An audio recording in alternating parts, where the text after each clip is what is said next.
Hello, my name is Erin Donnelly. I'm Programs Manager and Curator of the Exhibition of the People here at Smackmelon. We're very happy to present Alicia Grullón's performance, Filibuster number 2. The project will follow strict filibuster rules, no leaning, no eating or drinking, or bathroom breaks. So it will be a very interesting performance, and I hope that you stay with us. And we're very happy to begin, so thank you for coming.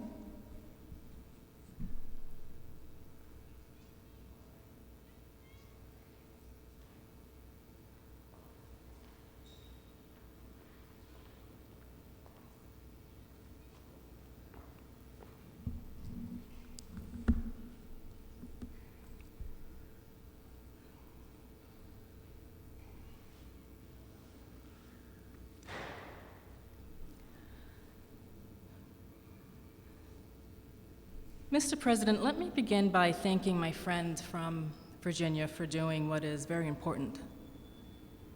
I think the essence of what he is saying is that today there are millions of federal employees, people in the armed forces who are doing the very best they can. In many instances, they are doing a great job to protect our country, to keep it safe. And very often, to be honest with you, these folks get dumped on. So it is important that people such as Senator Warner come here and point out individuals who are doing a great job, people of whom we are very proud of. So I thank Senator Warren for that. Mr. President, as I think everyone knows, President Obama and the Republican leadership have reached an agreement on a very significant tax bill. In my view, the agreement they reached is a bad deal for the American people. I think we can do better. I'm here today to take a strong stand against this bill. And I intend to tell my colleagues and the nation exactly why I am in opposition to this bill. You can call what I'm doing today whatever you want. You can call it a filibuster. You can call it a very long speech. I am not here to set any great records or to make a spectacle. I am simply here today to take as long as I can to explain to the American people the fact that we have to do a lot better than this agreement provides. Let me enumerate some of the reasons I am opposed to this agreement. First, as everybody knows, this nation has a record-breaking $13.8 trillion national debt at the same time as the middle class is collapsing and poverty is increasing. And I think it's important to say a word because I'm not necessarily sure a lot of Americans know this about how we got to where we are today in terms of the national debt. I know there are some people who think this all began the day President Obama took office, but that's not quite the case. When President Clinton left office, this country was running, in fact, a very significant surplus. And the projections were that we were going to continue to run a surplus. During the 8 years of President Bush's administration, for a number of reasons, the primary reasons being the war in Iraq, the war in Afghanistan, a huge tax break for the wealthiest people in this country. A Medicare Part D prescription drug program, the Wall Street bailout, among other things, all of which were not paid for. We saw an almost doubling of the national debt.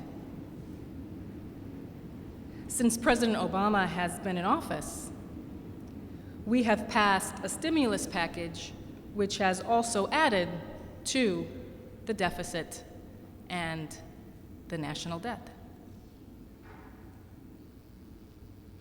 But here we are today with a $13.8 trillion national debt, a $1.4 trillion deficit, and almost all Americans are in agreement that this is a very serious issue. So the first point I would make is that it seems to me to be unconscionable for my conservative friends and for everyone else in this country to be driving up this already too high national debt by giving tax breaks to millionaires and billionaires who don't need it. And in a number of cases, they don't even want it.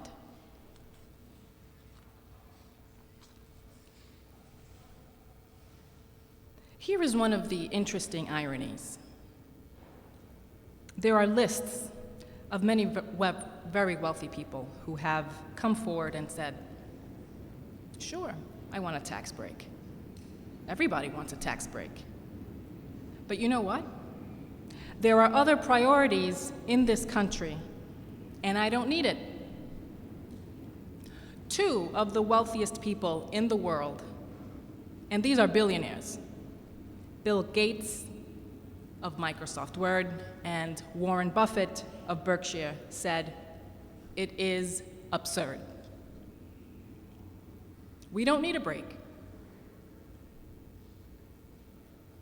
All over the country, you hear a lot of folks who have a lot of money saying, don't drive up the deficit and force our kids to pay higher taxes to pay off the national debt in order to give tax breaks to the richest people in this country. We have been told not to worry too much because the extension of these tax breaks for the wealthy will only last 2 years. Not to worry. Maybe that is the case. But given the political reality I have seen in Washington, my guess is that 2 years from now, these tax breaks for the wealthiest people in this country will be extended again. What happens around here is that the argument will be made that if you end these tax breaks, you are raising taxes. That is what we are hearing right now. I see no reason why, in the middle of a presidential election, those arguments will not be made again. And I see no reason not to believe that those tax breaks will be extended again.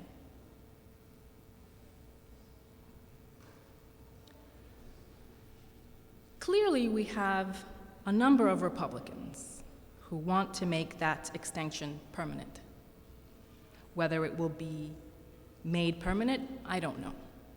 But the point is, when you hear folks say it is only a 2-year extension, I suggest you take that with a grain of salt.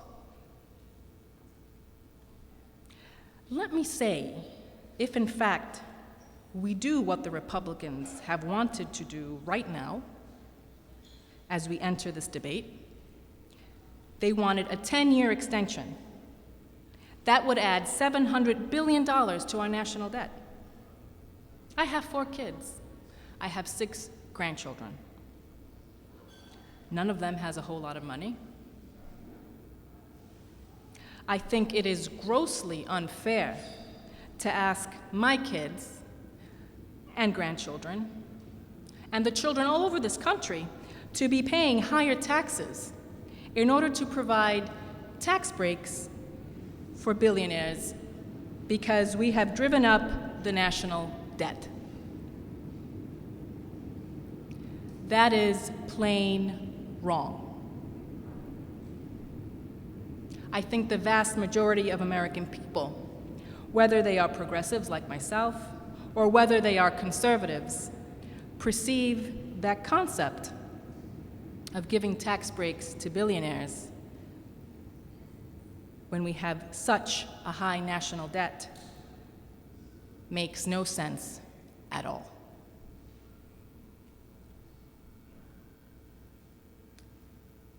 Furthermore, it is important to point out that extending income tax breaks to the top 2% is not the only unfair tax break proposal in this agreement. This agreement between the President and the Republican leadership also calls for a continuation of the Bush-era 15% tax rate on capital gains and dividends, meaning that most people who make their living off their investments will continue to pay a substantially lower tax rate than firemen, than teachers, nurses, carpenters, and virtually all other working people in this country. I do not think that is fair. That is wrong. If this agreement were to be passed, we would be continuing that unfair arrangement. On top of all that, this agreement includes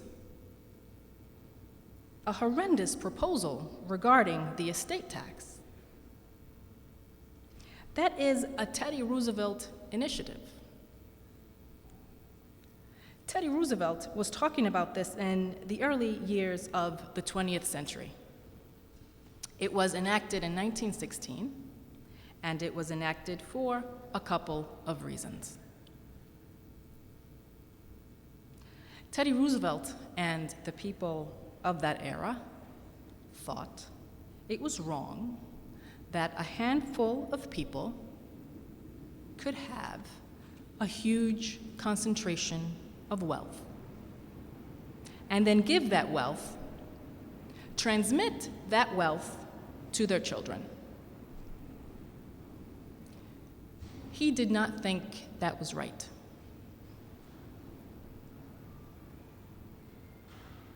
Furthermore, it was a source, a progressive and fair source of revenue. Under the agreement struck between the Republican leadership and the president, the estate tax rate, which was 55% under President Clinton, and let's all remember, we had problems with the economy under President Clinton. But very few will deny that during those years, we were creating a heck of a lot more jobs than we did under President Bush. That is the fact, over 20 million jobs under President Clinton. We lost 600,000 private sector jobs under President Bush. During the Clinton era, the tax rate on the estate tax was 55%. What this arrangement would do is to lower that tax rate to 35%, with an exemption on the first $5 million of an individual's estate, and $10 million for couples. Here is the important point I think many people do not know. I have to confess, my Republican friends and other pollsters and their language people have done a very good job. This is the so-called death tax. I think I think all over America, people say this is terrible. I have $50,000 in the bank. I want to leave that to my kids, and the government is going to take 55% of that, 35% of that. What an outrage.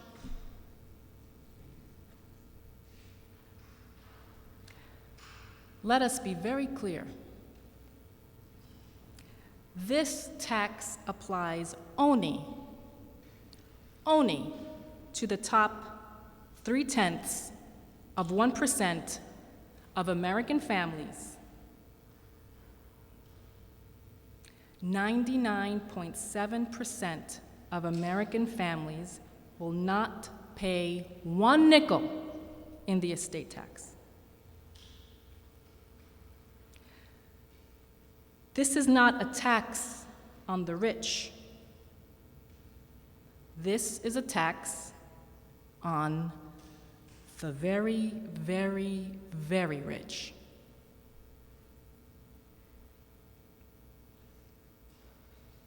If my Republican friends had been successful in doing what they want to do, which is eliminate this estate tax completely, it would have cost our Treasury, raised the national debt by $1 trillion over a 10-year period.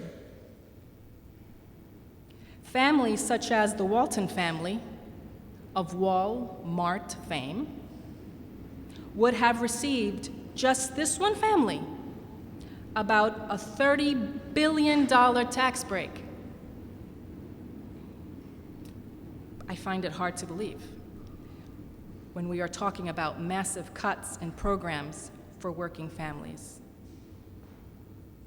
When we have this huge national debt that anybody would be agreeing to lowering the estate tax to 35%. That is what this agreement does. And I think that is a very bad idea.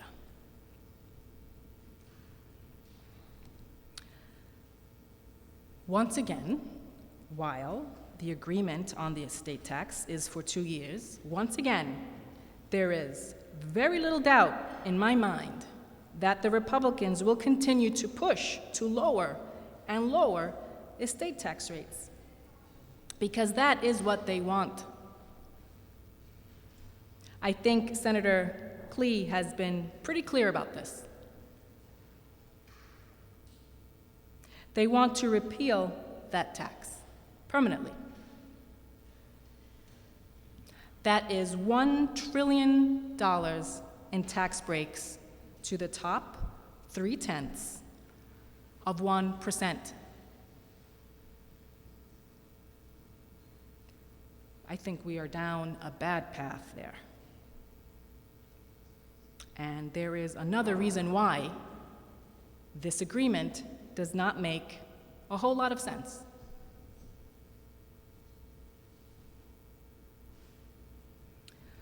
Third, and this is a very important point, and I think it has not yet gotten the attention it deserves. This agreement contains a payroll tax holiday, which would cut $110 billion from Social Security payroll taxes for workers. There are a lot of folks out there who say, this is pretty good. I'm a worker. My contribution will go from 6.2% today down to 4.2%. I will have more money in my paycheck. It's a good idea.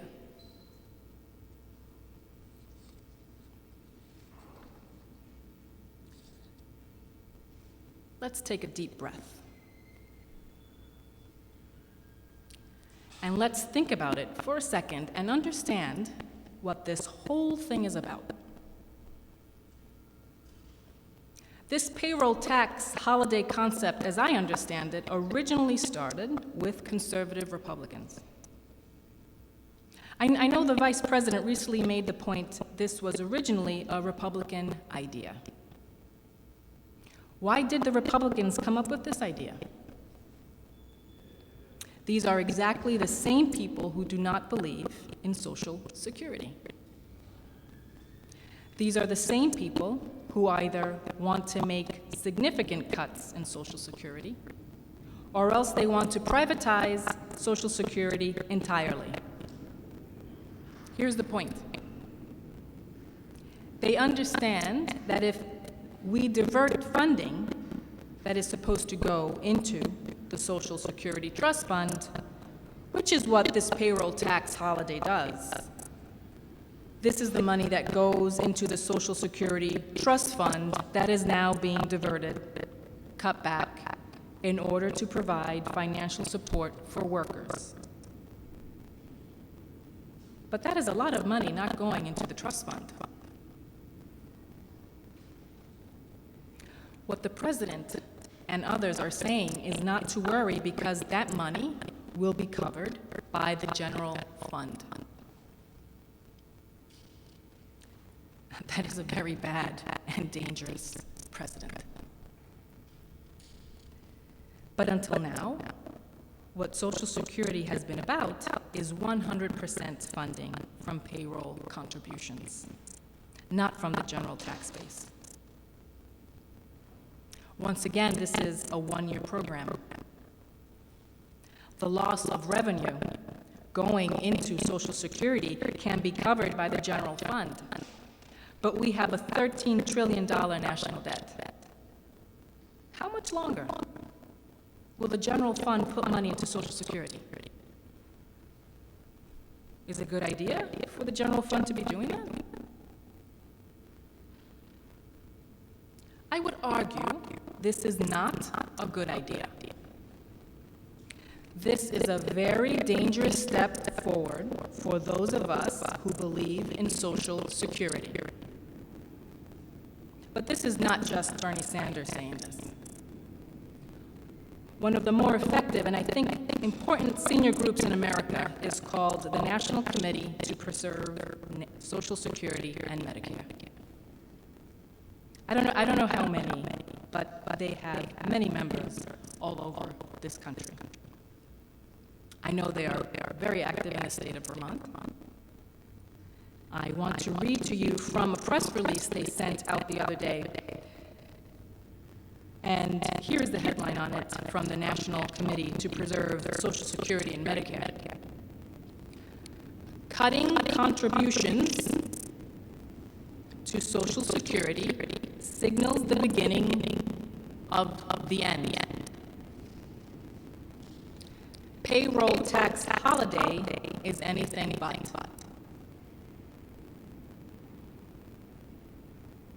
This is what they say. This comes from Barbara Henley.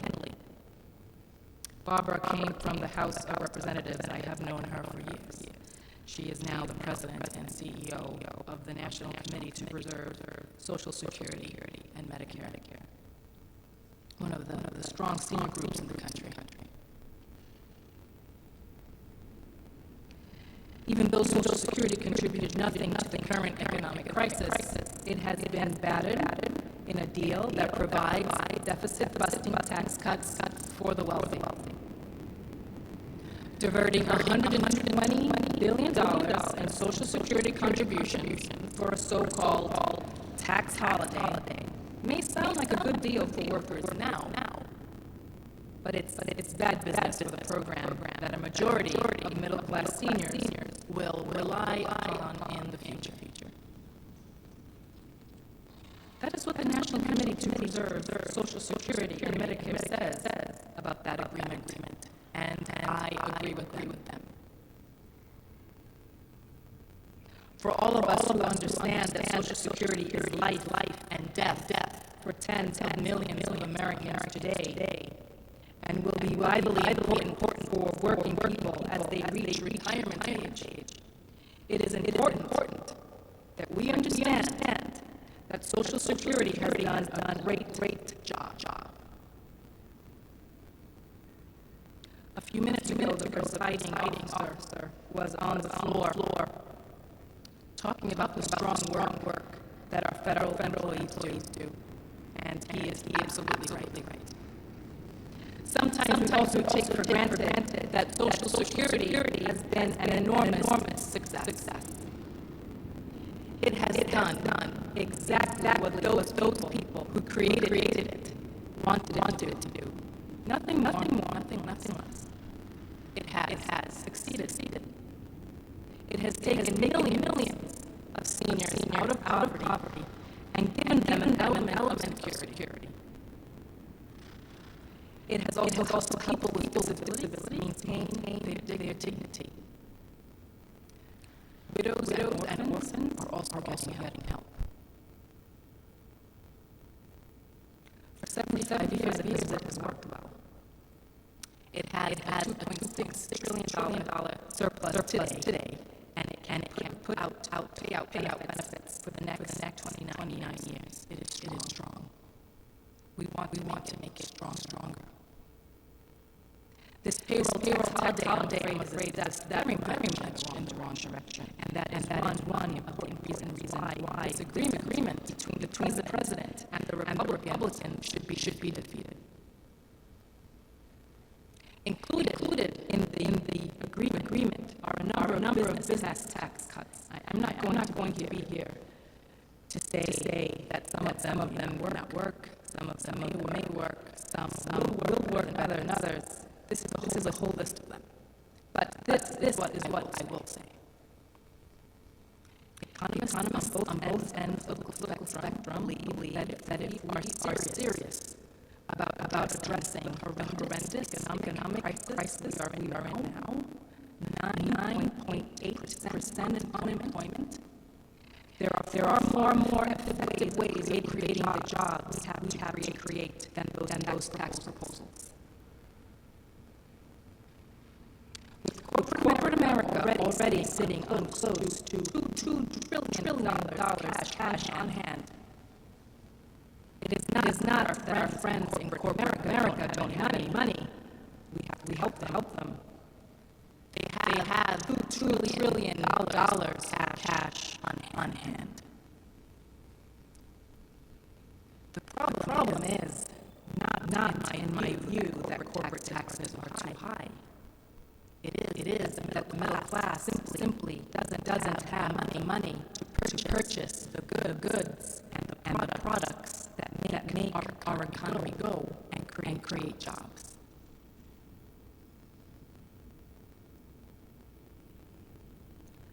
I think if our goal is to create the millions and millions of jobs we need, and if our goal is to make our country stronger internationally, in a very tough global economy, I would much prefer, and I think most economists would agree with me, that a better way to do that is to create the millions of jobs we have to create. And that is to invest heavily in our infrastructure. The truth is, and I don't think anyone disputes this, the infrastructure in the United States is crumbling. And we will go into much detail about that later. I have some very good information on it, but you do not have to be a civil engineer to know that. All you have to do is to get into your car today and drive someplace in my state and all over this country. What you are going to see are roads that are in disrepair. You are going to see bridges that, in some cases, have actually been shut down. You are going to see water systems. I remember I was in Rutland, Vermont, the second or third largest city in the state of Vermont. And the mayor showed me a piece of pipe, an old piece of pipe. He said, "You know, the engineer who helped develop this water system laid this pipe after he did this work for Rutland. He went off to fight in the war." I knew there was a catch line coming, so I said, "What war was it?" he said it was the Civil War.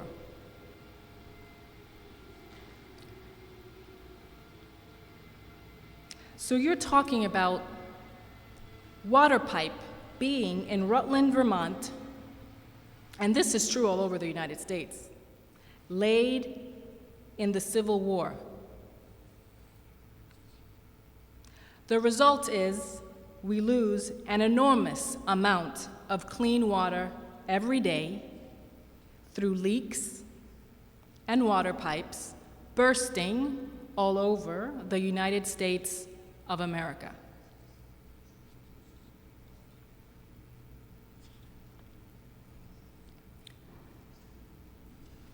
Well, we can put people to work improving our water systems, our wastewater plants. It is a very expensive proposition to develop a good wastewater plant. I was a mayor. You were a governor, Mr. President. It is an expensive proposition for roads and bridges. Furthermore, I do not have to tell anybody here, our rail system, which used to be the greatest rail system in the world, is now failing or falling way behind every other major country on earth. As a result of the stimulus package, we did a whole lot of very good things in the state of Vermont. One of the things we were able to do was use $50 million of federal funds and private money to make major repair on one of our important railways in the state. But we remain far behind most other countries around the industrialized world. China is exploding in terms of the number of high rail lines they have. They have to do better. We have to do better. Our airports need work. Our air controllers need to be upgraded in terms of the technology they have and use to make our flights safe. The point is, what most economists would tell you is that when you invest in infrastructure, you get a bigger bang for the buck. You create more jobs for your investment than, in most instances, giving a variety of tax breaks to the corporate world. Second of all, and not unimportantly, when you invest in infrastructure, you are improving the future of this country. You are making us more productive. It is not just creating jobs, it is creating jobs for very specific purposes, which makes our nation more productive and efficient. Thirdly, let me tell you something. As a former mayor, infrastructure does not get better if you ignore it. You can turn your back if you are a mayor or a governor on the roads and the highways because you do not have the money to fix them today, but they are not going to get better next year. At some point, they are going to have to be repaired and fixed. We may as well do that right now.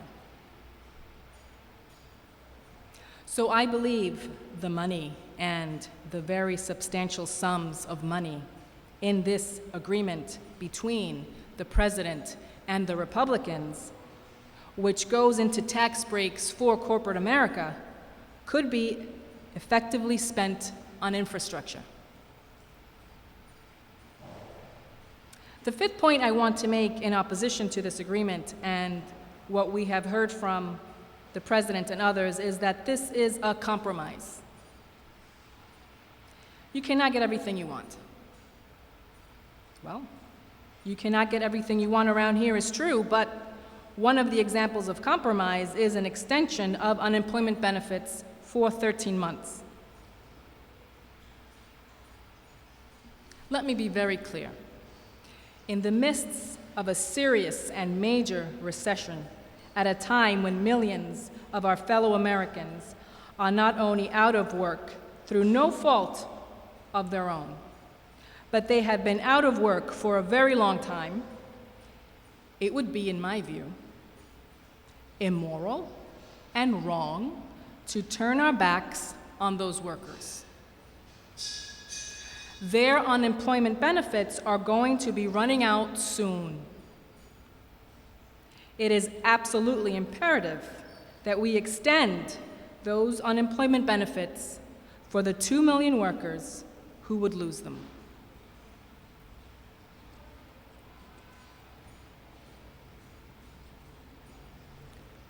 But here is the point I want to make. Some people say this is a compromise. Well, Republicans gave on unemployment, the president gave on extending tax breaks for the rich, etc. But here is the point. I do not believe, honestly, that the Republican support now for extending unemployment benefits constitutes much of a compromise, because the truth is, for the past 40 years, under both Democratic and Republican administrations, under the leadership in the Senate and the House of Democrats or Republicans, it has been bipartisan policy that whenever the unemployment rate has been above 7.2%, unemployment insurance has always been extended. So what we have had is long-standing bipartisan policy. That is what we have always done. That is what we should be doing in the future. I do not regard Republicans now supporting what their party has always supported, extending unemployment benefits when unemployment becomes very high. I do not see that as a compromise. I see that as what has been going on in this country and in the Senate for 4 decades. I have talked about the negative aspects of this proposal, but I'm going to be the first to admit that, of course, there are positive and good agreements in this. And what are they? What are some of the positive aspects of this agreement? Let me just tick them off. Number 1,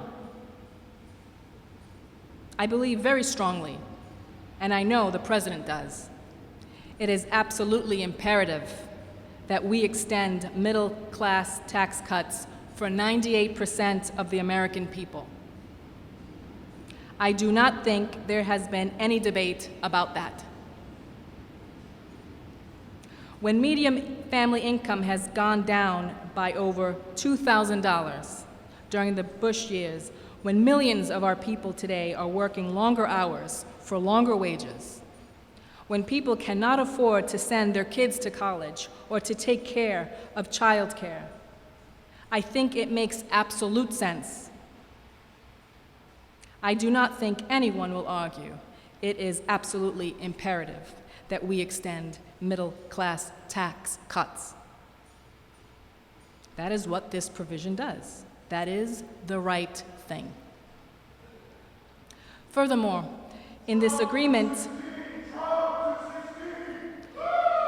we have an extension of the Earned Income Tax Credit for working Americans. And the child and college tax credit are also in there. Every one of these agreements is very important. These programs will keep millions of Americans from slipping out of the middle class and into poverty. They will allow millions of Americans to send their kids to college. So I'm not here to say there is not anything of value in this agreement between the President and the Republicans. There are. And we have to fight to make sure all of those programs remain in the final package when it is passed. When the final package is passed. But when we look at the overall agreement, we must put it in a broader context. And that is, what will the passage of this legislation mean for the future of our country? In that area, if you look at it in that context, I think the evidence is pretty strong. It is not just a good agreement and not something that should be passed. The passage of this agreement would mean we would continue the Bush policy of trickle-down economics for at least 2 more years. That is not a good thing to do. Because I think, as most Americans know, that philosophy, that economic approach simply did not work. The evidence is quite overwhelming.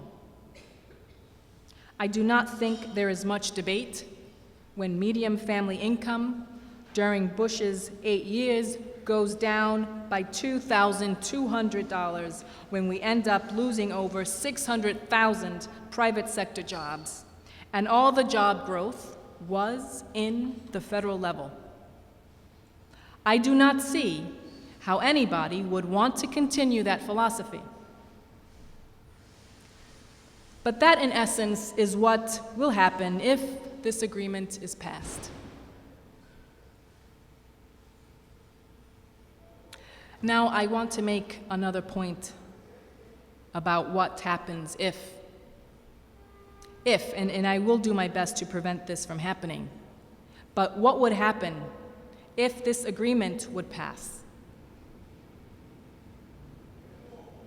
Does anybody seriously believe our Republican colleagues would then say, okay, well, we have an extension of tax breaks for the very richest people. We have lowered the tax rate on the estate tax. Well, those are good victories for millionaires and billionaires. We are going to go home now. We are not going to continue the fight. I do not think so. We are already hearing sounds about where our Republican friends want to go. The president put together what I thought was a very poor deficit reduction commission. I thought the folks on it were not reflective of the American people. I thought there was very much a big business, corporate partiality there.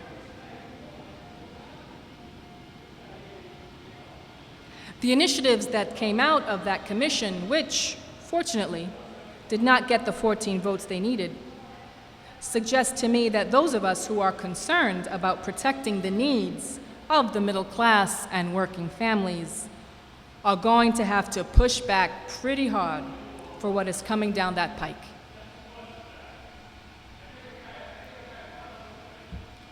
I think what we will be seeing is, if this proposal negotiated between the president and the Republicans is passed, what you will be seeing within a few months are folks coming on the floor of the Senate, and this is what they will say. You know what? The deficit is high. The national debt is too high.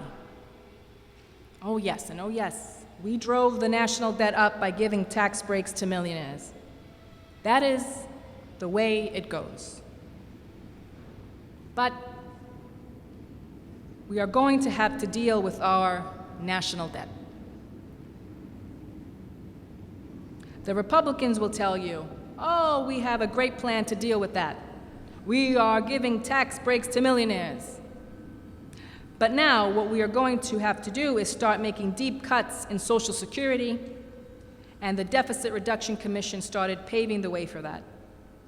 Very substantial cuts in Social Security. Maybe we will have to raise the retirement age in Social Security to 69 or 70. Maybe we will have to make cuts in Medicare. Maybe we will have to make cuts in Medicaid. I think we're beginning to see in the state of Arizona now what goes on when you make deep cuts in Medicaid. In Arizona right now, There are people who are in line who need transplants, who will die if they do not get transplants as a result of legislation they passed there. They are saying to people, young people, sorry, we cannot afford to give you a transplant, and you are going to have to die. Well, is that what we're looking forward to saying all over America? I certainly will do everything I can to prevent that. We are certainly going to see a tax on environmental protection, on education. Some of us believe if this country is going to prosper and succeed in the global economy, we have to have the best educational system in the world, from child care through college. Right now, it is extremely difficult for middle-class families to send their kids to college. Does anyone have any doubt whatsoever that our Republican friends are not going to come back here and say, oh, we cannot afford to raise Pell Grants as we have in recent years. We cannot afford to support working families who have their kids in childcare. Cut, cut, cut. That is insanity.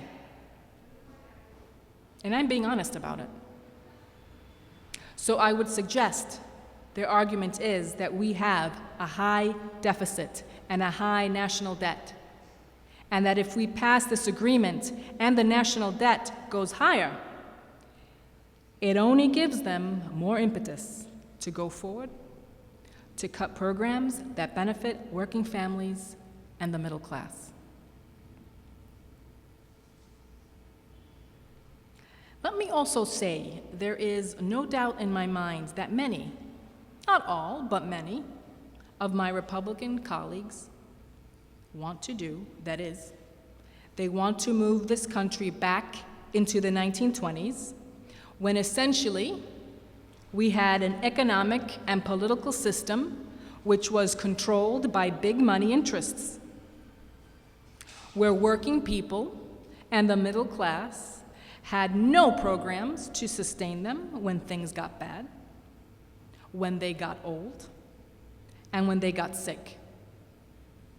When labor unions were very hard to come by because of anti-worker legislation.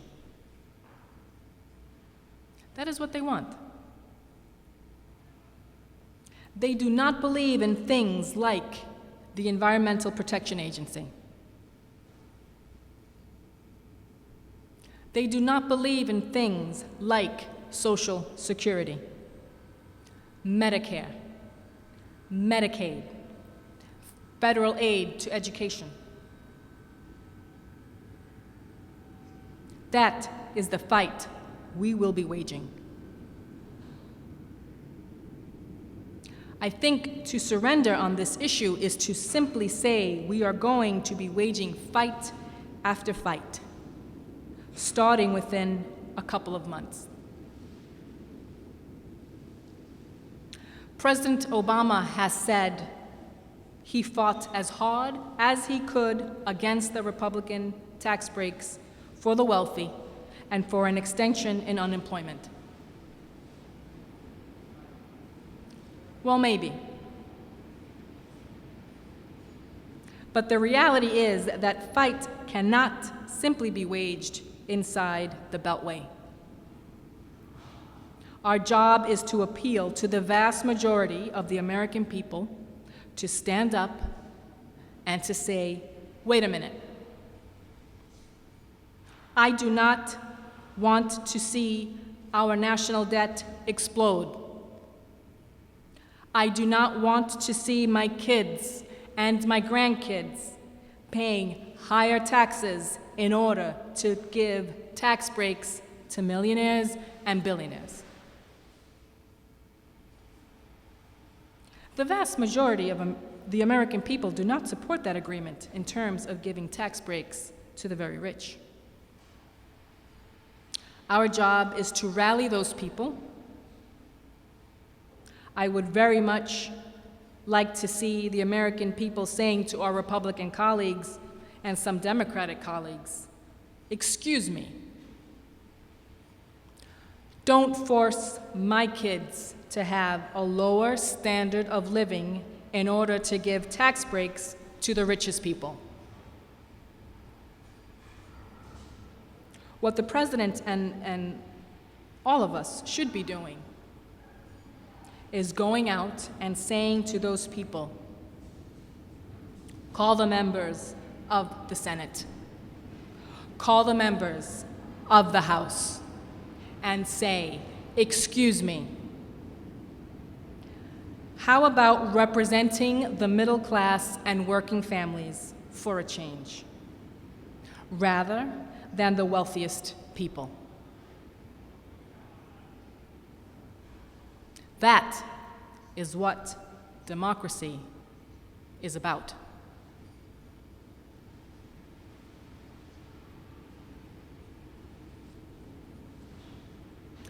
This fight is not going to be won inside the Beltway in a Senate debate. It is going to be won when the American people stand and say, "Wait a second. We cannot continue to give tax breaks to people who are doing phenomenally well right now. We cannot give tax breaks to the rich when we already have the most unequal distribution of income of any major country on earth. The top 1% earns 23% of all income in America, more than the bottom 50%. They don't need more tax breaks to be paid for by our kids and our grandchildren.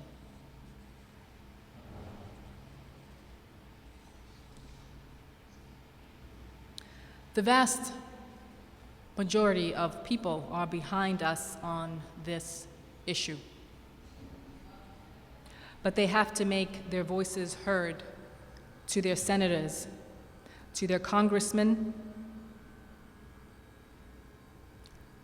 When they do, I believe we can come forward with an agreement which protects the middle class and working families and is not a boondoggle for the wealthiest people. It is important to put the agreement the president struck with the Republicans in a broader context. We can't just look at the agreement unto itself. We have to look at it within the context of what it is and what is going on in the country today, both economically and politically. I think I speak for millions of Americans. There is a war going on in this country. I am not referring to the war in Iraq or the war in Afghanistan.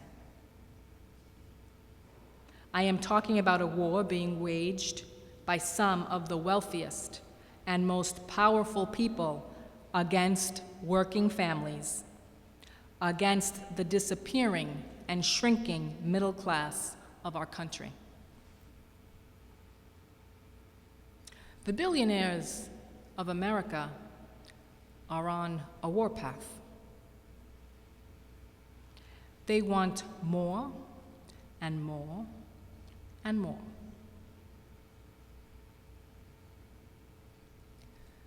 That has everything to do with this agreement reached between Republicans and the president.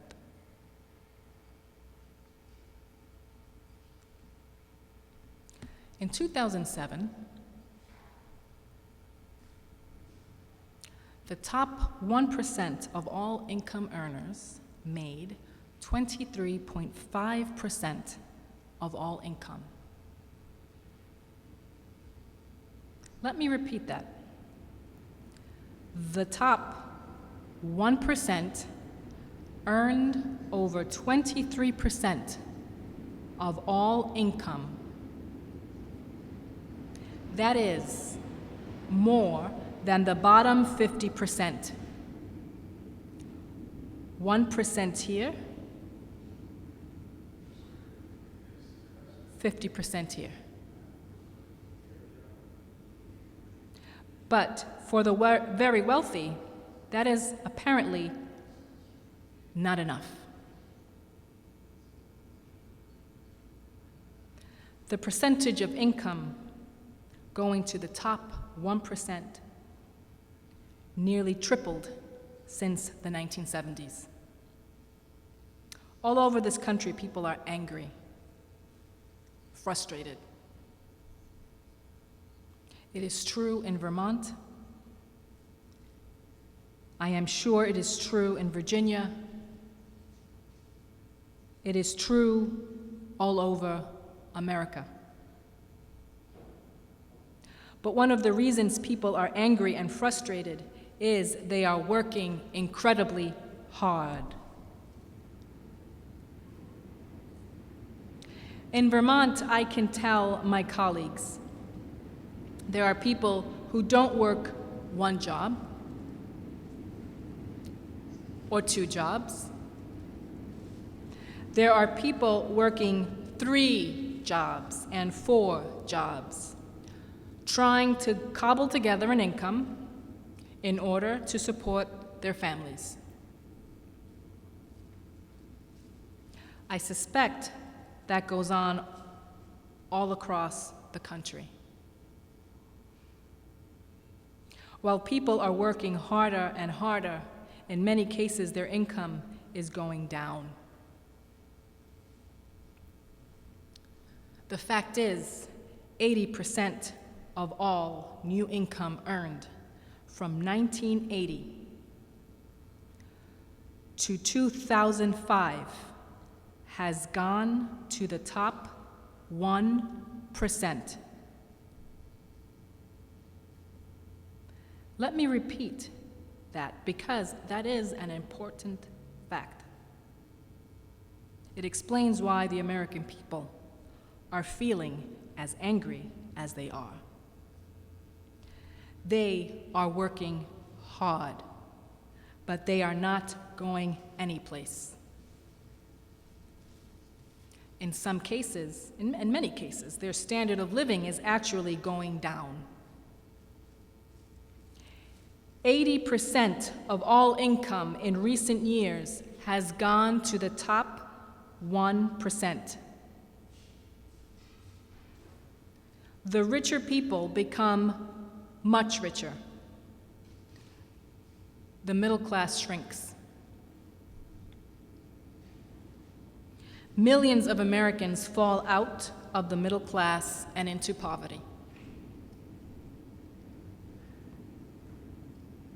That is not apparently enough for our friends at the top who have a religious ferocity in terms of greed.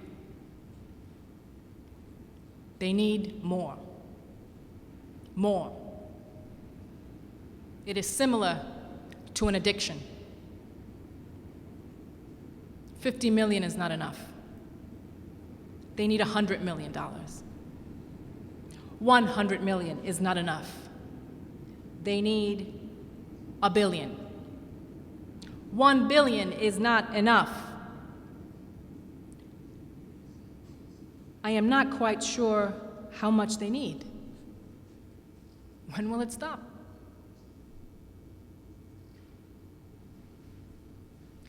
Today, in terms of wealth as opposed to income, the top 1% now owns more wealth than the bottom 90%. When we went to school, we used to read in the textbooks about Latin America, and they used to refer to some of the countries there as banana republics, countries in which a handful of families controlled the economic and political life of the nation.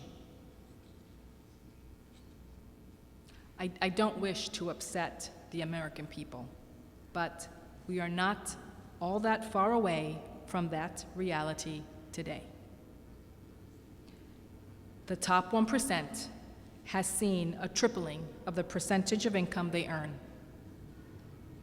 Since the 1970s, the top 1% owning 23% of all income, more than the bottom 50%.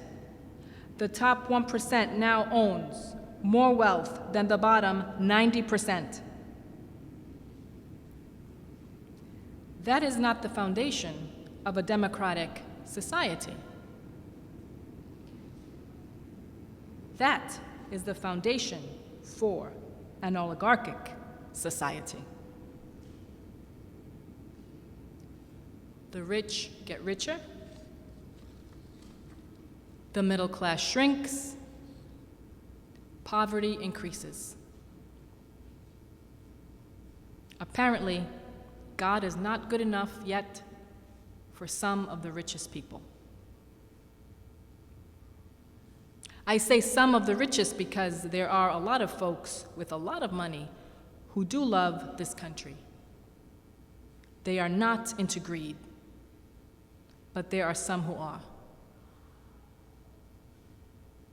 More, more, more. That is what they need. For example, this galls me and galls many of the people in this country. The horrendous recession we are in right now, where millions and millions of people have lost their jobs, their savings, their homes. This recession was caused by the greed and recklessness and illegal behavior on Wall Street. These guys, their greed created the most severe economic recession since the Great Depression. The American people bail them out.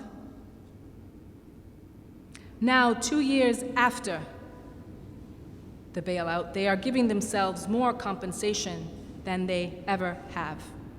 They are saying to the American people, sorry, we caused this recession because of our greed.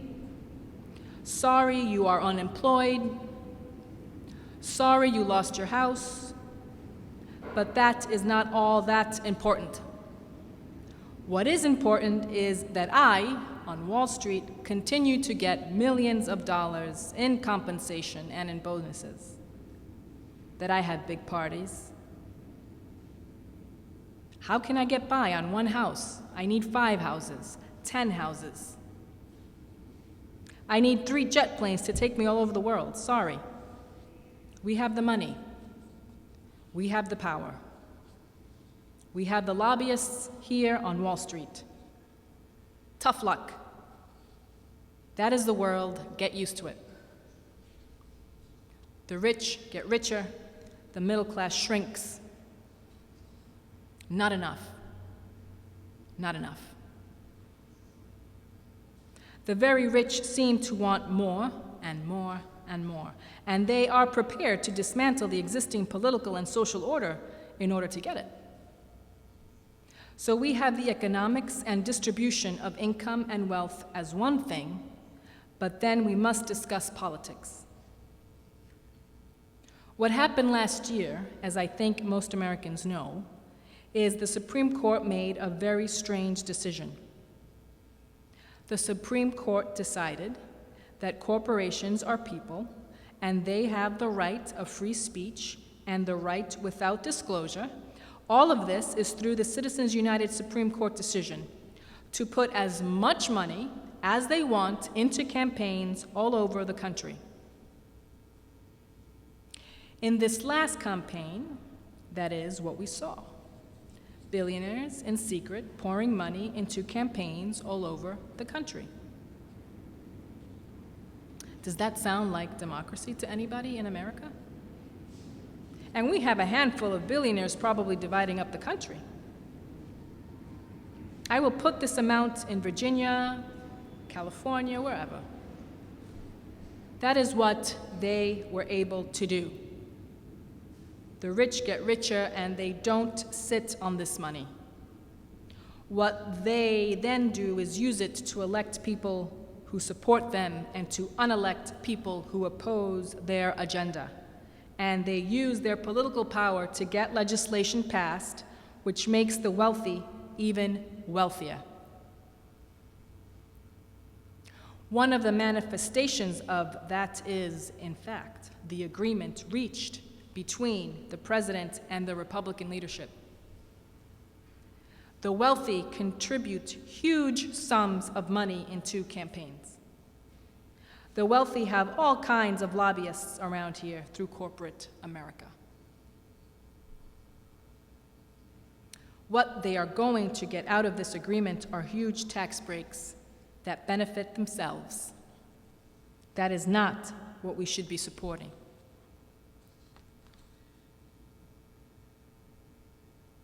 We should understand this agreement is just the beginning of an assault on legislation and programs that have benefited the American people for 70 or 80 years.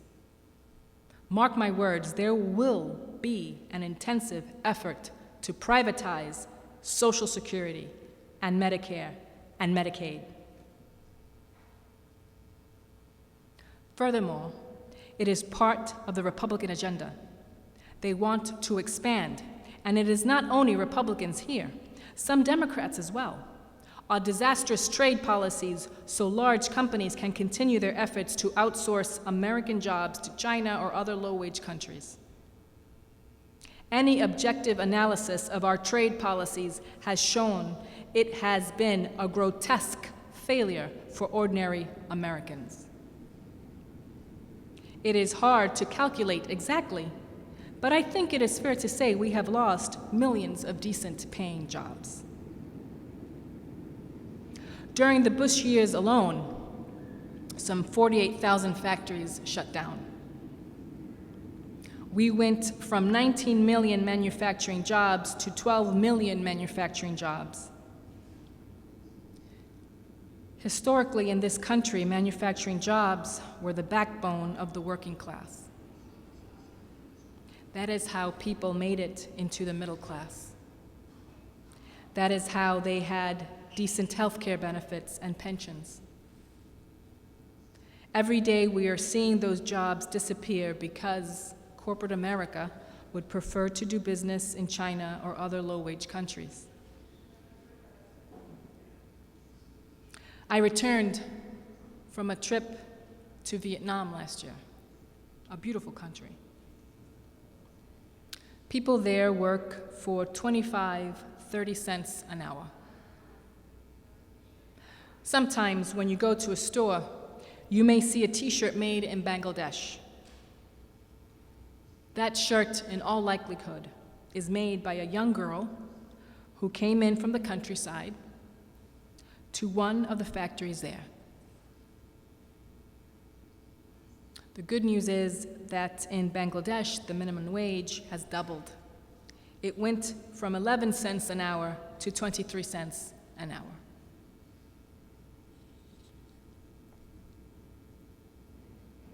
Are American workers going to be able to compete against desperate people who make 23 cents an hour?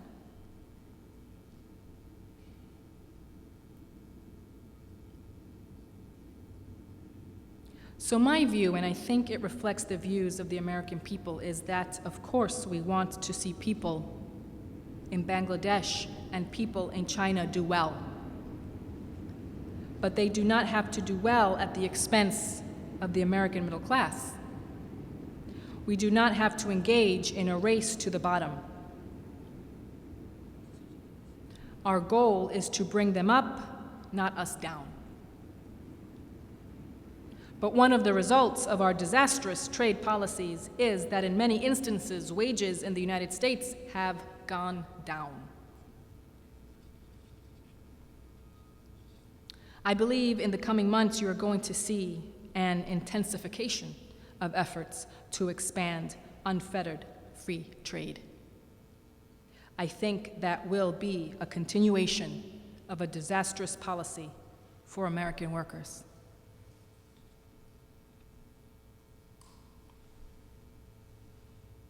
Let me personalize this a little bit.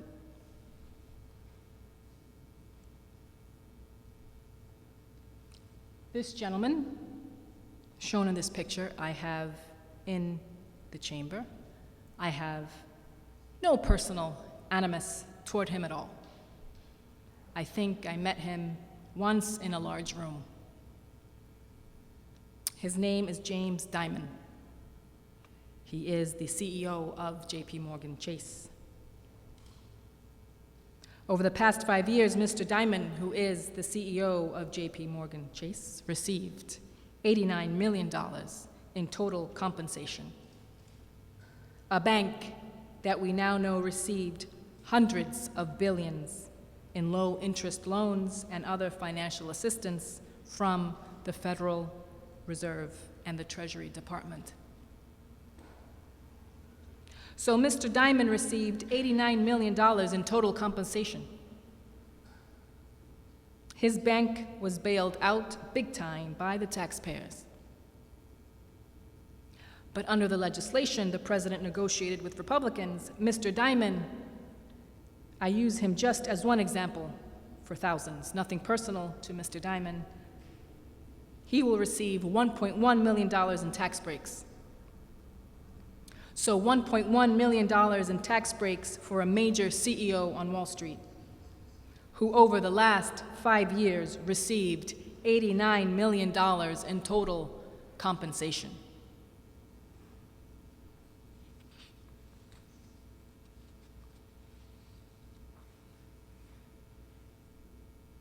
Meanwhile, just to contrast what is going on here, 2 days ago, I brought before the Senate legislation which would provide a $250 one-time check to over 50 million seniors and disabled veterans who for the last 2 years have not received a COLA on their Social Security.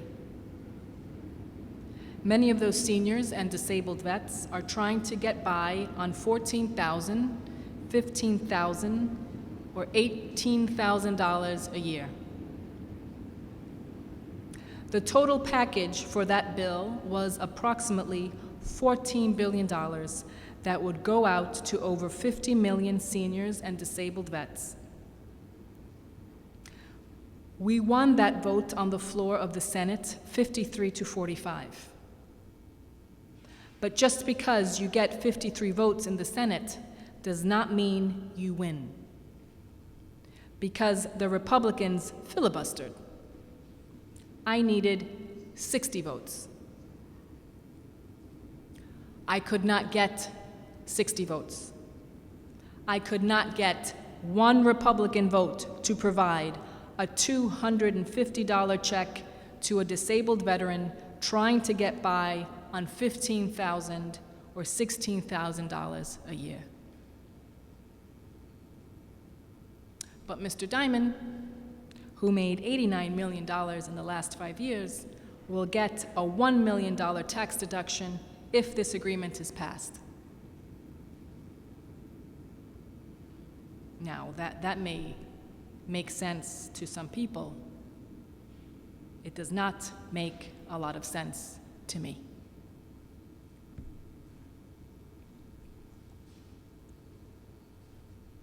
Again, I have no particular knowledge, animus. I do not even know or met Mr. John Mack in my life.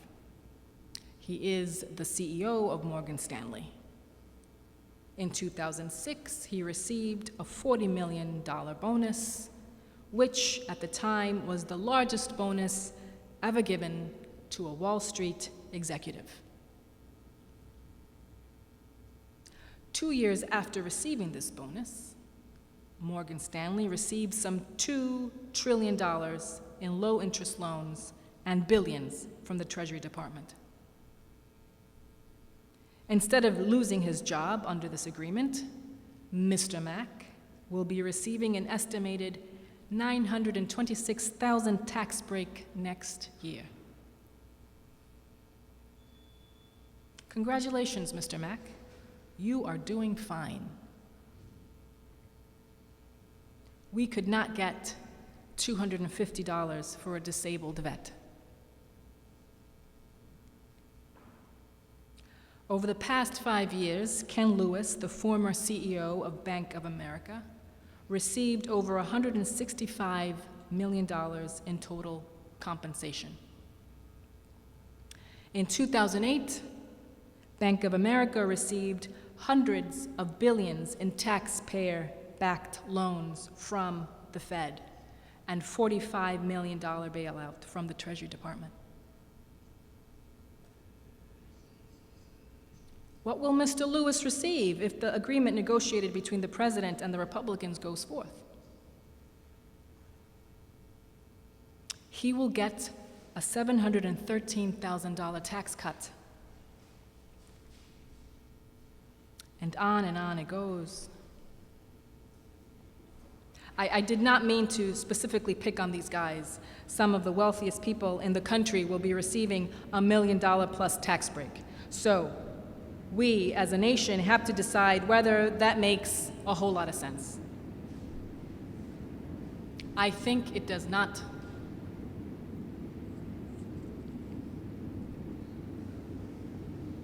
Let me mention that a couple of weeks ago, the Federal Reserve, published on their website some 21,000 transactions that took place during the Wall Street meltdown period. That disclosure was made possible as part of a provision that I put into the financial reform bill because I thought it was important the American people, for the first time,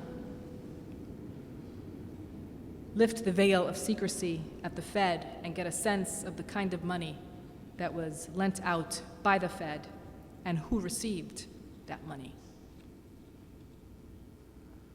What is very interesting is that the American people and the media have focused on the $700 billion Wall Street bailout, now known as TARP. I happen to have voted against that agreement, but in fairness, that agreement was pretty transparent.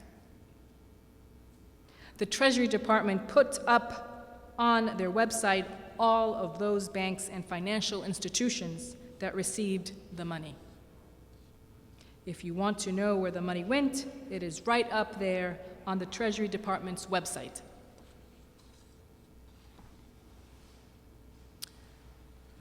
But at the same time, a bigger transaction than TARP was taking place, which got relatively little attention, and that was the role the Fed was playing in terms of the Wall Street bailout.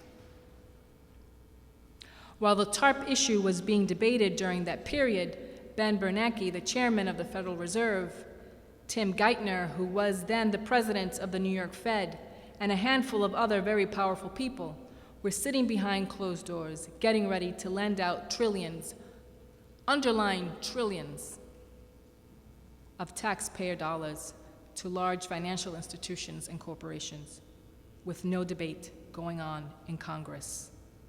No debate whatsoever. On March 3rd, 2009, and I am a member of the Senate Budget Committee, I asked the Fed Chairman, Mr. Bernanke, to tell the American people the names of the financial institutions that received this unprecedented backdoor bailout from the Fed, how much they received, and the exact terms of that assistance. I will never forget that. I asked Mr. Bernanke for that information. He said, "Senator, no, not going to give it to you. Not going to make it public."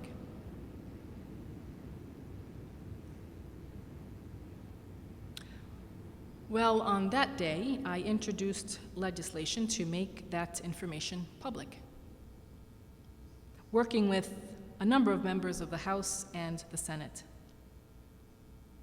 Some strange bedfellows, conservatives and progressive, came together on this issue. I managed to get the Wall Street Reform Bill a disclosure provision. And on December 1st, last week, that information was made public. Let me talk a little bit about what was in that information made public by the Fed. After years of stonewalling, the American people have learned the incredible, jaw-dropping details of the Fed's multi-million-dollar bailout of Wall Street and corporate America. Not just Wall Street. It is one of the things we learned. As a result of this disclosure, in my view, we are going to get into what was in what we learned. Congress has to take a very extensive look at all aspects of how the Federal Reserve functions and how we can make our financial institutions more responsive to the needs of ordinary Americans and small businesses. What we have learned from the disclosure of December 1st, what have we learned? This is based on an examination of over 21,000 separate Federal Reserve transactions. More work, more research needs to be done. But this is what we have learned so far.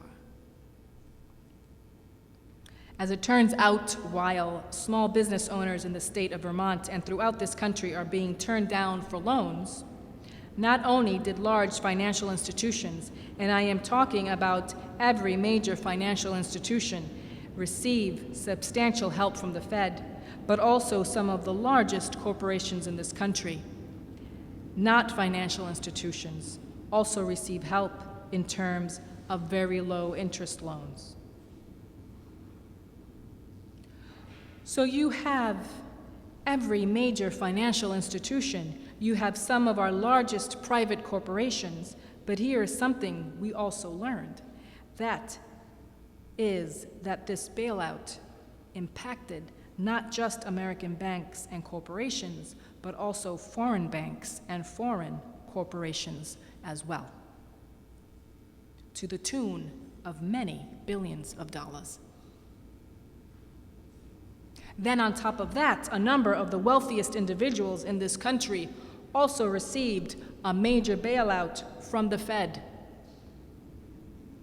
The emergency response, which is what the Fed described their action as during the Wall Street collapse, appears to any objective observer to have been the clearest case that I can imagine of socialism for the very rich and rugged free market capitalism for everybody else. In other words, if you are a huge financial institution whose recklessness and greed caused this Great Recession, no problem. You are going to receive a substantial amount of help from the taxpayers of this country. If you are a major corporation such as General Electric or McDonald's or Caterpillar or Harley-Davidson or Verizon, no problem. You are going to receive a major handout from the US government.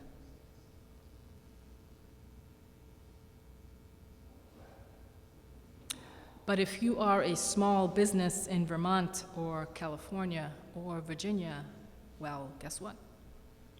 You are on your own because right now we know one of the real impediments to the kind of job creation we need in this country is that small businesses are not getting the loans they need.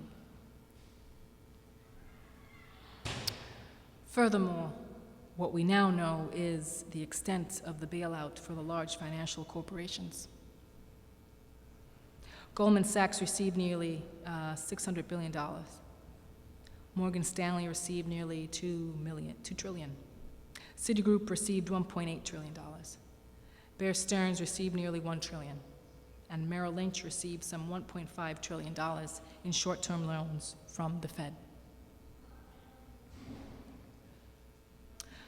I think what is most surprising for the American people is not just the bailout of Wall Street and the financial institutions, and the bailout of large American corporations such as General Electric, but I think the American people would find it very strange that at a time when the American automobile sector was on the verge of collapse, and goodness only knows how many thousands and thousands of jobs we have lost in automobile manufacturing in this country. The Federal Reserve was also bailing out Toyota and Mitsubishi, two Japanese car makers, by purchasing nearly $5 billion worth of their commercial paper from November 5th, 2008 through January 30th, 2009. While virtually no American-made cars or products of any kind are bought in Japan, I think the American people would be shocked to learn that the Fed extended over $380 billion to the Central Bank of Japan to bail out banks in that country. Furthermore, I think the American people are interested to know that the Fed bailed out the Korea Development Bank, the wholly owned, state-owned bank of South Korea, by purchasing over $2 billion of its commercial paper. The sole purpose of the Korea Development Bank is to finance and manage major industrial projects to enhance the national economy, not of the United States of America, but of South Korea. I am not against South Korea. I wish the South Koreans all the luck in the world. But it should not be the taxpayers of the United States lending their banks money to create jobs in South Korea. I would suggest maybe we want to create jobs in the United States of America. At the same time, the Fed also extended over $40 billion for the Central Bank of South Korea so that it had enough money to bail out its own banks.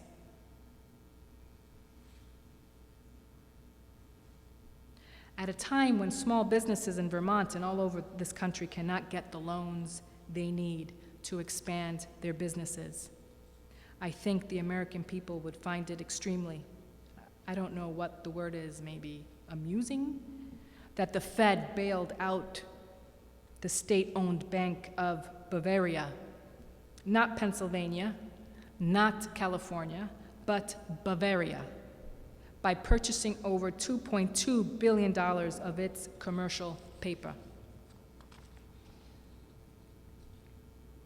Furthermore, we cannot get support on the floor of the Senate to extend unemployment benefits to millions of Americans who are on the verge of seeing them expire. I think the American people would find it incomprehensible that the Fed chose to bail out the Arab Banking Corporation based in Bahrain by providing them over $23 billion in loan with an interest rate as low as 0.25%. So small businessmen all over America, maybe you have to run to Bahrain and work with the Arab Banking Corporation there to get some pretty good loans. But it would be nice if the Fed would start to pay attention to banks in this country. Furthermore, the Fed extended over $9.6 billion to the Central Bank of Mexico. What is interesting about all of this is that we have had a very vigorous debate here in the Senate and in the House over the $700 billion in the TARP program. Every person in America would turn on C-SPAN and hear that debate. They could hear that President Bush had what he had to say, hear what then Senator Obama and Senator McCain had to say. It was all pretty public. But what took place at the Fed, which in fact amounted to a larger bailout, was done behind closed doors. Over $3 trillion was lent with zero transparency. In fact, as a result of this recent disclosure, this is the first time we have gotten a glimpse of the magnitude and the particulars, the specificities of where that money was lent. And I think this is not a good thing for this country. Again, I voted against the bailout of Wall Street, but the debate was open and public. People wrote to their senators, called their senators, they called this democracy.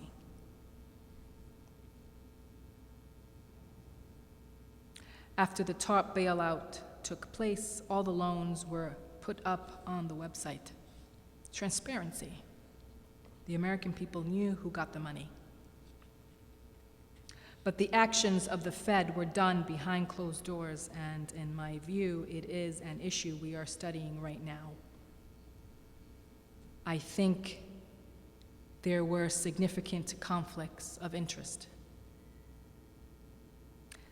I think we had people sitting there at the New York Fed who were beneficiaries of this bailout. And that is an issue we need to explore. I should tell my colleagues that as part of the provision we got into the financial reform bill, the GAO is, in fact, doing just that, investigating possible conflicts of interest at the Fed with regard to this bailout.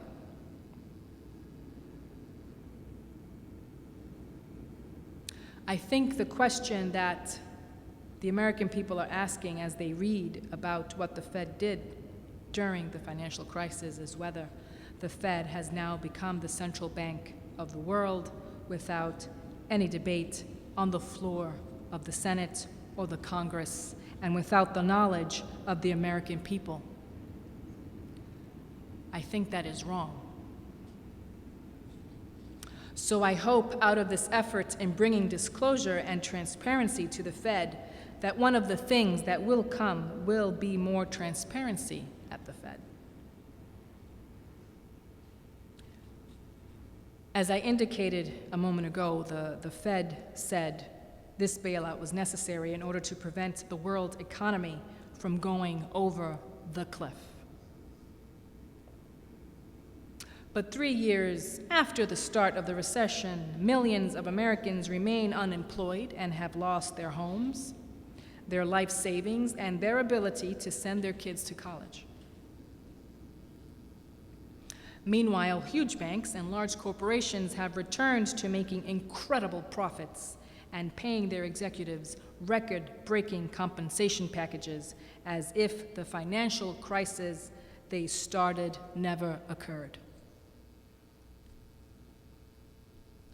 What this recent disclosure tells us, among many other things, is that despite this huge taxpayer bailout, the Fed did not make the appropriate demands on these financial institutions, which would have been necessary to build or rebuild our economy and protect the needs of ordinary Americans.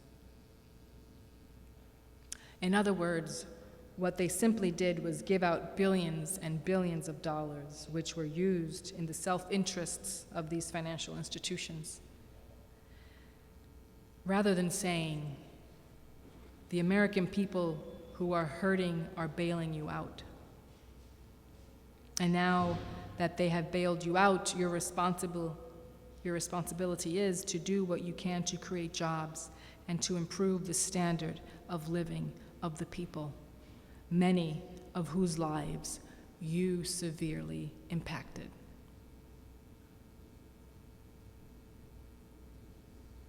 Let me give a few examples of what could have been done and what should have been done.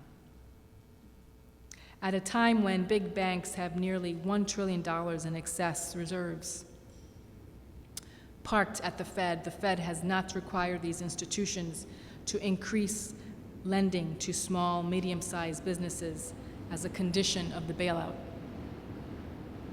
In other words, lending to small and middle-sized businesses as a condition of the bailout.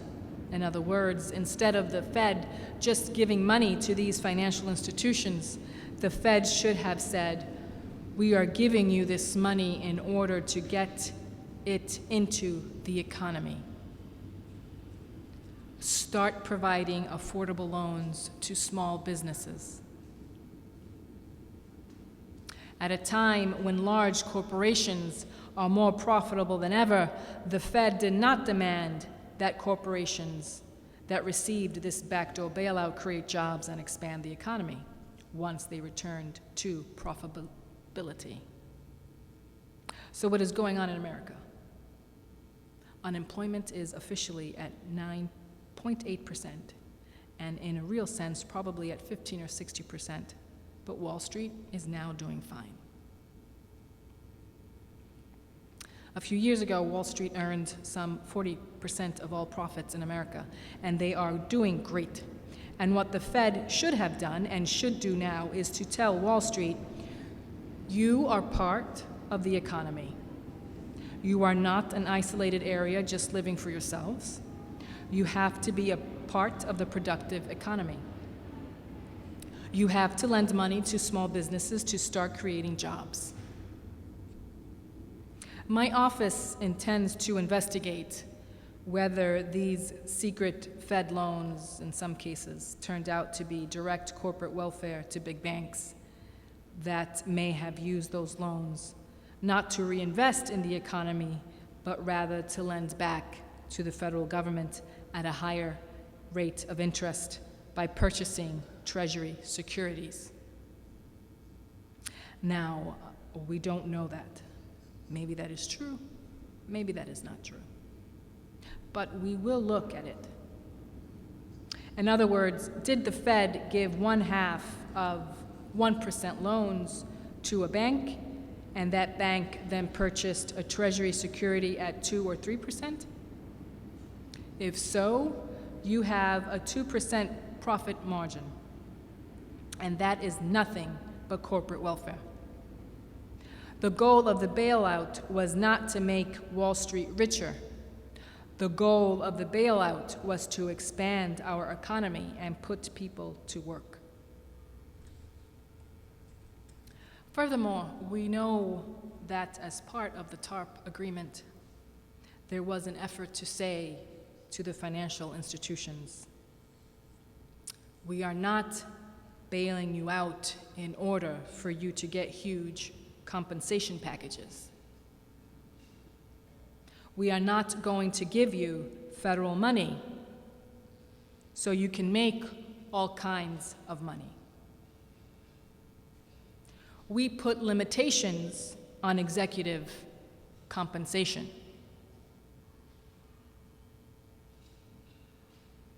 Did the Fed play the role of allowing some of the large financial institutions to pay back the TARP money, use the Fed money, and then continue with their very high executive compensation? We don't know. But it is worth investigating. Furthermore, and this is an issue I have worked on for a number of years, we know every major religion on earth, Christianity, Judaism, Islam, you name it, has always felt that usury is immoral. What do we mean by usury? Is that when someone doesn't have a lot of money and you lend them money and you don't get blood out of a stone? You can't ask for outrageously high interest rates when somebody is hurting. That is immoral. Every major religion, all great philosophers have written about this.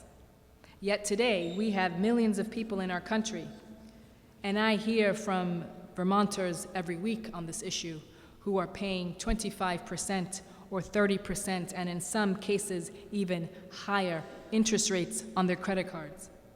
20%, 30% interest rates. That is getting blood out of a stone. Yet many of the credit card companies were bailed out by the taxpayers of this country.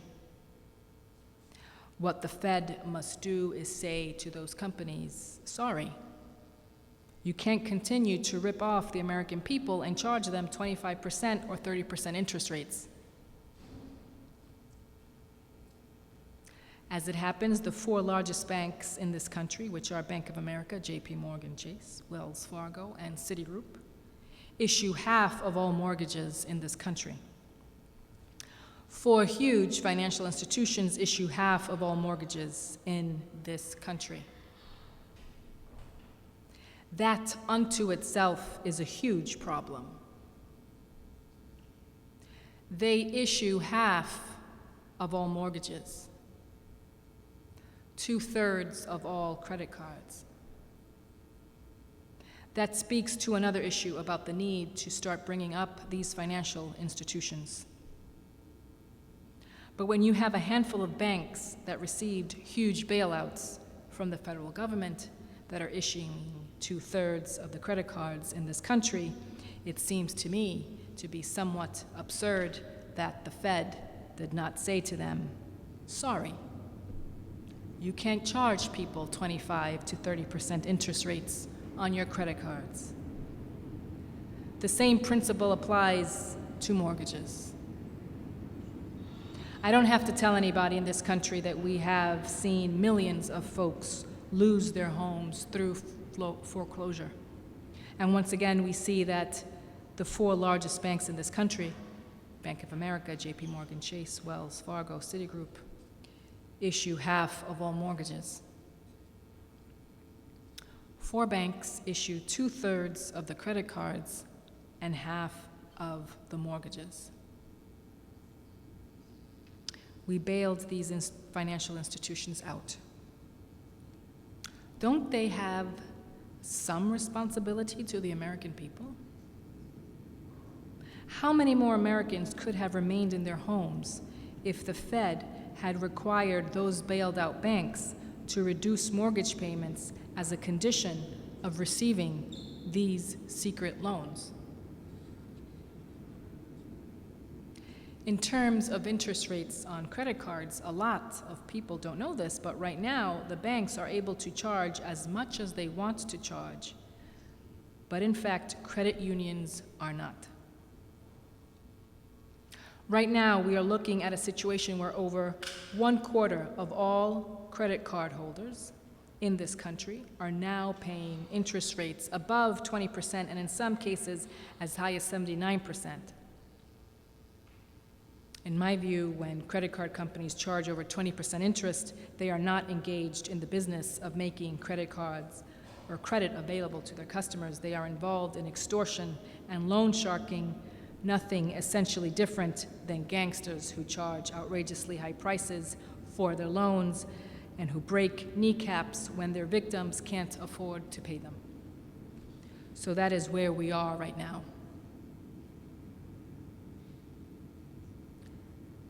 I get calls, and I'm sure every other senator gets calls from constituents who are very upset.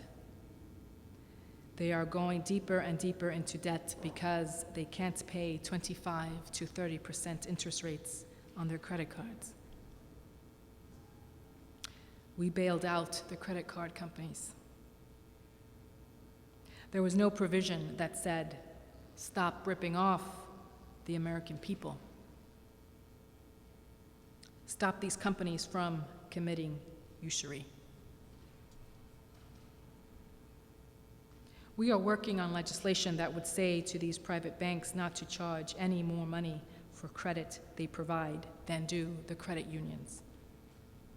It is going to be a tough fight because the lobbyists from Wall Street are all over this place. Wall Street spends huge amounts of money in campaign contributions. And it is going to be tough. But I think we need to pass that. I think the feds need to be much more active in terms of what kinds of interest rates credit card companies should be paying.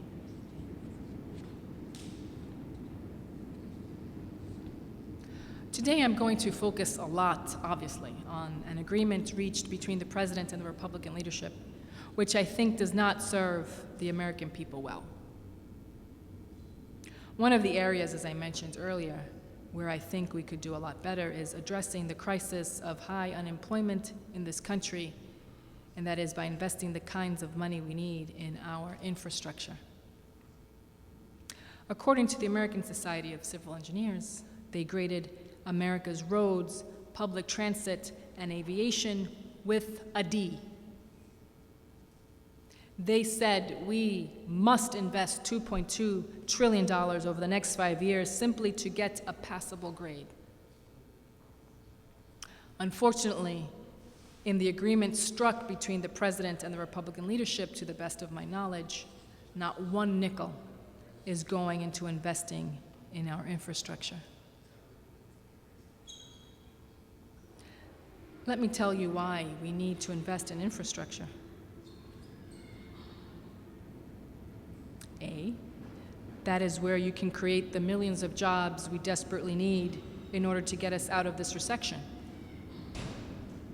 Second of all, we need to invest in infrastructure because if we don't, we will become less and less competitive internationally.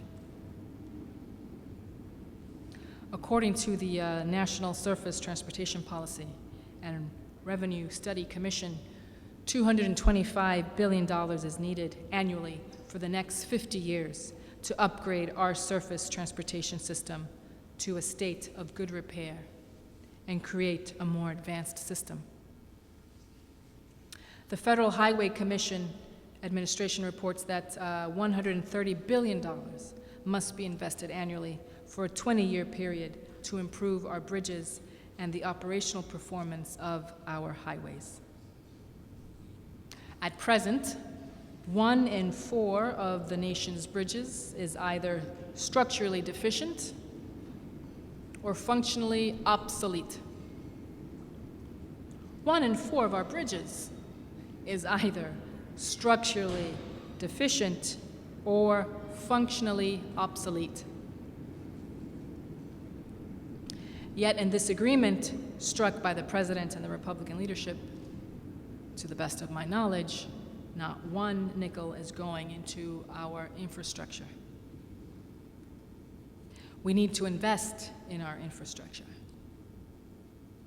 We need to improve our infrastructure. When we do that, we create millions of jobs. The Federal Transit Administration says $22 billion must be invested annually for a 20-year period to improve conditions and performances for our major transit systems. In Vermont, the situation is no different than in the rest of the country. 35% of Vermont's 2,700 bridges, nearly 1,000 bridges, are functionally obsolete. In recent years, we have had to shut down bridges, which caused a lot of inconvenience for people who live in those areas, to workers who had to get to work using a bridge. Nearly half the bridges in Vermont have structural deficiencies. Rural transit options are few and far between, making rural low-income Vermonters especially vulnerable to spikes in gas prices. In other words, in Vermont and in other rural areas of America, you have one choice in the vast majority of cases as to how you get to work. That one choice is that you can get into your car, pay $3 for a gallon of gas, and that is it. That is because rural transportation in this country is very weak. We can create jobs building the buses and vans we need, making it easier and cheaper for workers in rural America to get to work. In urban areas, it is no different. Transit systems in Chicago, New York, and even here in Washington, D.C. are in disrepair. Let's improve and repair them. That makes us more efficient, more productive, and more competitive. And it creates jobs now. Not one nickel, as far as I can understand, has been invested in our infrastructure in this agreement.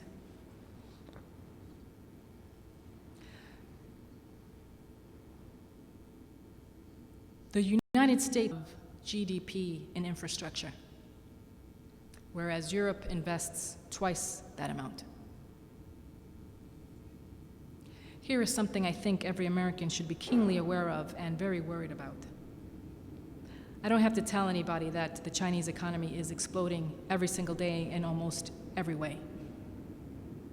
In China, they are investing almost 4 times our rate, or 9% of their GDP annually in their infrastructure delegation. That when they were working high-speed, which is now operational there. Prototypes in China. Here, Europeans have trains going hundreds of miles an hour. This is the United States of America.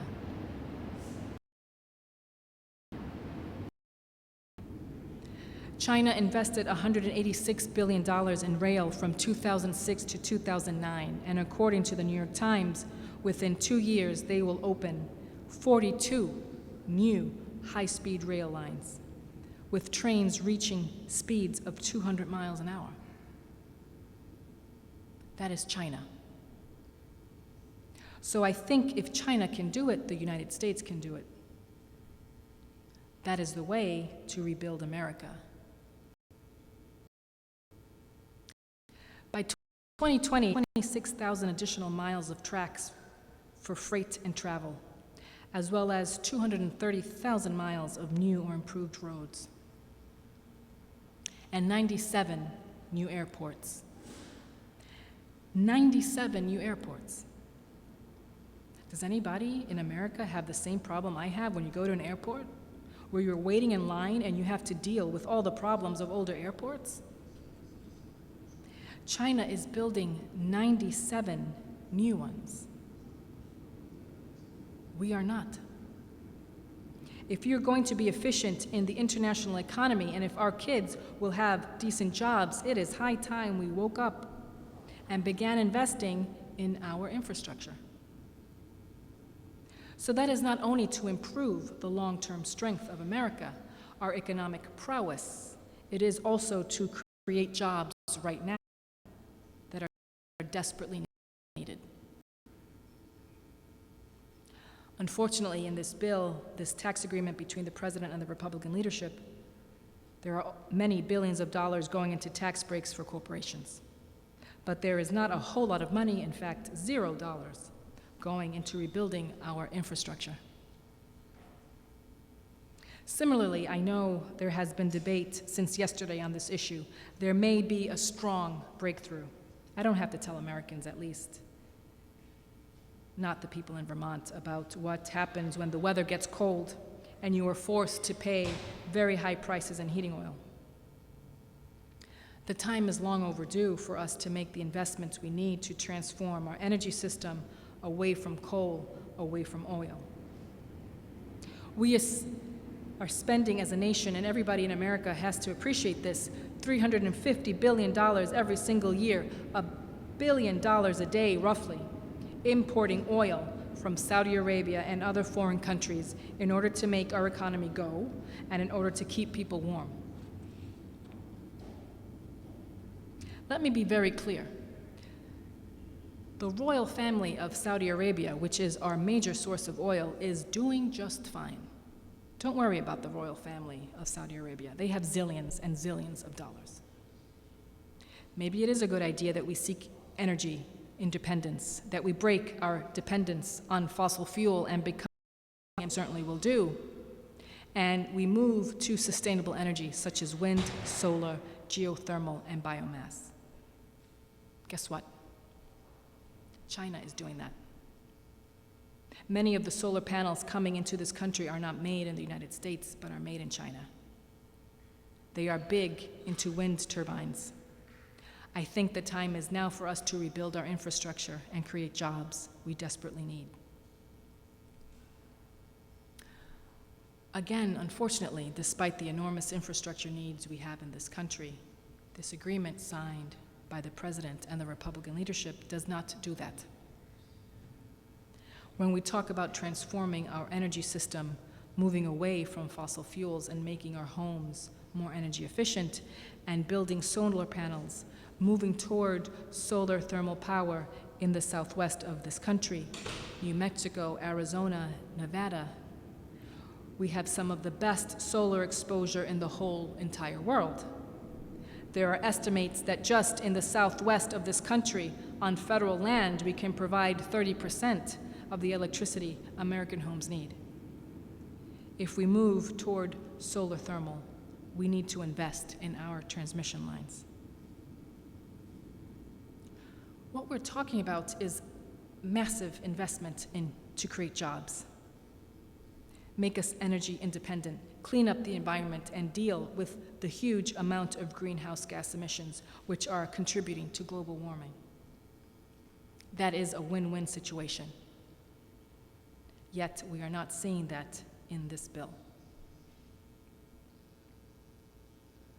I wish to tell you something, Mr. President. I will get into this at greater length later.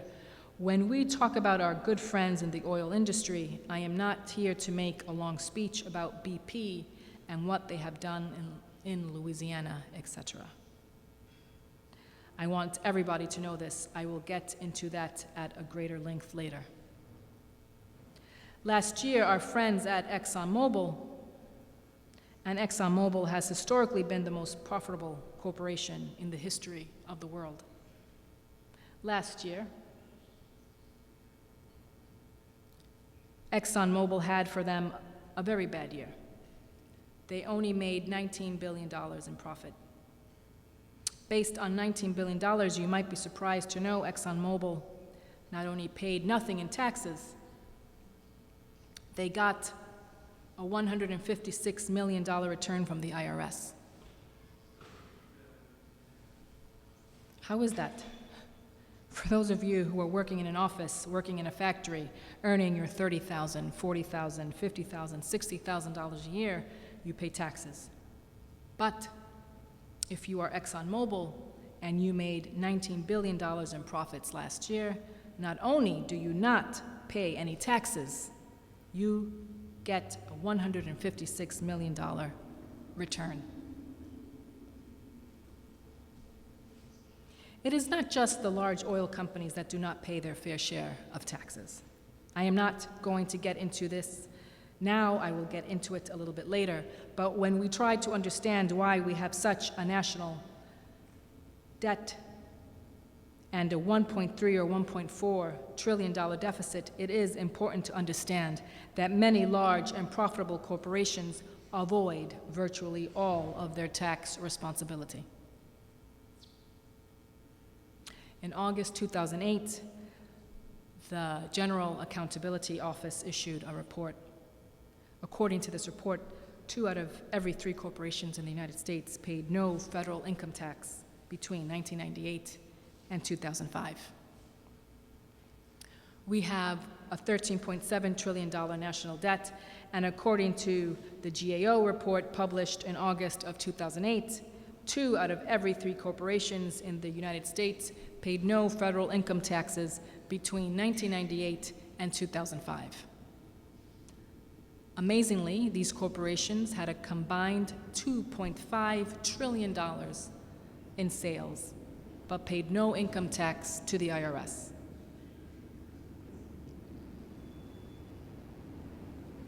Furthermore, according to a report from Citizens for Tax Justice, 82 Fortune 500 companies in America, I guess that is 82 out of 500, paid 0 or less in federal income tax in at least 1 year, from 2001 to 2003.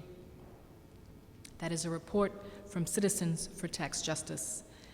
And the Citizens for Tax Justice report goes on to say, in the years they paid no income tax, these companies earned $102 billion in U.S. profits. But instead of paying $35.6 billion in income taxes, as the statutory 35% corporate tax rate seems to require, these companies generated so much excess tax breaks that they received outright tax rebate checks from the U.S. Treasury totaling $12.6 billion. That is from the Citizens for Tax Justice report.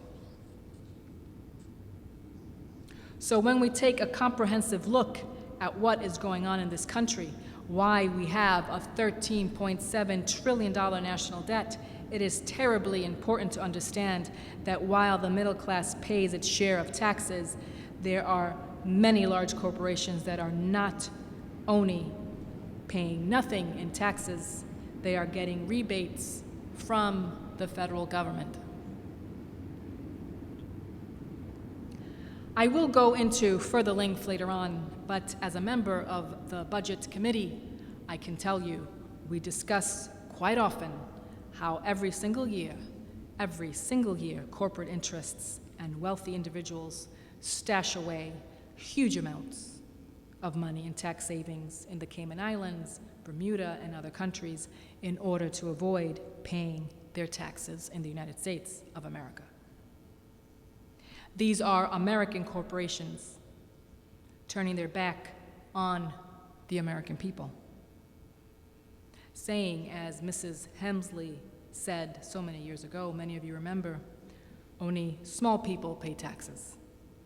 Only the working stiffs out their paid taxes.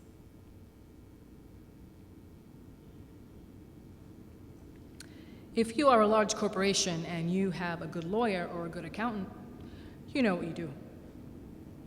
You invest your money in the Cayman Islands or in Bermuda. You don't have to pay American taxes. But, by the way, as the disclosure report last week indicated, no problem.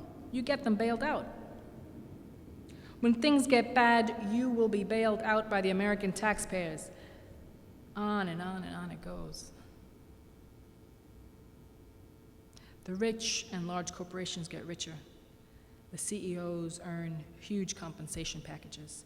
And when things get bad, don't worry. Uncle Sam and the American taxpayers are here to bail you out. But when you are in trouble, well, we just can't afford to help you. If you are in the working class or the middle class of this country,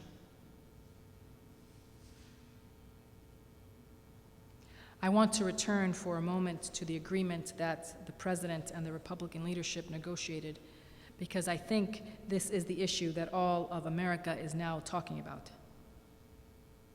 The President and the Republican leadership say it is a good deal.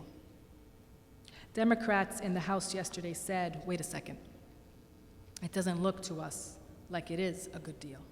In fact, we don't even want to bring it up on the floor of the House.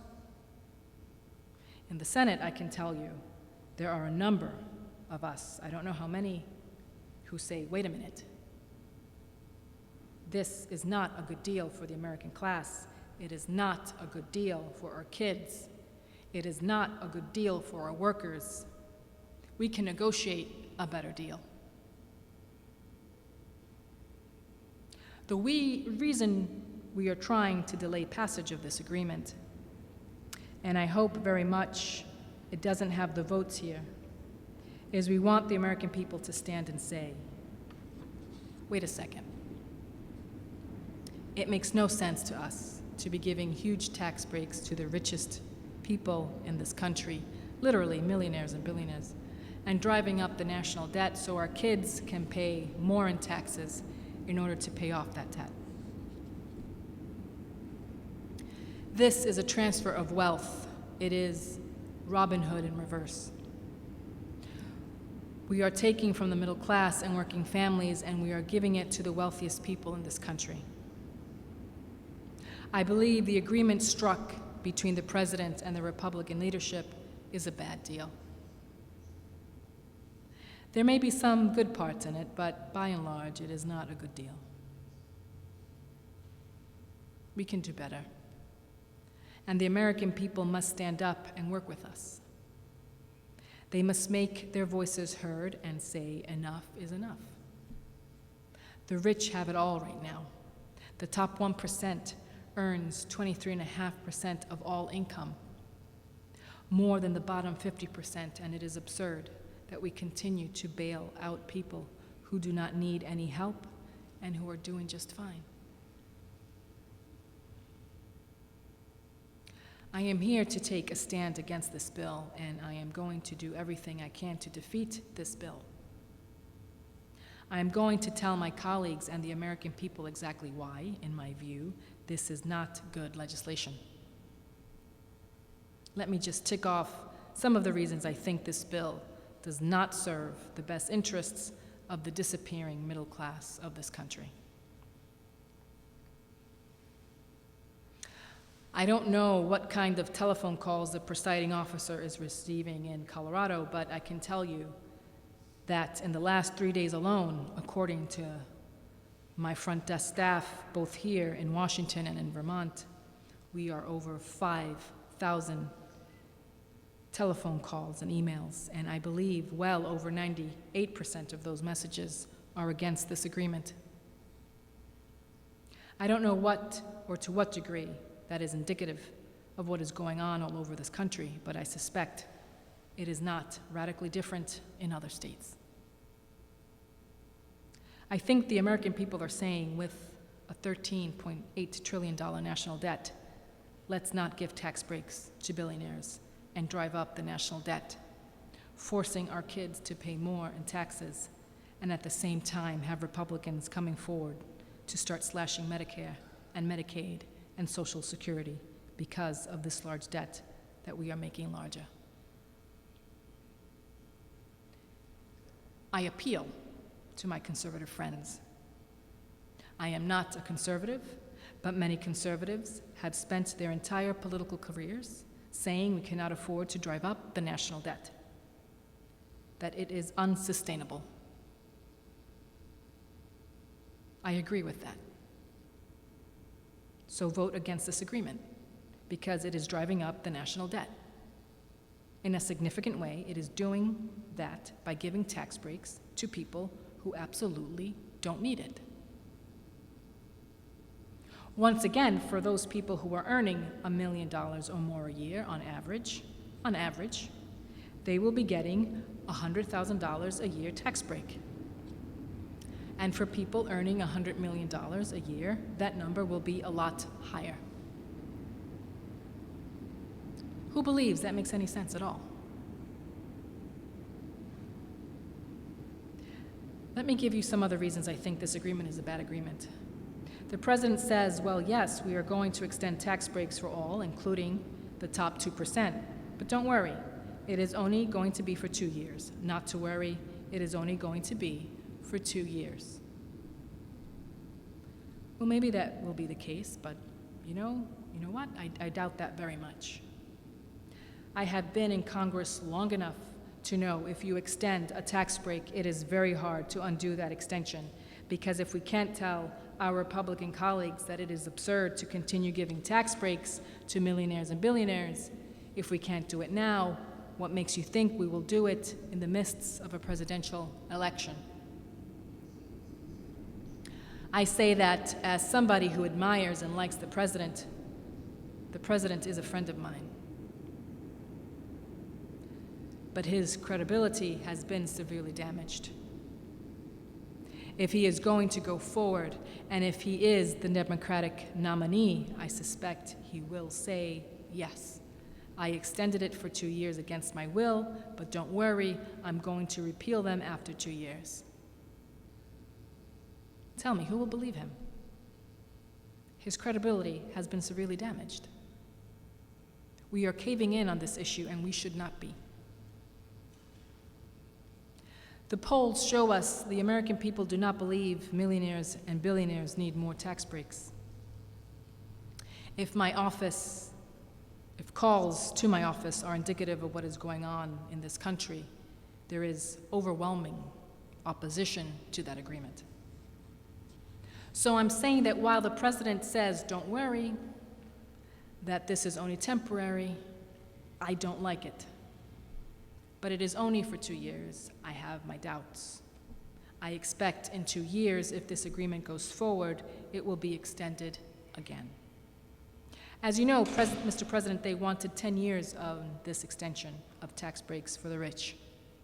I have my strong suspicion that it exactly is what will occur, if not made permanent. This country cannot afford to give tax breaks to millionaires and billionaires and have the middle class pay higher taxes to pay them off. I want to say also that while a lot of attention has been focused on the personal income tax issue, that is not the only unfair tax proposal in this agreement. This agreement continues the Bush-era 15% tax rate on capital gains and dividends.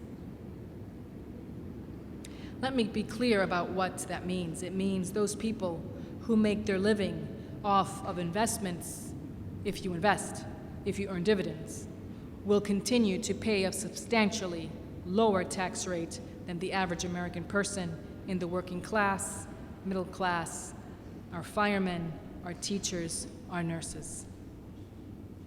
Those people are not going to pay 15%. They pay a higher rate than folks who have capital gains and dividends. I think that is wrong. This agreement extends those provisions. Furthermore, and this is a point that has to be made over and over, this agreement between the President and the Republicans lowers the estate tax rate to 35%. Under this agreement, the estate tax will decline to 35%. Under President Clinton, when the economy was much stronger, the estate tax was 55%. Now, I know the Republicans have done a very good job in trying to convince the American people this is a so-called death tax, that in every family in America, when a loved one dies, the family is going to have to pay 35%, 45%, or 55%. I have had people in Burlington, Vermont, come up to me and say, "What are you doing?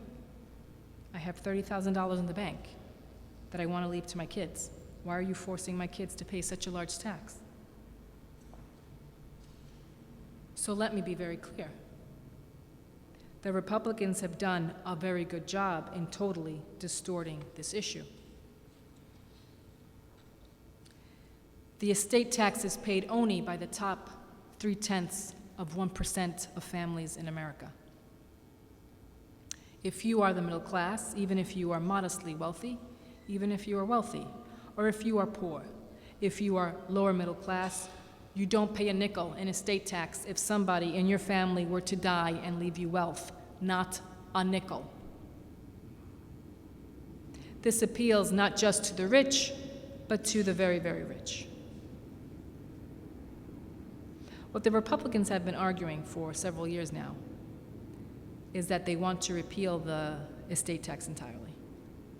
If they were successful in doing that, that would mean increasing the national debt by over $1 trillion over a 10-year period, and all the benefits, not some, all the benefits go to the top 0.3%.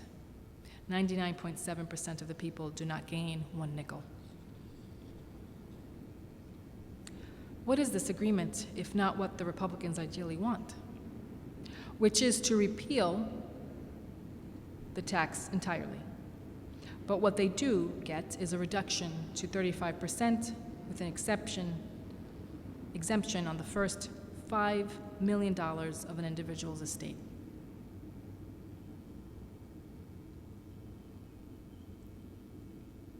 Here's a chart which indicates just what I said a moment ago.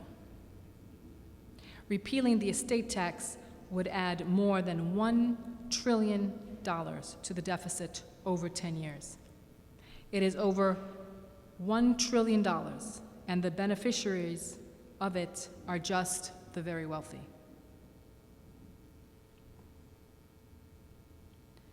Let me give you an example of what the repeal of the estate tax would mean.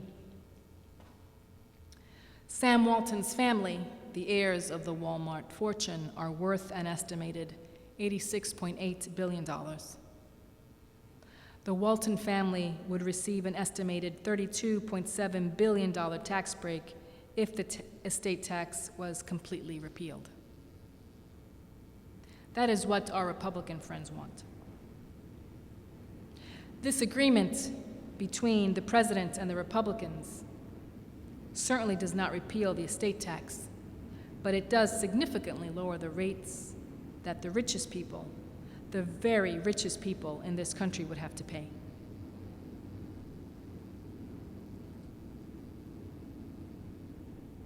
Two days ago, I brought to the floor of the Senate a very simple piece of legislation. I think how that legislation was treated speaks volumes about the debate we are having now. This legislation said that over 50 million senior citizens of Social Security and disabled vets for the second year in a row not getting a cost of living adjustment, a COLA, over 50 million seniors on Social Security and disabled vets not getting any COLA at all, despite the fact their prescription drug costs are going up and their health care costs are going up. They got no COLA. I said I think that in these tough times it is appropriate that we provide those folks, if we cannot get them a COLA, let's give them the equivalent of a measly 2% COLA, a $250 check to all of our seniors and disabled vets. That is what we did, by the way, in the stimulus package. That is all. For over 50 million people, a $250 check costs our government about $14 billion. Yet, I could not get one Republican vote to support of that. Republicans say, my goodness, imagine a senior, a disabled vet living on $15,000 or $20,000 a year getting a $250 check. What an outrage. We have different priorities, they say. We want to give a $1 million tax break to someone who earns $50 million a year. That about says it all. If you are very, very rich, the good news is you are going to get more tax breaks. But if you are a senior or a disabled vet, you can't get a $250 check.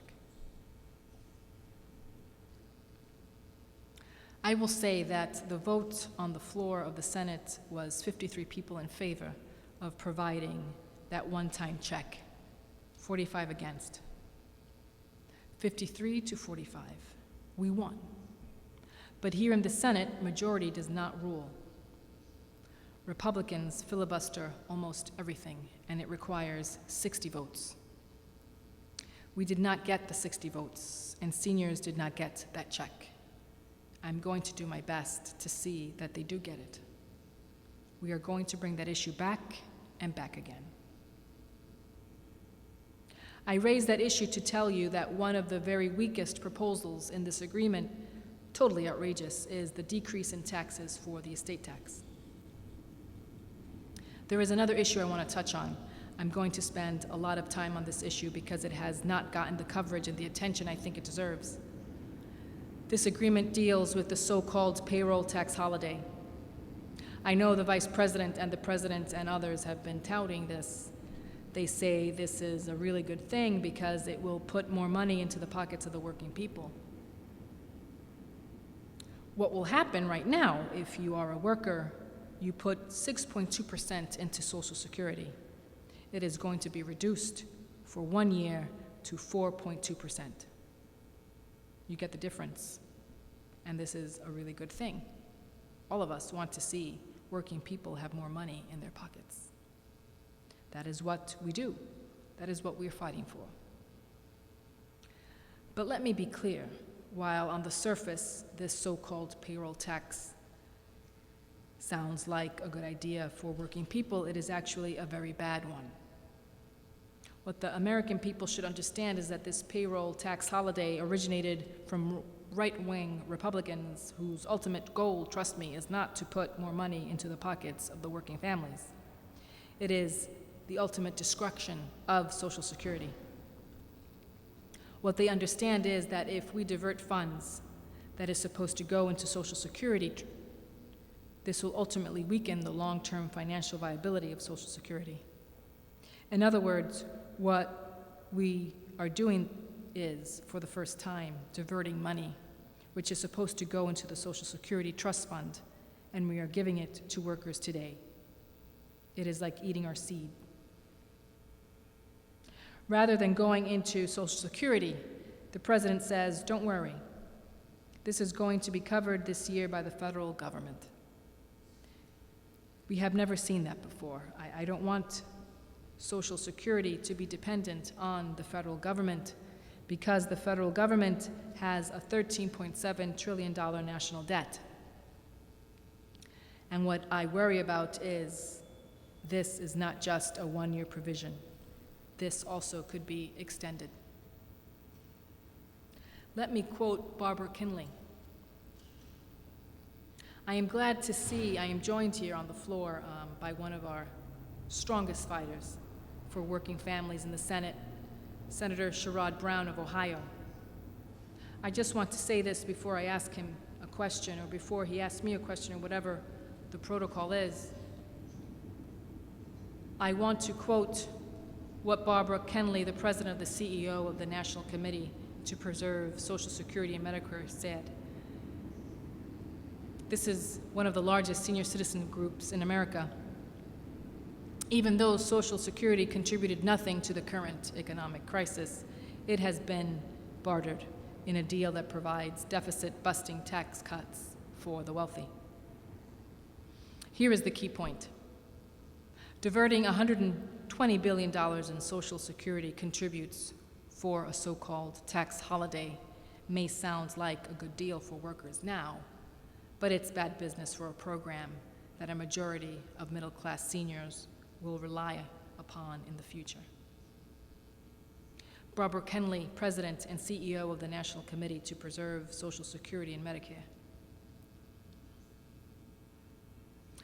I am joined by my very good friend from Ohio, and I want to ask him his sense of this overall agreement. Well, my sense is similar to yours in that I was just on a TV show a minute ago, and I was asked, that the liberals or the conservatives, what they think about this, and this really isn't a liberal conservative issue. This is, first of all, the tax cuts overwhelmingly go to the wealthiest taxpayers. We're seeing the kinds of tax cuts that millionaires and billionaires get from the income tax and from the estate tax. But it's also, equally importantly, it blows a hole in our budget deficit. In some sense, we're borrowing tens of billions of dollars every year now. If this agreement becomes law, we're borrowing tens of billions of dollars every year from the Chinese. We're putting it in our children's and our grandchildren's credit cards for them to pay off who knows when, and then we're giving these tax cuts to millionaires and billionaires. I mean, just in those simple terms, it doesn't make sense. It doesn't make sense in our relationship with China. It doesn't make sense in the lost jobs that come from that China trade policy. It doesn't make sense in undermining the middle class. It doesn't make sense in terms of fairness in the tax system, and it doesn't make sense for our children and grandchildren and what the burden they're going to have to bear to pay off this debt. I mean, when giving a millionaire a tax cut and charging it to our kids who are paying taxes on unfortunately in the last few years declining wages is just morally reprehensible. And when I think of I know Senator Sanders has been on the floor 2 hours now on talking about this and how important, and really analyzing it and educating and all that. I think about the economic policy too that this embodies. 9 years ago, Senator Sanders and the presiding officer, when he was a member of the House, Senator Udall from Colorado, and I and others voted against the Bush tax cuts of 2001 and 2003, principally because those tax cuts overwhelmingly went to the wealthy and ended up adding to our national debt. We had a surplus then. We sure don't now. We had the largest surplus we'd ever had in 2001. Blew a hole in that. But we passed those tax cuts under the belief, those who supported it, President Bush and Senator McConnell and so many others, under the belief that kind of trickle-down economics would grow our economy. Well, in the 8 years, and this isn't partisan, this isn't opinion, this is fact.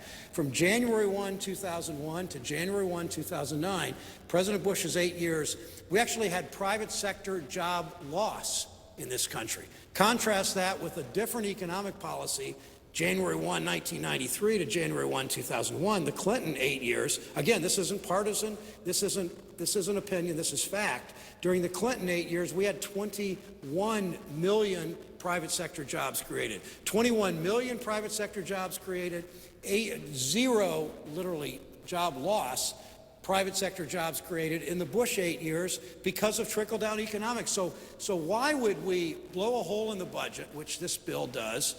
Why would we, for our kids to pay off, and why would we pass continue an economic policy that clearly didn't work for this country? Didn't work for the middle class. We saw the middle class. We saw wages, not only no job increase during those 8 years, except for the people at the very top, we saw actual wage stagnation or worse. Most Americans didn't get a raise during the 8 Bush years. Most Americans simply saw their wages flat or in many cases declined. The super wealthy saw a big increase in their incomes and in their net assets, and now we're going to give a tax break to them. I mean, this isn't class warfare. I have lots of people I know that have a lot of money. I don't aim ill will at them, but why would we help those people who have done so very well and then have our children pay for it? Now, Senator Sanders had just mentioned the letter from Barbara Kennelly, the Social Security, one of the largest seniors organizations in the country, and what this will mean for Social Security. And here's my fear, Mr. President, that if this is passed, we're going to see our budget deficit increase, according to the Congressional Budget Office, about $900 billion because of this package, $800-some billion over the next couple of years. As soon as it's signed by President Obama, even though it was negotiated with the Republican Senate leadership and overwhelming numbers of Republicans in the Senate and House, I assume we're going to vote for it, they're going to say, look at the huge budget deficit that President Obama created. From that day on, they're going to go after ways to cut the budget. That's okay. I agree we need to deal with spending and taxes and the whole picture. But I also know from watching Republicans, I saw them in the House when they moved towards Medicare privatization in 2003 and 4 and 5. They had some success. Fortunately, we were able to beat back most of it. I remember in 2005, after President Bush was reelected in a very, very close race, he spoke repeatedly about privatizing Social Security. I know that's what they want to do. In the 1990s, Speaker Gingrich, fortunately beat back by President Clinton, but Speaker Gingrich tried to privatize Medicare.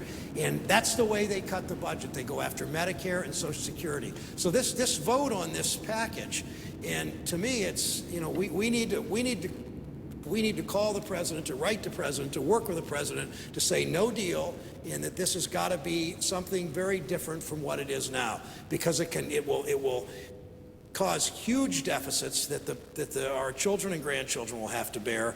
It will not help the economy appreciably, because we saw what the trickle-down economic policies of the Bush years did, and it doesn't help the middle class enough. So it's pretty clear to me how this jeopardizes Social Security, it jeopardizes Medicare. It will force more cuts and more pressure on those programs that have lifted so many people into the middle class. In 1965, when Medicare was first passed, half of senior citizens in this country had no health insurance. Half of seniors had no health insurance. Today, 99% of seniors have health insurance, something like that. And I know that we're a country now that has created a strong middle class. We've seen that middle class, because of these tax cuts for the wealthy, trickle-down kind of economic policy. We've seen the middle class shrink in the last few years. I don't want that to keep happening. That's why I'm very concerned about this. That's why I am working with the president to say no deal, that we need to much more seriously focus on not running up a huge debt, on making sure that Social Security is protected, on an economic policy that works for the middle class, and on a tax policy that's fair to the middle class. That's why Senator Sanders' work is so important on the floor today, taking the floor for a longer period than anybody I've seen since I've been in the Senate, in a filibuster kind of setting where he is he is raising these questions, asking these questions, educating the public, talking to people all over the country, in this chamber and outside, to change this policy. If I could interrupt my friend from Ohio and ask him a question.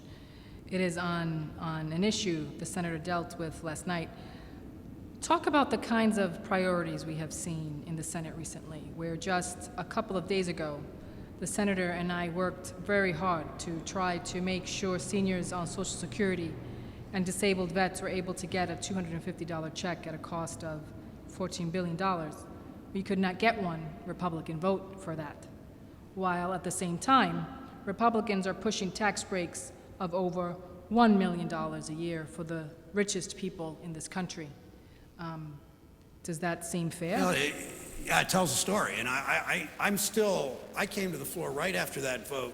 I had supported it all along. I co-sponsored Senator Sanders' his effort to bring that to the floor for the $250 check for all seniors and all disabled veterans, I might add, not just Social Security beneficiaries.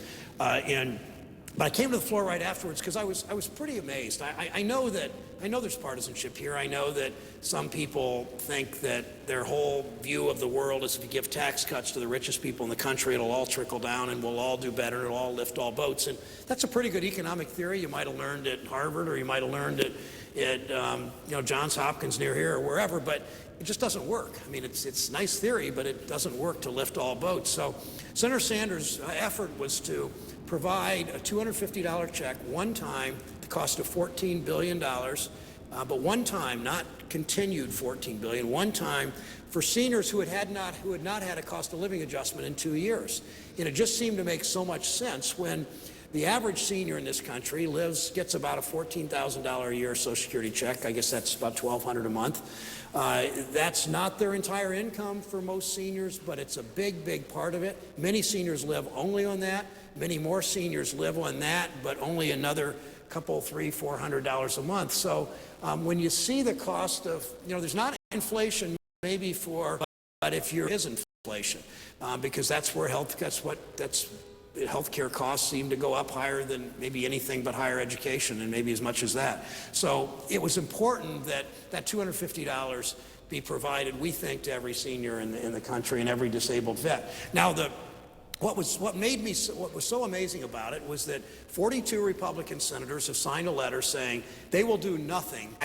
Tax cuts. It's almost, I've never seen the United States senators engage in a work stoppage or a strike. I mean, it wasn't really quite a strike. It was probably illegal for us to strike. I don't know, maybe, but it really was a work stoppage. They were saying, we're not doing anything until you give tax cuts to my rich friends. And I might say also to many people in the House and Senate whose income is in that bracket too. I'm not accusing them of that, to be sure, but they were there for their rich friends and their biggest contributors and the wealthiest people in this country, but they weren't there for a senior citizen living on $1,200 a month that could use that extra $250. I've met too many seniors, and I know that the presiding officer, when he travels to Colorado Springs, or he goes to Cimarron, or he goes to Denver, I know that he hears seniors say, I cut my medicine, I cut my pills in half because I need my prescription to run for 2 months rather than one because I can't afford it, or I skip my medicine today because my house is too cold and I don't have enough to eat. I mean, we know seniors make those choices, and we make choices here. And the choice we made is 42 Republicans made it and blocked, because you need 60 votes.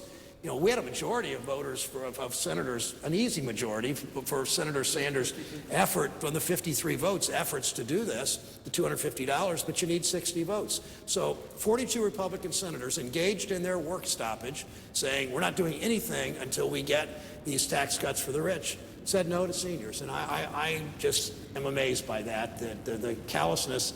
I guess I'm even more amazed when you consider what's today, the 10th or 11th, when you consider in 2 weeks, it's Christmas Day, and that doesn't seem to bother them. Doesn't seem to bother them on unemployment benefits. 85,000 Ohioans a week and a half ago lost their unemployment benefits. 85,000. Their holiday season's ruined, but I guess all of us will go home, and I want to go home and be with Connie and my kids and on Christmas. My children are grown. I have one grandchild. I want to be with them as much of Christmas as I can. But we have a job to do today, and this week, and next week, and this month, and this year, and that is to extend unemployment benefits to people who have lost them, who are looking for jobs as hard as they can in the great majority of cases, and extending the tax cuts for the middle class and doing the right thing. And so far, we haven't done that. And I need to go to the airport, but I want to yield back to Senator Sanders for his work today. I hope next week when we come back on Monday, we're prepared to do whatever it takes to say no deal on this one, and to make this work for the middle class, make it work for Social Security beneficiaries, make it work for unemployed workers. I want to thank my good friend from Ohio, one of the real fighters for working families in the Senate, not only for coming down here, but for his years of effort. But he makes a very important point. We have a job to do, and the job is, I know some people do not believe it, it is a radical concept, but our job is to represent working families, the middle class, and not the wealthiest people in this country. I have 4 kids and 6 grandchildren. I look forward to spending the holidays with them, but But you know what? We have a job to do, and if it means staying here through Christmas Eve, through New Year's, that is our job. And let's pass a proposal that works well for ordinary families, and not just for the wealthiest people in this country. I wanted to thank Senator Sherrod Brown for coming down. What I want to say now, when you look at this agreement, we have talked about the absurdity in the middle of a time when we have $13.7 trillion in national debt, of giving tax breaks to people who do not need it. Senator Brown and I have talked about the dangers inherent in this payroll tax holiday and what it might mean for the future of Social Security, but I also wanted to make another point, that is, that there are many billions of dollars in this proposal going to a variety of business tax cuts. Some of them, in fact, might work. Some of them, in fact, might not work. But what is clear is, if your goal is to create as many jobs as possible for every dollar of investment, this particular approach is not very effective. When we talk about tax breaks for corporations and companies, what we should be aware of is that corporate America today is sitting on close to $2 trillion in cash. They have that cash on hand. The problem is not that they do not have the money. The problem is that working people do not have the money to buy the products these guys are producing. I believe, and not just me, but I think a variety of economists from across the board also believe it, and it makes a lot more sense if we are serious about creating jobs to invest in our infrastructure. I say that for a number of reasons. When you put money into roads and bridges and public transportation, you are creating, for every dollar you spend, far more jobs than giving a variety of tax breaks. That is an economic fact. Second of all, when you are investing in our infrastructure, not only are you creating jobs short term, you are leaving the country with a long-term improvement that increases our competitiveness in a very tough global economy. I mentioned a moment ago, and we will get back to it later, China is investing huge amounts of money into high-speed rail, into their roads, into their bridges. Yet if you drive around certain parts of the country, you think we are a third world nation. You have roads with all kinds of potholes. You have bridges which you cannot go across. You have rail systems where trains are going slower. There is a study out there that I am going to get to later where somebody said that decades ago, it took less time to go from various parts of this country to other parts on trains than it does today, because our rail beds are in such bad shape. So if we are going to make our country competitive, we have to invest in infrastructure. It creates jobs. It adds long-term value to this country. Unfortunately, in this agreement, there is, to the best of my knowledge, not one nickel going into infrastructure. It is important that we, in fact, add provisions which do invest in our infrastructure and create jobs. Another point that should be made when we look at this so-called compromise agreement established by the President and the Republican leadership is that in the agreement there is an extension of unemployment benefits for 13 months. Now, there is zero question in my mind that that is something that absolutely has to be done. Right now, Senator Brown made this point. We have millions of Americans who have, through no fault of their own, lost their jobs. Maybe their plants went to China. Maybe their companies could not get the loans they needed to stay in business. Small businesses are going under, and big businesses are shutting plants. No question we have to extend unemployment benefits. But what bothers me is that this provision in this agreement, which is a good provision, suggests that this is a hard-won compromise. That the Republicans conceded something and they agreed to a 13-month extension of unemployment benefits. But here's the fact. The fact is, for the last 40 years, when unemployment rates have gone above 7.2%, Republicans and Democrats, in a nonpartisan way, have come together to say, of course, we are going to extend unemployment. This is America. We are not going to let working families who are suffering hard times because, through no fault of their own, they have lost their jobs. We are not going to let them lose their homes or not enable them to feed their families. This is America, and we're not going to do that. Republicans have said for 40 years, and Democrats have said that for 40 years. Democrats and Republican president, leaders in the House and Senate have said that. So to say, oh my goodness, the Republicans made a concession. They are going to allow the extension of unemployment benefits for 13 months. That is not a concession. That has been bipartisan public policy for the last 40 years. Now I have been expressing to you and to the American people why I think this is not a good agreement. Why I think this agreement should be defeated, and why I believe we can put together a much better agreement. I do want clear. There are positive aspects to this agreement which should be maintained in an improved proposal. Let me mention some of them. This proposal, in addition to extending unemployment benefits for 13 months, extends the middle class tax cuts. That is obviously something that we do. The reality is that the middle class is collapsing. During the Bush years, we saw $2,200 decline per year in median family income. Working families are hurting. There is no question.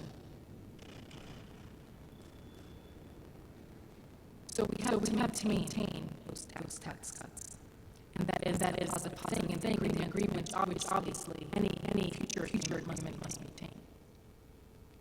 Also, in the agreement is the earned income tax credit for working Americans, a very important provision, and the child and college tax credits are also in this agreement. These proposals will keep millions of Americans slipping out into the middle class and poverty, and they will allow millions of Americans to send their kids to college. I'm not here to say, President, that there are not any proposals and parts of this agreement. There are, but we can do much better. What the President says, and he makes a valid point. Show me the votes. He is good at counting. He tried over here where we only got 53 votes, which said we are going to extend the tax breaks for the middle class and not the very rich. The President knows, as everyone else knows, that around here Republicans filibuster everything. We need 60 votes, and he's going to show me the votes. This is what I would say. What our job right now is about just reaching out to the American people from one end of the country to the other, from California to Vermont, including a lot of other very conservative states. Frankly, it is not a conservative approach to sustainably increase the national debt by giving tax breaks to billionaires. How many times have we been here on the floor hearing our Republican colleagues give long speeches about the danger and the unsustainability of a $13.7 trillion national debt and a $1.4 trillion deficit? We have heard it day after day. That is their mantra. If they believe that, why are they voting on a proposal that substantially increases the national debt for the very unproductive reason of giving tax breaks to the richest people who don't need it?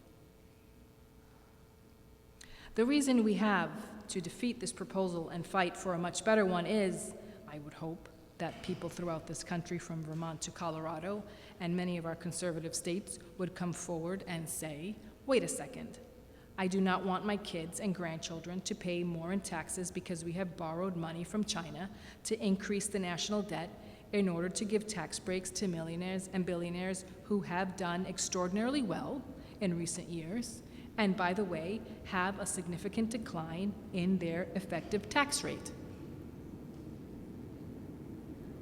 I know the chair has heard wealthy people such as Warren Buffett make the point over and over again that what he really pays in taxes, his effective tax rate, is lower than his secretary's. All over this country, we have examples where very rich people are able to stash money in the Cayman Islands, take advantage of all types of loopholes, and are paying rather low effective tax rates. In many cases, lower than police officers or firemen or teachers or nurses. Opposition to this agreement should be tripartisan. We should have conservative Republicans, liberal Democrats. I am an independent progressive. I can tell my colleagues in the last 3 days, my office has received probably close to 3,000 phone calls, 98% of them against this agreement, probably higher than 98%, and a huge number of emails also overwhelmingly against this agreement. I suspect, I don't know if for a fact, that this is the kind of message the American people are sending all over America. But they have to continue to do so. They have to make it clear so that we can win over at least a handful of Republicans and some wavering Democrats and say, wait a second. We are not going to hold hostage extending middle-class tax breaks in order to give tax breaks to billionaires. We will not hold hostage extending unemployment for workers who have lost their jobs by giving tax breaks to people who don't need it. If the American people give voice to what they're feeling, that this is not a good agreement, that we can do a lot better, I think we can defeat this proposal. And we can come back with a much better proposal which protects the unemployed, extends unemployment benefits, protects the middle class, extends the Bush tax cuts for 98% of the population, and protects a lot of important programs, making college more affordable, making childcare more affordable, and helping us transform our energy system. There's a lot we can do if we defeat this proposal. We are not going to do it inside the Beltway. Republicans are very united. But what we have to do is win at least a handful of them and some wavering Democrats to say, Mr. President, Republican leadership, you guys have to involve Congress in this discussion. I was pleased yesterday that the Democratic caucus said, sorry, we are not bringing that proposal onto the floor. And I applaud Speaker Pelosi and the Democratic caucus for saying so. That took courage. Congressman Welch from the state of Vermont played an important role.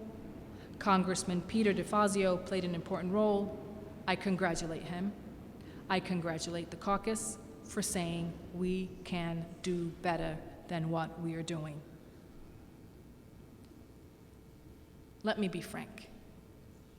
We are not going to do better unless the American people stand up and help us. We are going to need a lot more phone calls, a lot more emails, a lot of messages, so that all of our colleagues in the House and Senate understand the American people do not want to see their kids having to pay off the debt incurred by giving tax breaks to billionaires. This agreement doesn't come out of the blue. It comes within a context that frightens many people. Many Americans have a sinking feeling that there is something very wrong in our country today. I know my father came to this country at the age of 17 without a penny in his pocket. He became the proudest American one could ever see. He didn't have much of an education, but he knew his country gave him a great opportunity. That is the American story. That is what it is all about.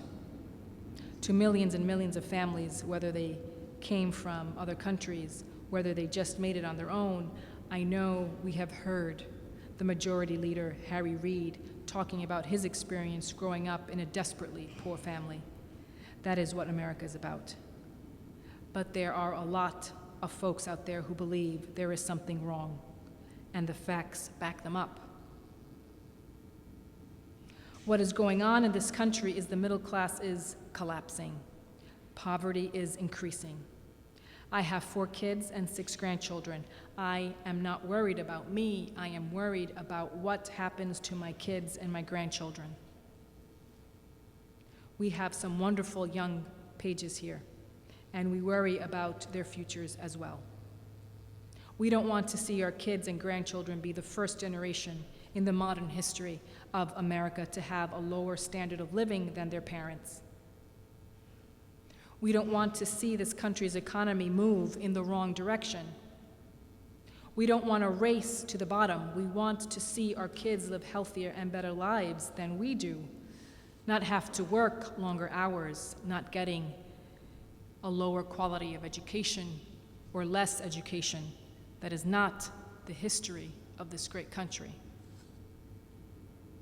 I want to talk about one aspect of what is going on that does not get the kind of attention it deserves.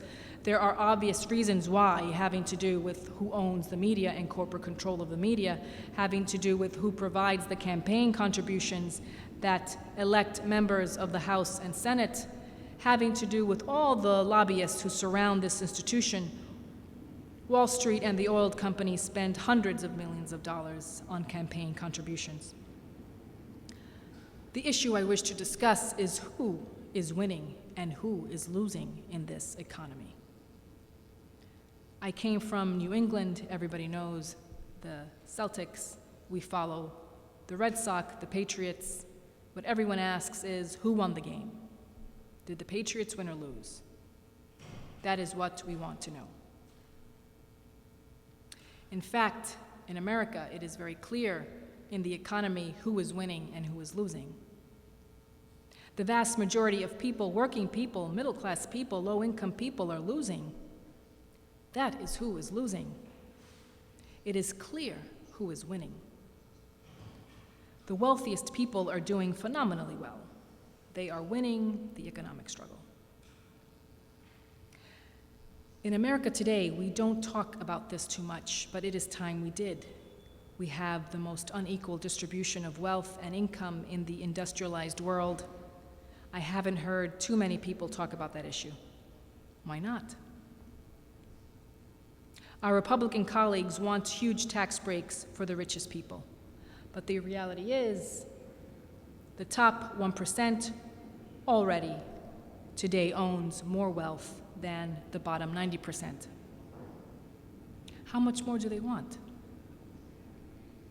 When is enough enough? Do they want it all? We already have millions of families today who have zero wealth. They owe more than they own. Millions of families have below zero wealth. We are living in a situation where the top 1% owns more wealth than the bottom 90%. And Mr. President, the top 1% owns more wealth than the bottom 90%. That is simply unacceptable.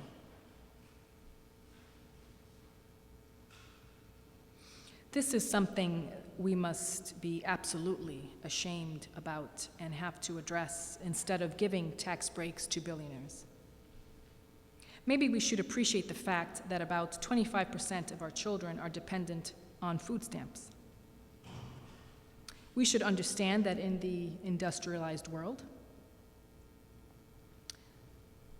the United States, as this chart shows, has the highest rate of childhood poverty.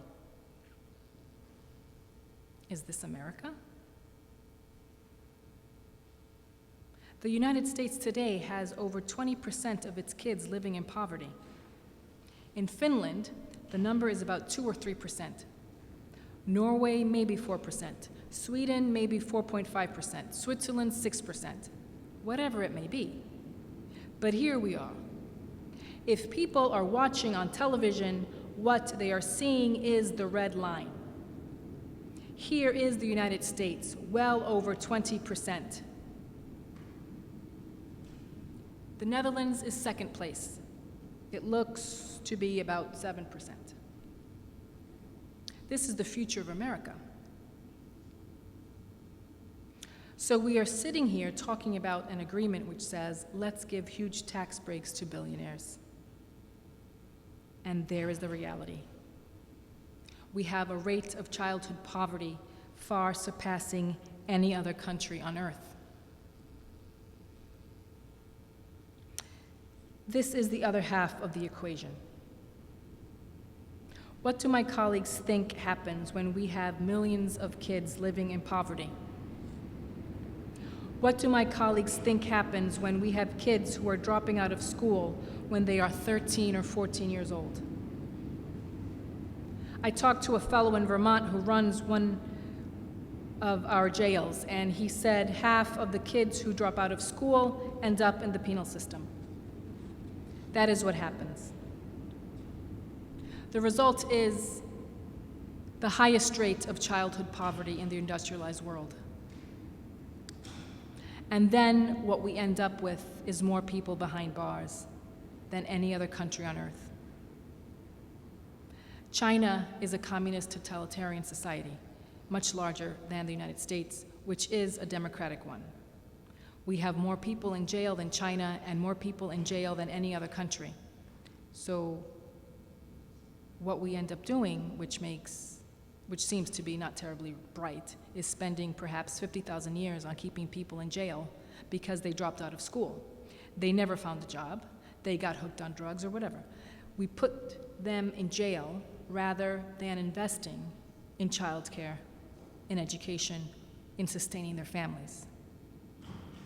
So when we look at the context in which this agreement was reached, we have to see that it takes place at a time when the rich are already doing phenomenally well, while we have the highest rate of childhood poverty in the industrialized world. During the 8 years of President Bush, the wealthiest 400 Americans, that is not a lot of people, 400 families, saw their income more than double, while their income tax rates dropped almost in half. So you have 400 families, all of whom are already multi-millionaires, where during the 8 years of President Bush, their income more than doubled, while their income tax rates dropped almost in half. I would say to my colleagues in Senate, we do not have to worry about these guys. They're doing just fine. They do not need an extension of tax breaks. The wealthiest 400 Americans now earn, on average, $345 million a year, and they pay an effective tax rate of 16.6%. How is that? The top 400 wealthiest people in this country earn $345 million a year, and they pay an effective tax rate of 16.6%. They do not need an extension of tax breaks. By the way, for the United States of America, this effective tax rate of 16.6% on average is the lowest tax rate for the very rich in America there has ever been. So we have already given the wealthiest people in this country the lowest effective tax rates in the history of our country, at least since they have been keeping records. That is what we have done. So the idea of giving these guys who are doing phenomenally well, who already own more wealth than the bottom 90%, more tax breaks is totally absurd. Under the 8 years of President Bush, the wealthiest 400 Americans, we talked about how they doubled their incomes. Income is what happens in 1 year under the 8 years of President Bush. The wealthiest 400 Americans increased their wealth by more than $380 billion. 400 families increased their wealth by $380 billion. That averages to about $1 billion per family. Mr. President, $1 billion in 8 years, that is the average. Some obviously more. Collectively, I know this is not an issue we talk about much. The 400 richest families have accumulated $1.27 trillion in wealth. If any of them die this year, their heirs can receive right now all of this money tax-free because the inheritance tax has been eliminated. It was eliminated in 2010 as part of the Bush estate tax repeal. Last year, the top 25 hedge fund managers made a combined $25 billion in income, a combined $1 billion per person. Okay, so if you're a hedge fund manager, you're doing pretty well. I mentioned a moment ago that we tried just the other day to get checks of $250 out to disabled vets and senior citizens on Social Security who have not had a COLA in 2 years. We could not get them that check. But last year, the top 25 hedge fund managers made a combined $25 billion in income, $1 billion per person. And our Republican friends say, oh, my word, we have to lower these taxes. Last year, ExxonMobil, Bank of America, and other large, profitable corporations paid no federal income taxes. So what you have is a tax system which is totally distorted in the sense that it allows large, profitable corporations to pay, in some cases, and in many cases, zero. In fact, last year, it would be funny if it really was not pathetic, as I understand it. ExxonMobil, which made $19 billion, paid nothing in taxes. Bank of America got a huge bailout from the American taxpayer, paying their executives all kinds of fancy, huge compensation packages, got a refund check from the IRS. That is how absurd the situation is. And people say, oh my word, in order to deal with our deficit, we're going to have to cut back on Medicare and Medicaid and education. We cannot afford it. I guess we can afford to allow ExxonMobil, the most profitable corporation in the history of the world, to make huge sums of money and pay nothing in taxes. We can afford to do that, but we cannot afford to protect working families and the middle class. In 2005, 1 out of every 4 large corporations in the United States paid no federal income tax on revenue of $1.1 trillion. Now, what do you think? Maybe before we start cutting Social Security, Medicare and Medicaid, and veterans programs, we would want to ask some of these very large and profitable corporations to pay at least something in taxes. From 1998 to 2005, 2 out of every 3 corporations in the U.S. paid no federal income taxes, according to the GAO report. Sadly, the economic pain millions of people are experiencing did not even begin as a result of the Wall Street bailout. The middle class was collapsing long before that. It is wrong to blame Bush for all the problems. He contributed a lot to it, but not all of it. That trend has been going on for many years.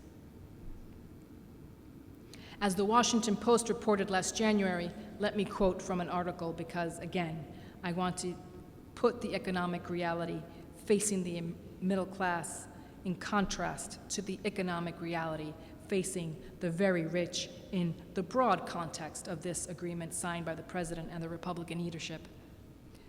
As the Washington Post reported last January, the past decade, the Bush 8 years plus 2 years was the worst for the U.S. economy in modern times. It was, according to a wide range of data, a lost decade for American workers. A lost decade for American workers. Do you know why people are furious? Do you know why they are angry at Washington and everybody else?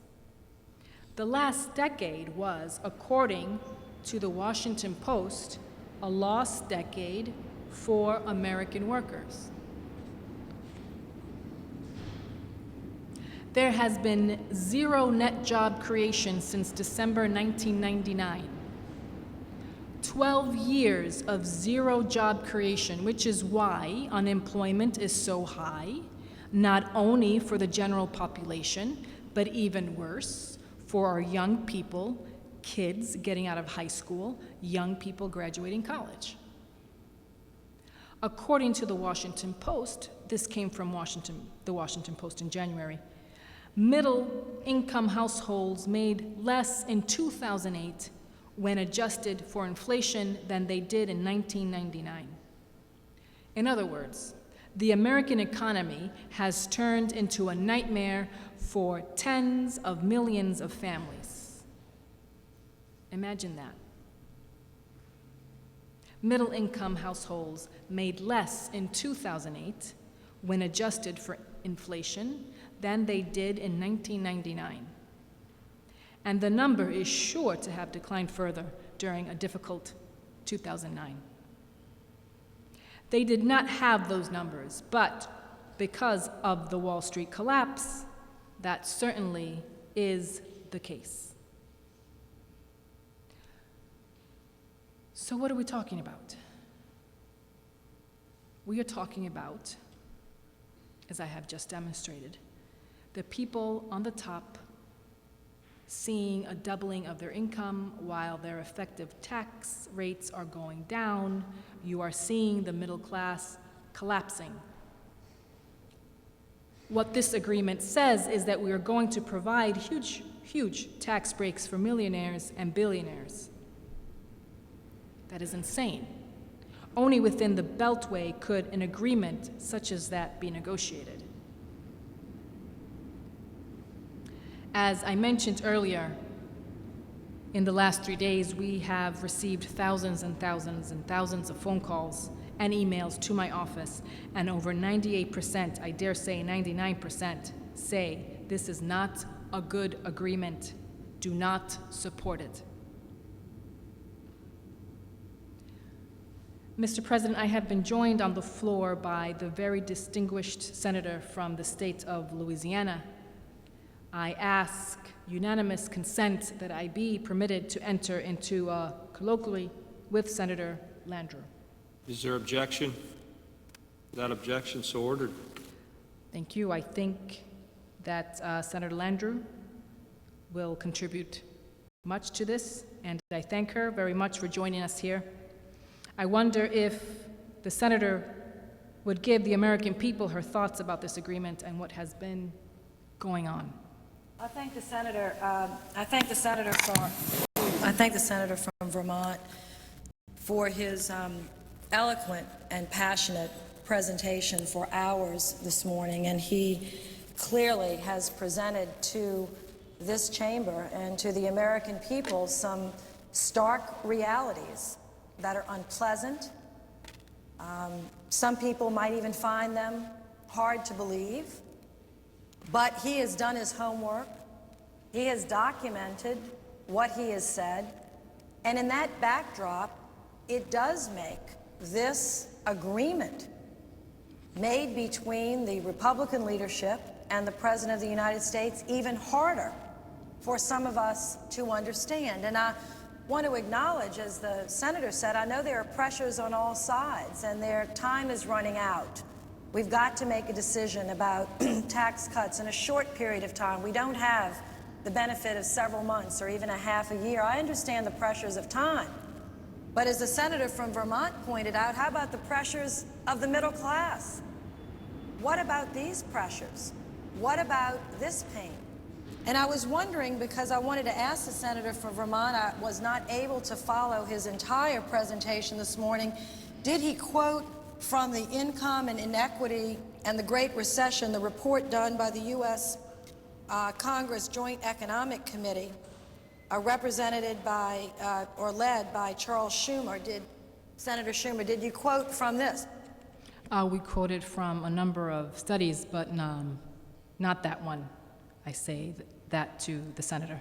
Well, I'd like to add in our colloquy, if he was aware that according to this report that just came out September of this year, It says income inequality has skyrocketed. Economists concur that income equality has risen dramatically over the past 3 decades. Middle-class income stagnated under President Bush. During the recovery of the 1990s under President Clinton, middle-class incomes grew at a healthy pace. However, during the jobless recovery of the 2000s under President Bush, that trend has reversed course. Middle-class incomes continue to fall well into the recovery, never regained their highs of 2001. The report goes on to say, which is frightening, which is why I have been raising my voice in opposition so strongly to some parts of this package, is that this report says, Senator, high levels of income inequity may precipitate economic crisis. In other words, if the middle class can't see light at the end of the tunnel, and if the economy itself can't grasp a way for the middle class to grow, Senator, this recession may never end, no matter how much money you give to the very wealthy. I mean, this is the reality that we're facing at this moment, how to end this recession. Now, Republicans weren't completely to blame for it. Democrats weren't completely, innocent, or vice versa. But it's not about who to blame, it's about how to fix it. And we're about to pick up a $980 billion hammer next week and attempt to fix it. A, are we hitting the nail right? You don't have many $980 billion hammers to pick up. I mean, we're borrowing this one. So let's hit it right. This is an important issue before our country. I think that's what the senator is saying. Am I putting words into your mouth, Senator? Is this what you're trying to explain? Exactly. The point cannot be understated. What Senator Landrieu is saying is that if you have a collapsing middle class and people are unable to purchase anything, it impacts the entire economy. The economy cannot grow. We can't grow jobs if people don't have enough money to buy products made by other people. If all or a substantial part of the wealth in this nation occurs in the hands of a few, they get 3 yachts and 8 airplanes. I guess, but there is a limit to what they can purchase. And there's a limit to what they can consume. And what the senator is saying and what I'm saying, and I want to be very clear because the senator and I don't agree on every piece of legislation. He tends to be a little bit more liberal and progressive in his politics than I am, but on this subject, we are both equally concerned about the shrinking of the middle class. And I want to say, from my perspective, the senator may have a different view. I'm talking about the broad middle class. Incomes of $50,000 to $500,000. Now, in my state, $500,000 of income, I'm not talking about net worth, I'm talking about income, is a huge amount of money. In fact, I brought a graph that I'm going to, it's right here, to show here that 84% of the households in Louisiana, so when I talk about middle class, 84% of the households in Louisiana make less than $75,000. 84%. Now, most people in Louisiana, believe they're in the middle class. But 84% make below $75,000. So when I use the term middle class, and we all have a different view, I try to say the broad middle class, between $50,000 and $500,000. If you have $500,000 in income, you're quite wealthy in Louisiana. But I realize that we're not New York. We're Connecticut, California. Maybe if you make $300,000 or $400,000 in income in some of these places, you don't consider yourself very wealthy or rich. I think by Louisiana standards you would be. But this is a big nation, so I want to be as broad as I can possibly be here. I'm not talking about the wealthy being 400 or 500,000. That may not be the case in California. But what we're talking about in this tax bill is borrowing $50 billion to give tax breaks to families earning over $1 million. So as the senator from Vermont said, whether you put your mark at 250,000 or 100,000 or 500,000, we could disagree about how broad the middle class is. But is there anyone in this chamber, on any side of the aisle from any state, that believes seriously, given what the senator from Vermont just outlined, which is really not debatable? I mean, these economic studies are not just from one side of the aisle or another, that we should actually, next week, provide $50 billion in extended benefits for the families in America who are making more than $1 million a year.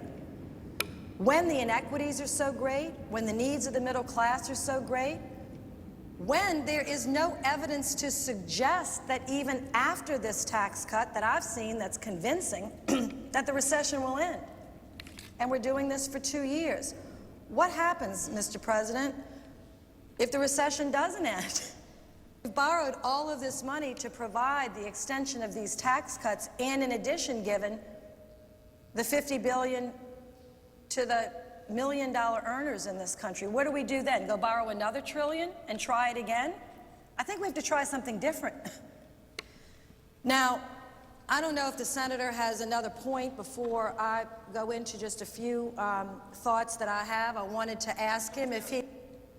Well, let me ask the senator, and I thank her very much. I agree with what she has been saying, and I was mentioning earlier the calls coming in and the emails coming into the office are overwhelming. 99% against this. Are you getting similar calls? I'm getting calls, actually, and I checked this morning, about 50% for, 50% against. Now, the state of Louisiana is a little different than the state of Vermont. Many of the calls coming in from around the country are against giving, well, actually, let me say this. Most of the calls coming in are absolutely against giving tax cuts to people over $1 million. I mean, overwhelmingly, people are calling in saying, is that really happening? And geez, and in fact, my office told me today that actually 10 people called that had incomes over $1 million, which I found very interesting, to say they supported my position. Tell Senator Landrieu I make $1 million a year, and I agree with her. So I know people are listening. So I thank those callers. You know, they make $1 million over a year. They said, please, use the money for somebody else or something else. I'm doing fine. I'm counting my blessings. I survived the recession. They know that 33,000 people are getting ready to run out of unemployment benefits in Louisiana alone if we don't extend it. They know that middle-class families making under $75,000 in income in Louisiana, be a very strong business person and be doing very well, and have 8 children. You know, you have large families out in the West. We have very large families in the South. No one ever gives us credit enough, I think, for that. The fact that people work very hard, sometimes a mother and a father. Their income might be $200,000, $250,000. But with 6 children, that doesn't go that far these days, Senator. And with 8 children, I grew up in a neighborhood where we routinely had 12 children in a house. How much money do you think you have to make to feed and clothe and send to college 12 children? My father sent 9 of us to college. We never made anywhere near that money. I still think it was a miracle any of us ever got there. But nonetheless, the issue is, next week we're going to debate this agreement. And I want to say I support extending tax cuts to the middle class, to the broad middle class. But there is something terribly wrong here in Denmark. Something is not right in Denmark.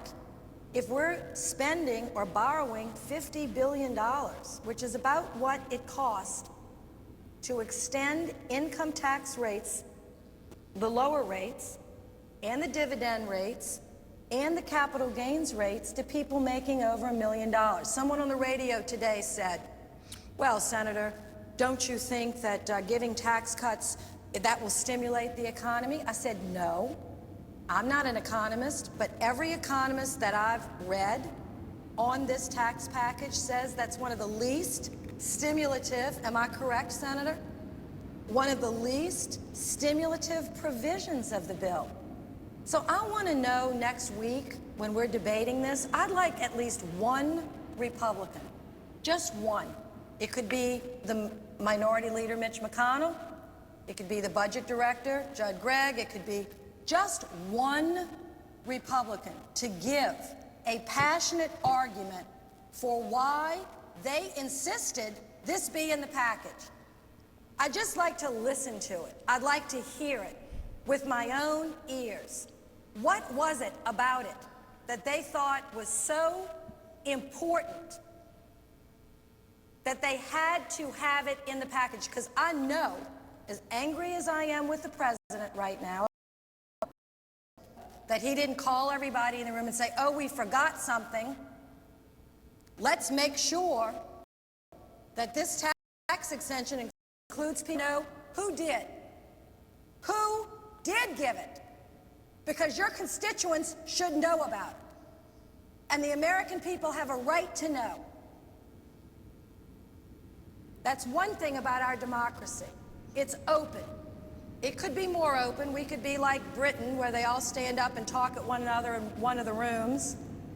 It's very interesting. I find it very interesting to watch sometimes. We don't do that. But at least if the people of Britain want to know what their people are saying, they can hear them. Somebody said this. I'd like to know who, and where, and when. Was it in the Oval Office? Was it in the cloakroom? Because I am going to be forced to vote, because now I think the senator understands we aren't going to have any amendments. So I'm going to be forced to vote and have to choose between extending tax cuts for 84% of the people in my state that make less than $75,000, which of course I want to do. Even though we have to borrow the money to do it, we can't not do it. I mean, the economic circumstances are such, while we have to do it, get them help, I've got to say yes to something that I've talked about, and I want to be serious about this. I'm very serious about it. For me, borders on moral recklessness. I've been criticized on both sides of this debate. How can you use words like this? I don't know. We went to Mass almost every week. The priest would say, don't take more than you need, don't be greedy, share with others. I mean, did I go to the wrong school? So I'd like to know. Maybe those lessons were missed on the other side. And I don't normally speak like this. I've been criticized for it. I'm very, very torn. Because I like to be part of a team. I understand, the senator from Vermont, that we can't have every package exactly the way we believe, and I understand that. I've had to vote for some things that were hard for me to stomach, and I've done it because there were other good things in the bill. That's the way the process works.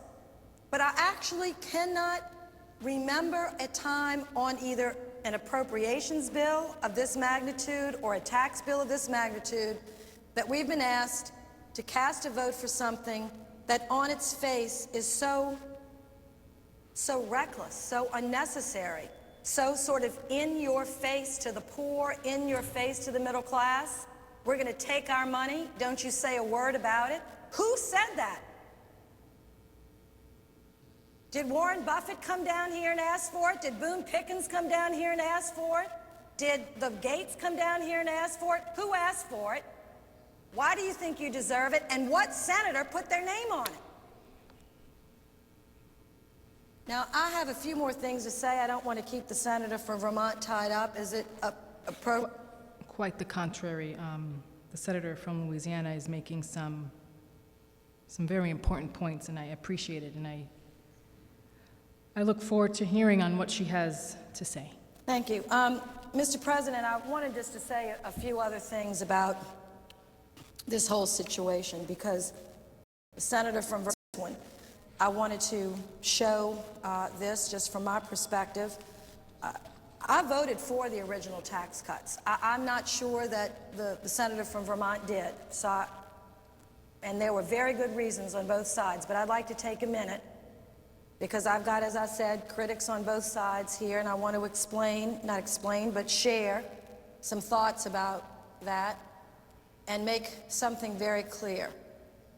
I was one of 12 Democrats, there are only 7 of us left in the chamber today, that voted for the Bush tax cuts. There was for the middle class and the poor and the wealthy. Everybody got income tax relief, capital gains tax relief, dividend tax relief.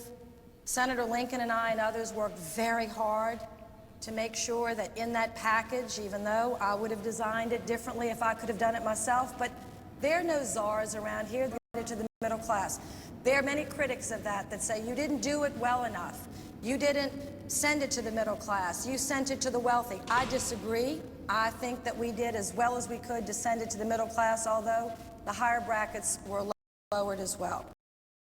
The big difference for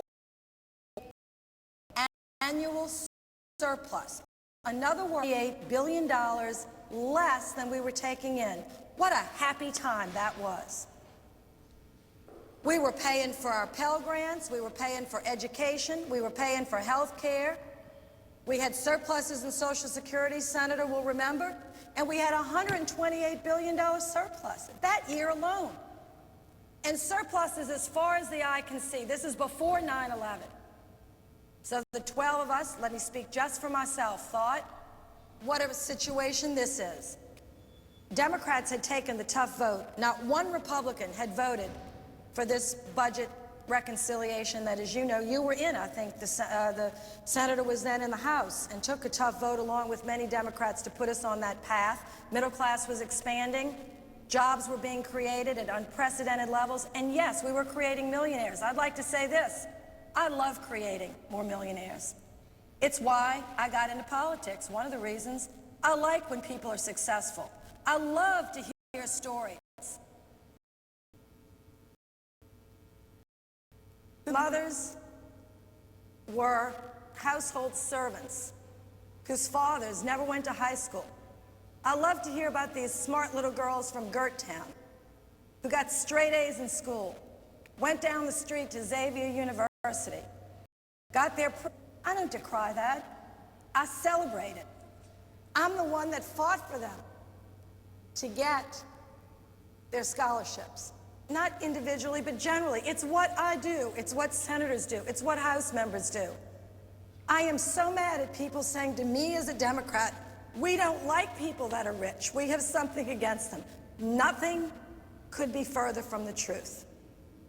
I love the book, The Millionaire Next Door. It talks about how it's a myth that most millionaires in America have inherited the money. The fact of the matter is, we've created such a great country over 250 years, we've actually found the way for poor people to go from nothing to huge wealth and to create. Our libraries are full of books about it. There's nothing wrong with that. So when we had a surplus, I thought we should give tax breaks and use some of that money. But today we're being asked to provide tax cuts when the deficit is, and I want to get this number because it's shocking actually, it is 10 times greater than the surplus. It is 1.294 trillion. That is what the annual deficit is this year. So I'm going to go 128. See, surplus in sight. The biggest, the largest, most ferocious recession since the Great Depression, and we're running an annual deficit of $1.29 trillion.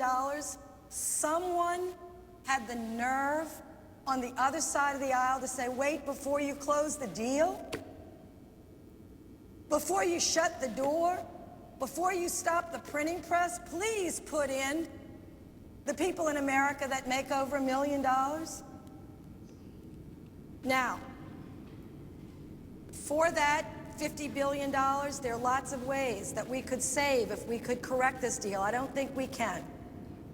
But if we could, as the senator knows, do we have men and women in the military? Do you know what their COLA is going to be this year, the senator from Vermont? Because it's about, I think it's, what, only 1.4%?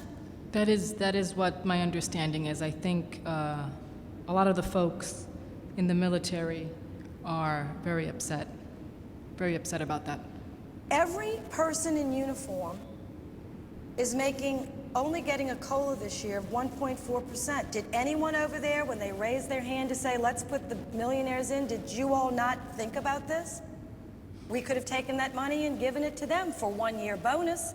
They most certainly deserve it. They're coming back without eyes, legs, leaving some of their limbs in Iraq and Afghanistan. Did anybody over there think about that? The senior citizens that Senator has been such an advocate for, they're not seeing the kind of COLA that they normally get. Talk about stimulus. Every dollar I think you give to a senior citizen, Senator, would you say, it gets right away spent. They have to buy food for it. They're not going out and perusing, you know, a yacht or an airplane that they could or could not buy. They don't really need it. They need to eat. They go to the corner drugstore, or they need to get their medicine. They spend it. I mean, yes, we give money to the poor on the Democratic side and to the middle class because it's the right thing to do, but it actually happens to be also the smart thing to do for the economy and for jobs. So when people say, oh, the senator's flip-flopped, you know, on taxes, I don't understand how to say something. I voted for tax cuts when we had a surplus. I am challenged about how to address this package. Most certainly want to extend it for the middle class. Most certainly want to extend unemployment. People are unemployed not because they're lazy, for heaven's sakes. They're unemployed because there are no jobs for them. It's some of the longest term making us feel. They say to us, well, we gave you the unemployment, so surely you should give us the tax breaks for millionaires. Is that really an equal trade? And if somebody believes that, actually, I've heard commentators say it, you know, on different networks. I've been on these news programs, and they say, but you got the unemployment, so that's a fair trade. If there's a senator that thinks that, I'd love for them to say that next week, because I think that would be great to have on the record.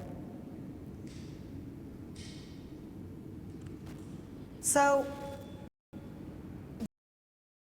0.8% are making over $200,000.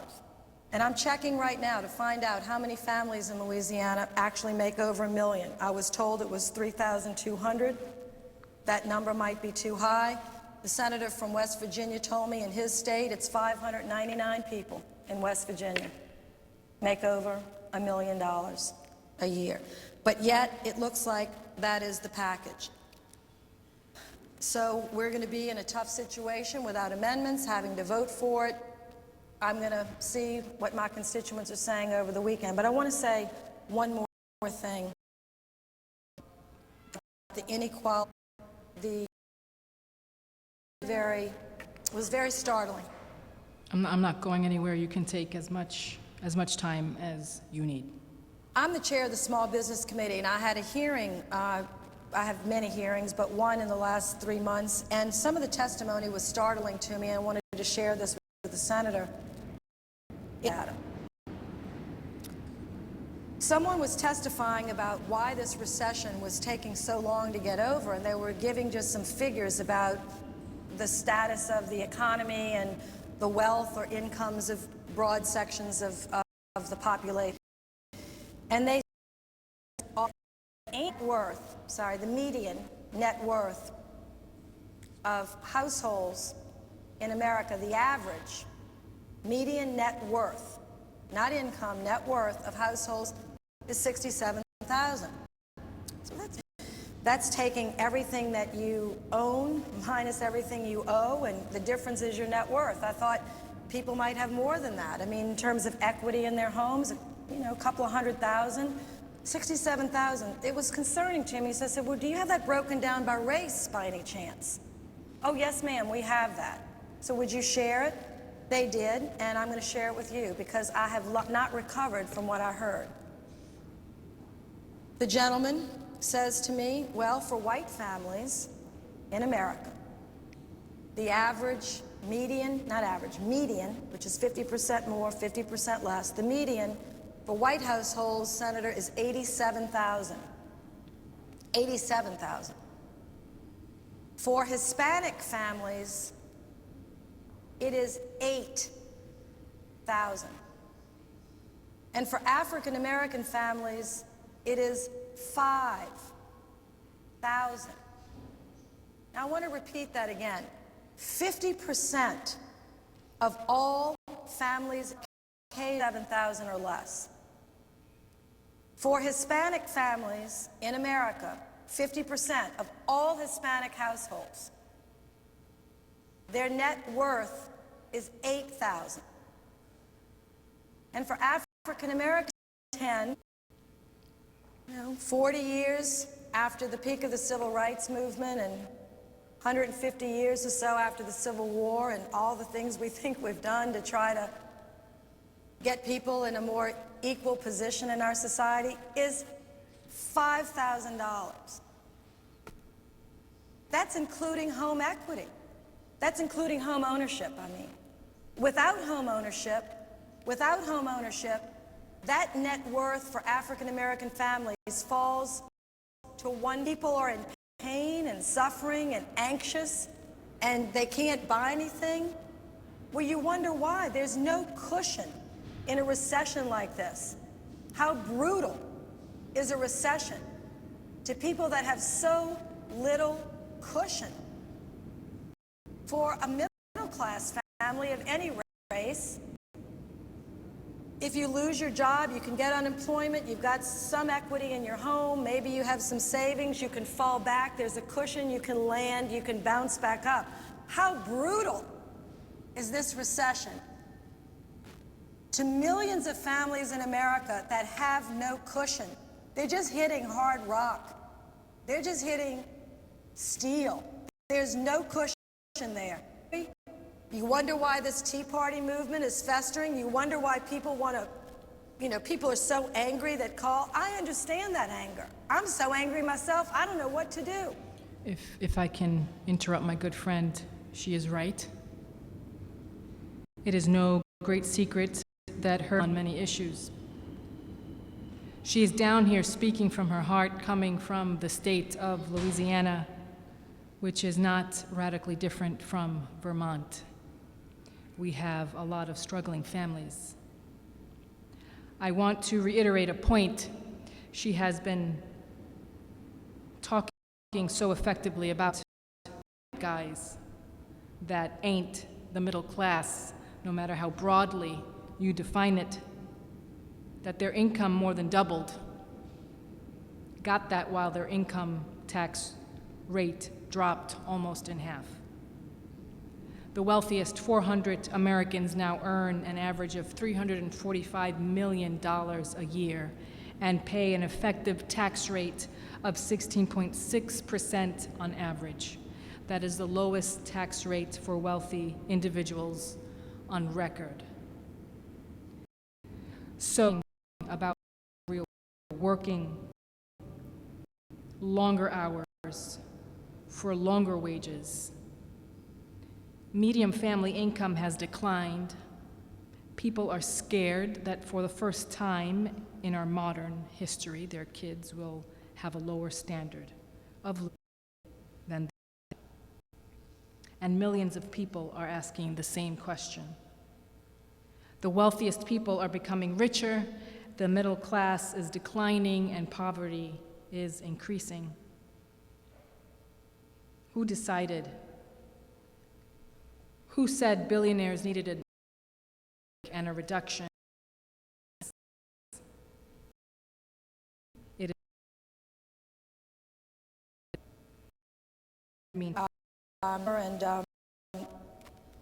The Joint Economic Committee. Without objection. Thank you. But I want to go back to a point about this so that I'm not misunderstood. I guess no matter what I say, critics will take it and and do what they will with it. But I am not against tax cuts. I voted for them in many times in my life when we had surpluses. I've even been pressured to vote for things and have done so even when we didn't have the surpluses we had, when they were targeted and focused, and there actually had been some rational thought attached to, well, we might need to borrow some money, like we did in the stimulus package, and spend it, because if we don't get some spending, parts of the stimulus package, which, by the way, contrary to popular myth, was about the same size as this package. This package is actually larger. This package is going to be $900 billion. The stimulus was 800 something. It's going to be less. But in that stimulus package, there was about a third of it were tax cuts. Do you remember that, Senator, Mr. President? A third of it were tax cuts. It wasn't all just spending. But every economist, Republican, conservative, liberal, said the government's got to step up and spend in this economy because this place is shutting down, meaning the country. And so we did. People will still argue on the other side that was the wrong thing to do and we shouldn't have done it. But I'm here to say that for the budget, where would you be today without the $2.8 billion? I don't know how much went to Vermont or went to California or went to Colorado. But, you know, people say it was a failure. Let me say that $2.8 billion went to our state, and it warded off some draconian cuts that our cities and counties and parishes would have to. I am not unmindful of the importance of providing tax cuts when we can. But when we're asked to vote on a package that has a provision like this, that borders on moral recklessness, I have to catch my breath and say, whose idea was this? I'd like to know.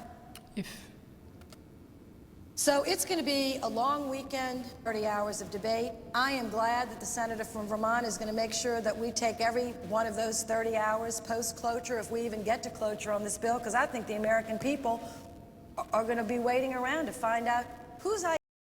Very important. We are a of this country. Senator Landrieu asks a very simple question, which I would like, and I think the American people would like, an answer to.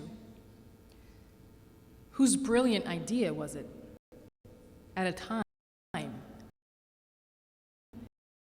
top of their tax that we drive up the national debt and ask our kids to pay higher taxes to pay off that debt in order to give tax breaks to people who don't need them? That is the question Senator Landrieu is asking. I think the American people need an answer to that, and my hope is that millions of Americans will start calling their senators to ask that question. Idea. Whose idea was it? The irony here, I think, Senator Landrieu made this point as well, is that there are plenty of millionaires out there who say, I don't need it. I am more worried about the crumbling infrastructure or our kids out there than giving me a tax break. I don't need it. Thanks very much. That is what Warren Buffett has said. It is what Bill Gates has said. Ben Cohen of Ben & Jerry's has said it. Many millionaires have said it. We are giving some of these guys something they do not even want. I want to thank Senator Landrieu very much, not only for her being here today, and please continue, but for raising these very important issues. Just one more point, and I'm going to turn this back over to the senator. I was on the Greta Van Susken show last night, and I said Greta's always a tough interview her, but she's fair, so I'm happy to go on her program. It was a tough interview, but, you know, we debated these things, and I think that's important. To debate them here, debate them on television, debate them on town hall meetings. That's what a democracy is about. She asked me a question I'd like to answer. She said, Senator, we're so frustrated. Nobody ever hears anybody say they want to cut spending, they want to eliminate waste, fraud, and abuse. So let me concede this point that, for me, I don't think we do talk enough about eliminating the waste, eliminating the fraud, and eliminating the abuse. I think we should spend more time, and I am going to commit myself, because I know the American people say, every time we ask for a tax cut, you say we can't afford it, why don't you cut some spending, et cetera. Now, let me correct. I've voted for tax cuts. I'm for tax cuts. I've even given tax cuts to people that do make higher than the 75,000 or 100,000 or 250. When we had a surplus, when I thought it was the fiscally responsible thing to do, other people could disagree. This is the first time I'm being asked to provide a tax cut for people that earn over $1 million with a deficit. But I'll say this. I'm going to commit myself to trying to find places that we can cut. I support the freeze, the federal freeze. I support it in appropriations this year. Senator Inouye's taking down on the appropriations level $8 billion below the president's budget. And if we need to go even further, perhaps we can. But we have to be careful where we cut. And I ask people to be rational about this. Do you want to cut Pell Grants, which now are valued in 1970. I looked at this the other day, and the senator from Vermont is particularly because of Claiborne Pell. When the Pell Grants went in, it was a grant to help kids go to school. That still is what it does. But in the 1970s, Mr. President, the Pell Grant paid 100% of the average, two-year college. It only pays 50% of that today. I think that I remember it paid almost 60 or 40% of a four-year college, a public college. It only pays like 40% or less of that today. The value, because we have not kept up with a program like Pell Grants, which is a powerful tool to lift the middle class or lift the poor out of poverty and expand the middle class. So when we cut programs, let's be careful to cut the waste, to cut the abuse, but let's not cut the heart out of what we're arguing for, tools to expand the middle class, or we will never get out of this recession. Because I promise you, the few thousand people in this country, or few tens of thousands, I don't know how many, that make more than $1 million a year are not going to lift this country out of a recession. It is going to be the middle class, and if we don't help them get ahead, if we don't help them get training, this recession is going to go on for a long time. I want to add to that idea that when we think about cutting back on education, whether it is childcare, primary school, or college, we are simply cutting off our noses to spite our faces. The senator is aware that where at one time in this country we used to lead the world in the number of our people who graduated college, we are now falling very significantly. How do you become a great economy if you do not have the scientists, the engineers, the teachers, the professionals out there, and many other countries around the world are having a higher percentage of their high school graduates going to college? That is something we have to address. No one who comes forward and says, cutting education is moving us exactly in the right direction. Exactly, and I'm for more accountability. If some people on the other side of the aisle think that some of that money is being wasted or we're not getting our bang for the buck, then don't come with an across-the-board cut to Pell Grants. Come with a plan to change it.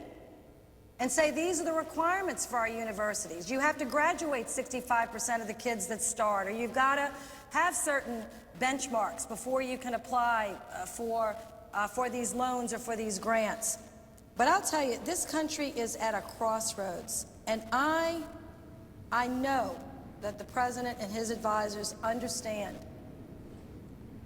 the extraordinary challenges before this country. I hope the members understand you know, the economic danger, the minefield that we're in here. We can't make too many mistakes here. We just don't have, there's no cushion left. There's no surplus left.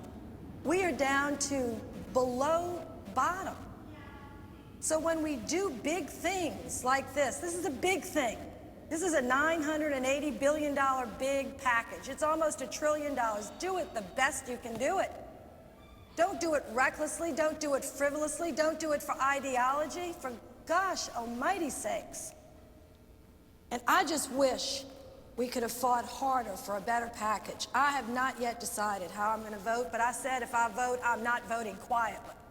I may vote yes, I may vote no, but I'm going to vote with a loud voice about what I'm concerned about, what I believe my constituents are concerned about, and try to do my best to help them, to support them, and to make the best decisions we can next week. But it was troubling to me. I wanted to come to the floor and speak about it, and I thank the senator from Vermont, and I yield the floor. I thank Senator Landrieu very much for coming, and I think she knows that on many issues, her views and mine are different, but on this issue, I believe we are speaking for the overwhelming majority of the people, not just of Louisiana and Vermont, but all over this country who cannot understand why we give tax breaks to billionaires to drive up the deficit and the national debt at a time when I want to thank Senator Landrieu very much for her articulate and heartfelt sentiments. I appreciate that very much. Mr. President, I was mentioning a moment ago the great contrast about what is happening in our economy between the people on the top and everybody else. I indicated that the top 400 families during the Bush presidency alone saw their income more than double at the same time, by the way, as their income tax rates dropped almost in half. So that is what is going on for the people on top who would make out extremely well under this agreement between the president and the Republican leadership. But I with the middle class and the working families of this country. If you believe it, and this is quite amazing, since December of 1999, Washington Post article in January, there has been a zero net job creation. A zero net job creation. Middle-income households made less in 2008 when adjusted for inflation than they did in 1999, and that number is sure to have declined further in 2009. What does that mean? It means that when you look at a 10-year period, the people work very hard. In some instances, actually, in the vast majority of instances, you will have both husbands and wives working and still not making enough money to pay bills. In fact, they have less money than they used to have.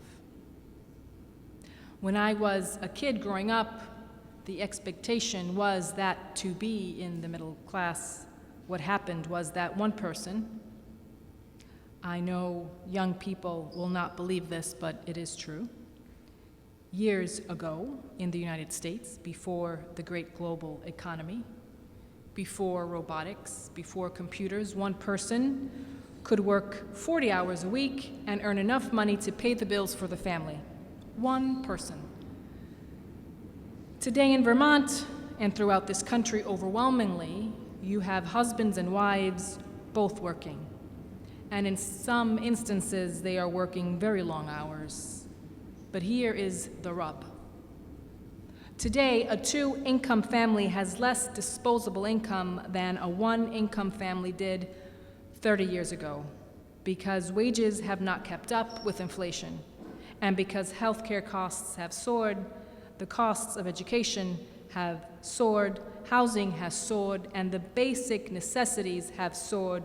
This is a description of a country moving in the wrong direction. 30 years ago, a one-income family had more disposable income than a two-income family does today. And there are a lot of reasons for that. Maybe we will touch on them a little bit later, But one of them, in my view, has to do with our disastrous, unfettered free trade policy, which has resulted in the shutdown of tens of thousands of factories in this country. Under President Bush alone, we lost some 48,000 factories. We went from 19 million manufacturing jobs to 12 million manufacturing jobs, and in some instances, those were very good jobs. Where did they go? Some shut down for many different reasons, but others shut down because we have trade laws that say you have to be a moron not to shut down in America, because if you go to China, go to Vietnam, go to Mexico, go to a developing country, you pay workers there a fraction of what you are paying the workers in America. Why wouldn't you go? Then you bring your products right back into this country. A couple of years ago, my wife and I did some Christmas shopping. Frankly, we went to a couple of stores. It was very hard to find a product manufactured in the United States.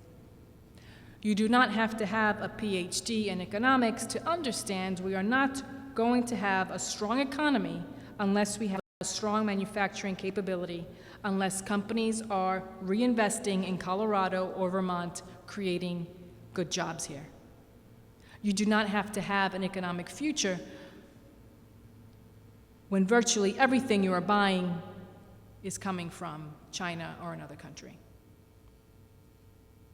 We are not just talking about low-end products. These are not sneakers or a pair of pants. This is increasingly high-tech stuff. We are forfeiting our future as a great economic nation unless we rebuild our industrial base and unless we create millions and millions of jobs producing the goods and the products we consume. We cannot continue to just purchase products from the rest of the world. When we talk about the collapse of the middle class, it is important to also recognize the fact as reported in USA Today, last September. The incomes of the young and middle-aged, especially men, have fallen off a cliff since 2000, leaving many age groups poorer than they were even in the 1970s. The point being, for young workers, for example, when we had a manufacturing base in America in the 1940s and the 1950s and the 1960s, you could graduate high school and get out and get a job in a factory. Was it a glamorous job? No. Was it a hard job? Yes. Was it a dirty job? In some cases.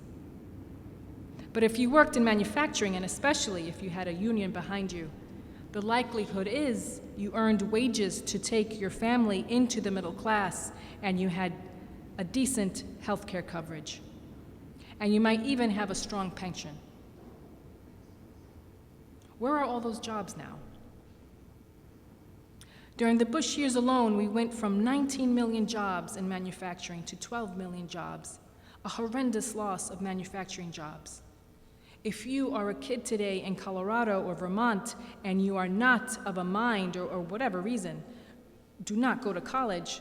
30 or 40 years ago, you could go out, get a job in a factory, and make some money. Today, what are your options?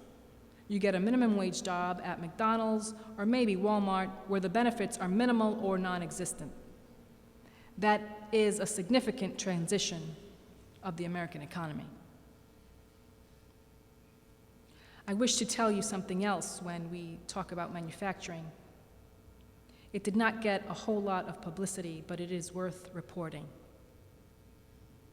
The good news is we have recently seen, after the loss of many thousands of jobs in the automobile industry, we have seen the automobile companies, Chrysler and others, starting to rehire.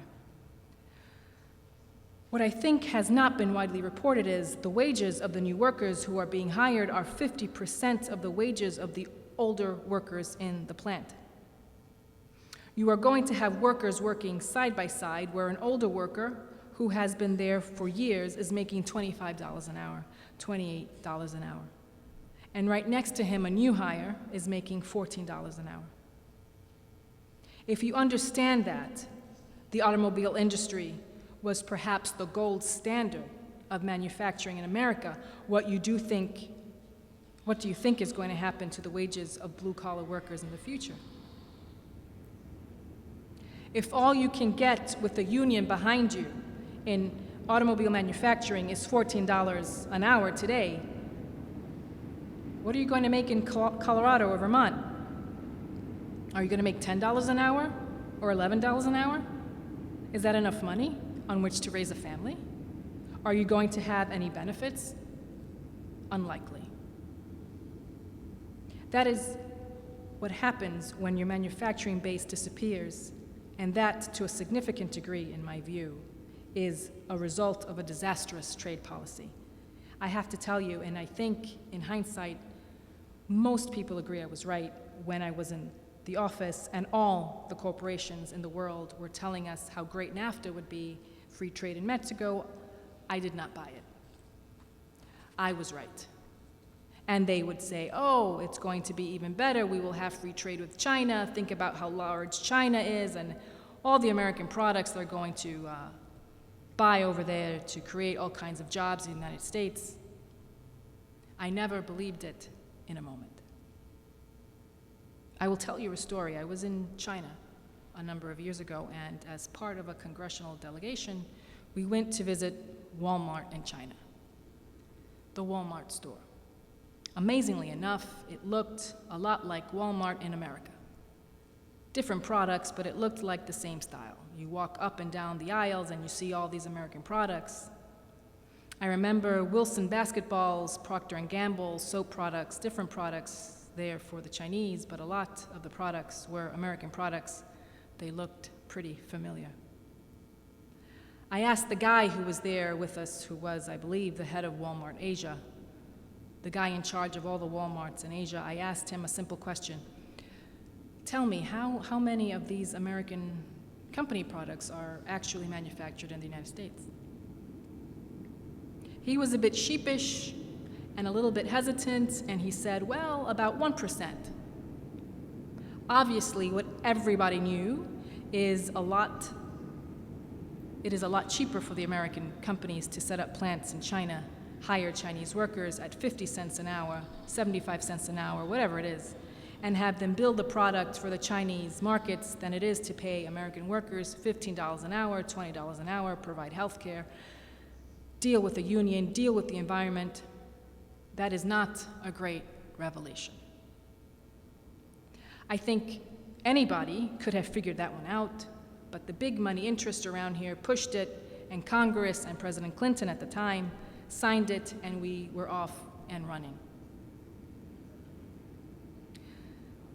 When we look at why the middle class is in the shape it is, and it is important to make sure everybody understands it, because one of the things that happens in this world, it is human nature, I suppose, is that people feel very guilty and responsible if they are not taking care of their families. Right now, we know, with unemployment so high, this is not just cold statistics we are throwing out. There are people who not only were earning an income that supported their families, they had a sense of worth. Every human being wants to be productive. We want to produce something. We want to be part of something. We want to go to work, earn a paycheck, bring it home. You feel good about that.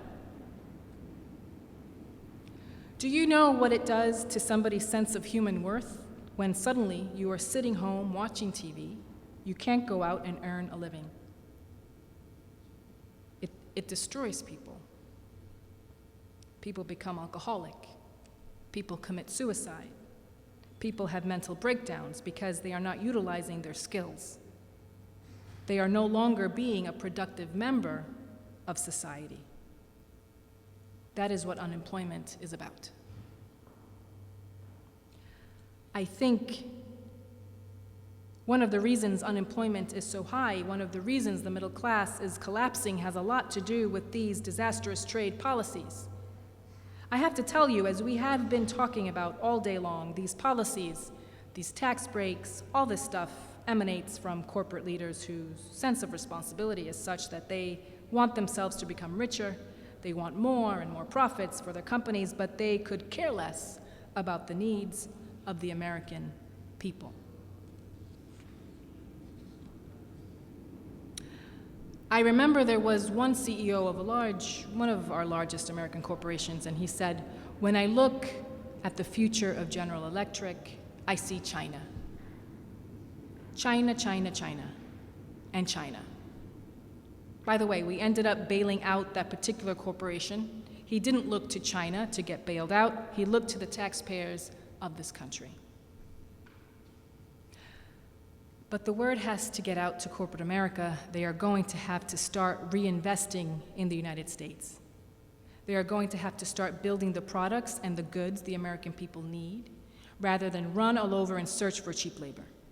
That is an absolute imperative if we are going to turn this country around.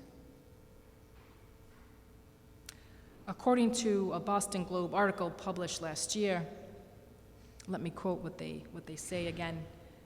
I'm trying to document here what is happening to the working class of America because I do not want individual workers, somebody who may be hearing this on the TV, on the radio, to say it is my fault. There is something wrong with me because I can't go out and get a job. You are not alone. The entire middle class is collapsing. Our economy is shedding millions and millions of jobs. I know there are people out there trying to find work, and they're working hard at it, but that work is just not there. That is why we have to rebuild the economy and create jobs. This is what the Boston Globe said last year. The recession has been more like a depression for blue-collar workers. And that is an important point to be made here. When we talk about the economy, we kind of lump everybody together, and that is wrong.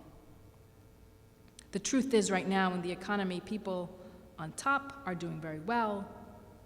The unemployment rate for upper income people is very low. They are doing okay. That as opposed, as this Boston Globe article points out, to what is happening to the blue-collar workers. The recession has been more like a depression for blue-collar workers who are losing jobs more quickly than the nation as a whole. This is the working class of America. The nation's blue-collar industries have slashed 1 in 6 jobs since 2007. Let me repeat that. That is astronomical.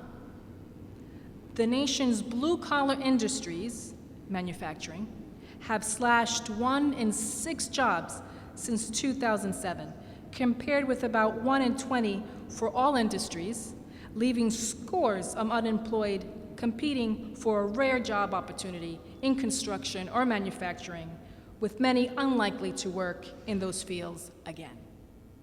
Never. Up to 70% of unemployed blue-collar workers have lost jobs permanently, meaning their old jobs won't be there when the economy recovers. That is the Boston Globe last year. When we talk about the economy, what we have to do is understand that blue-collar workers, middle class, young workers are hurting very much.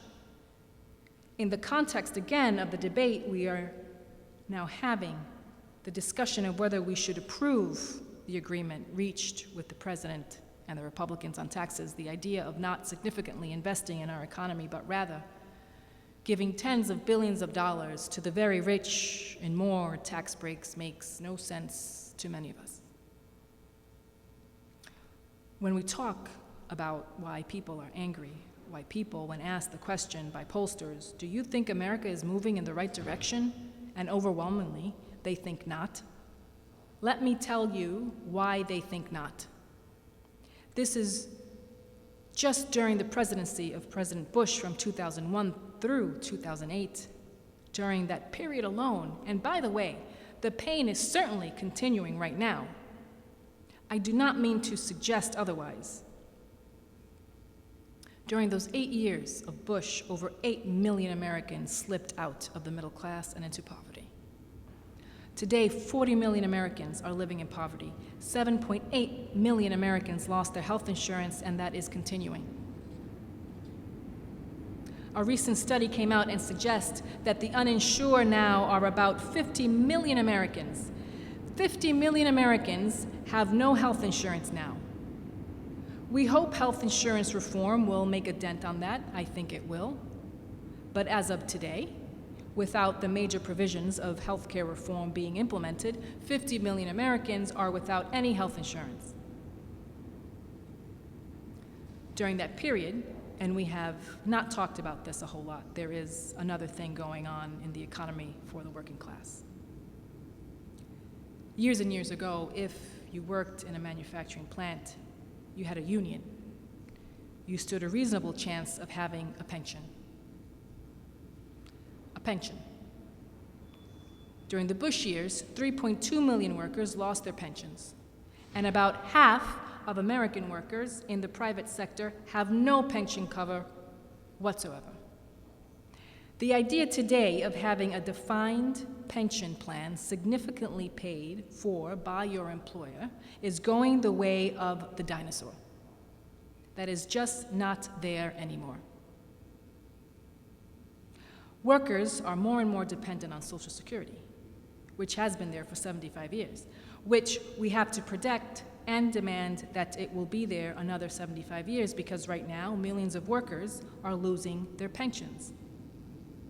I mean, I'm throwing these statistics out, and the reason I'm doing that is I want people to appreciate that if you are hurting now, stop being ashamed. It is not. Yeah, we can all do better. Every one of us can do better, but you are in an economy which is contracting, especially for the middle class and working families. According to an article in the USA Today from the year 2000 to 2007, middle-class men and women have done better. Middle-class men experienced an 11.2% drop in their incomes, a reduction of $7,700 after adjusting for inflation. Middle-class women in this age group saw a 4.8% decline in their incomes as well. So they did pretty badly, but the men did even worse. So what we are seeing is an understanding of why people are angry and why people think this country is moving in the wrong direction. I think most people understand that today our country is experiencing the worst economic crisis since the Great Depression of the 1930s. And it is important to say that because it is hard enough when you do not have a job, when you do not have income, when your dignity and your self-respect are declining. But I don't want people to be banging their own heads against the wall, blaming themselves for all these problems. Something has gone on in the nation as a whole. You are not alone. When we talk about working class families all across the country seeing a decline in their income, it is not because people are lazy. It is not because people do not work hard. It is not because people are not trying to find jobs. What we have is an economy which is rotting in the middle, and we have to change the economy. If there is anything we can say about the American people, we work hard. We, in fact, work longer hours than do the people of any other country, any industrialized country on earth. We are not lazy people. We are hardworking people. If the jobs are there, people will take them. If people have to work 60 hours a week or 70 hours a week, that is what they will do. But we have to rebuild this economy. We do not need tax breaks for billionaires. We need to create jobs for the middle class of this country so that we can put people back to work. Let me take a few minutes to discuss how we got to where we are today, and in my view, what policies we need to move in this country in order to create the kinds of jobs we desperately need. Let's take a quick look back to where we were in January of 2009. It seems like a long time ago, but just a couple of years ago, that was the last month of the administration of the President Bush. In that month, we lost over 700,000 jobs. That is an absolutely incredible number. In fact, during the last 6 months of the Bush presidency, we lost over 3.5 million jobs, all of which was caused by the greed and recklessness and illegal behavior on Wall Street. Our gross domestic product, which is the total sum of our economy produces, had gone down by nearly 7% during the fourth quarter of 2008. That was the biggest decline in more than a quarter century. Some $5 trillion of America's wealth evaporated in a 12-week period as the people in Vermont and all over this country saw the value of their homes, retirement savings, and stocks plummet. And I want to say just one word, again, about the Wall Street greed, because I think, for a variety of reasons, we just do not talk about it enough. What you had was a situation in which a small number of folks at the head of huge financial institutions, through their greed, through the development of very reckless policies, through illegal behavior, through pushing out financial instruments, which turned out in some cases to be worthless. As a result of all that, they plunged this country into the worst recession we have seen since the Great Depression, from January. That is the end of the Bush administration. It is very important to understand that the Wall Street crisis took us over the wall in terms of precipitating the severe recession we are in. But we have to remember that during those 8 years, as I mentioned earlier, the middle class was also shrinking. So it was not, oh my goodness, everything is going great, then you got the Wall Street disaster, and now we are in the midst of a terrible recession. This trend of a middle class collapse went on before Bush, precipitated significantly during the Bush years, but it went on before as well, not just during the Bush years. Over the 8-year period of President Bush, from 2001 to 2009, we lost 600,000 private sector jobs. We lost 600 private sector jobs, and only 1 million net new jobs were created, all of them in the government sector. So for my friends, my Republican colleagues, to tell us that we need more tax breaks for the very rich because that is going to create jobs, that is what trickle-down economics is all about, I would say to them, you had your chance, and it failed. In case you don't know, losing 600,000 private sector jobs in 8 years is not good. That is very, very bad. That is an economic policy that has failed. We don't need to look at that movie again. We saw it. It stunk. It was a very bad movie. Bad economic policy, more tax breaks for the rich, is not what our economy needs. In fact, what every economist will tell you is that is the least effective way to create jobs. During the Bush era, median income dropped by nearly $2,200. That means that a family in the middle, over an 8-year period, saw their income drop by $2,200 during the 8 years of Bush. I say all these things just to tell you that we are not where we are today just because of the Wall Street crisis. That took us off the cliff. That made a very bad situation much, much worse. But it has been going on for a long time. It has gone on before Bush. It has gone on after Bush. During the 8 years of Bush, over 8 million Americans slipped out of the middle class and into poverty. I don't talk about poverty in America anymore. We don't talk about poverty in America anymore. We don't talk about homelessness in America very much anymore. Trust me, it is there. It is 3 blocks away from where I am speaking right now, a very large homeless shelter. It is in the small towns in Vermont, where people tell me that for the first time they are seeing more and more families with kids needing emergency shelter because they cannot afford housing. In Vermont, a lot of people have low-wage jobs making $10 an hour, and it is hard to find a decent apartment or pay a mortgage on $10 an hour. That is true certainly all over this country. Homelessness is going up.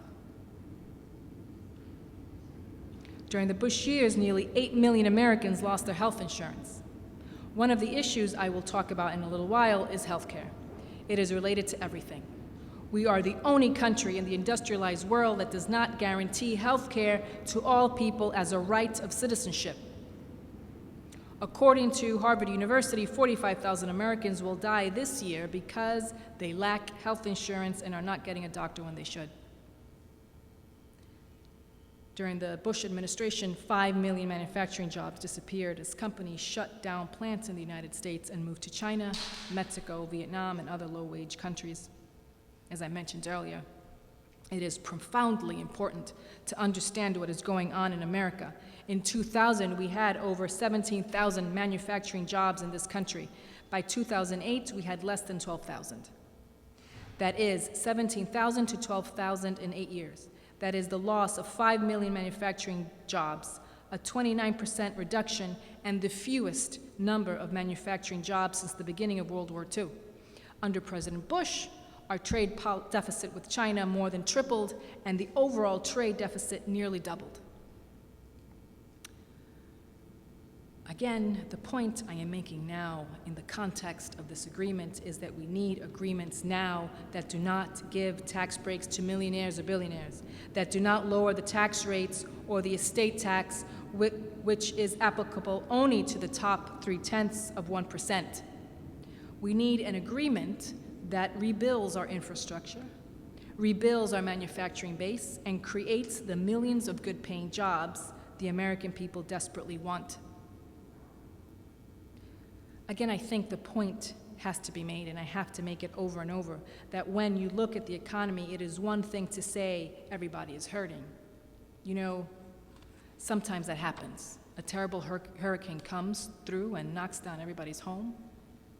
Well, that hurricane has hit America for the last 10, 20 years and has not impacted everyone. It has impacted the working class. It has impacted the middle class. The people on top are doing better than they ever were.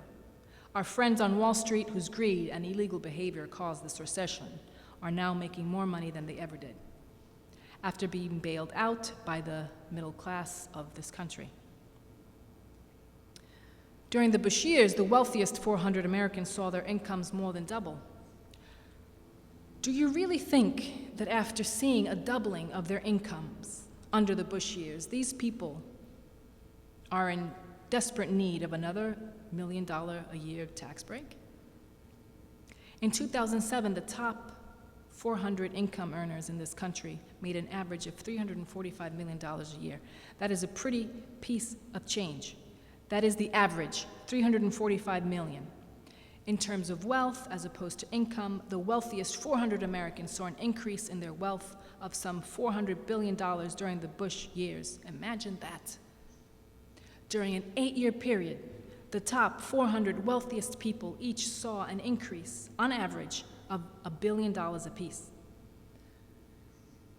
Together, 400 families have a collective net worth of $1.27 trillion.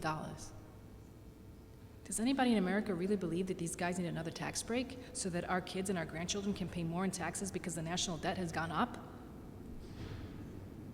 I do not think most Americans believe that. That is why, in my view, most Americans are not supporting this agreement. Let me say that when we look at what's going on around the rest of the world, what we have to appreciate is that in the United States today, again, this is not something we can be proud of. It is something we have to address. We have the most unequal distribution of wealth and income of any other country on earth. I remember talking not so long ago to somebody from Scandinavia, I think it was from Finland. He was saying, of course, we have rich people in our country, but there is a level at which they would become embarrassed. America now has a situation where the CEOs of large corporations make 300 times more than their workers. In many other countries, everybody wants to be rich, but there is a limit. You can't become a billionaire stepping over children sleeping on the street. That is not what this country is supposed to be about. Enough should be enough. The top 1% today earns 23.5% of all income. In the 1970s, that number was 8%. In the 1990s, it was approximately 16%. Now it is 23.5%, so the people on the top are getting a bigger chunk of all the income. Furthermore, it is not only the top 1%.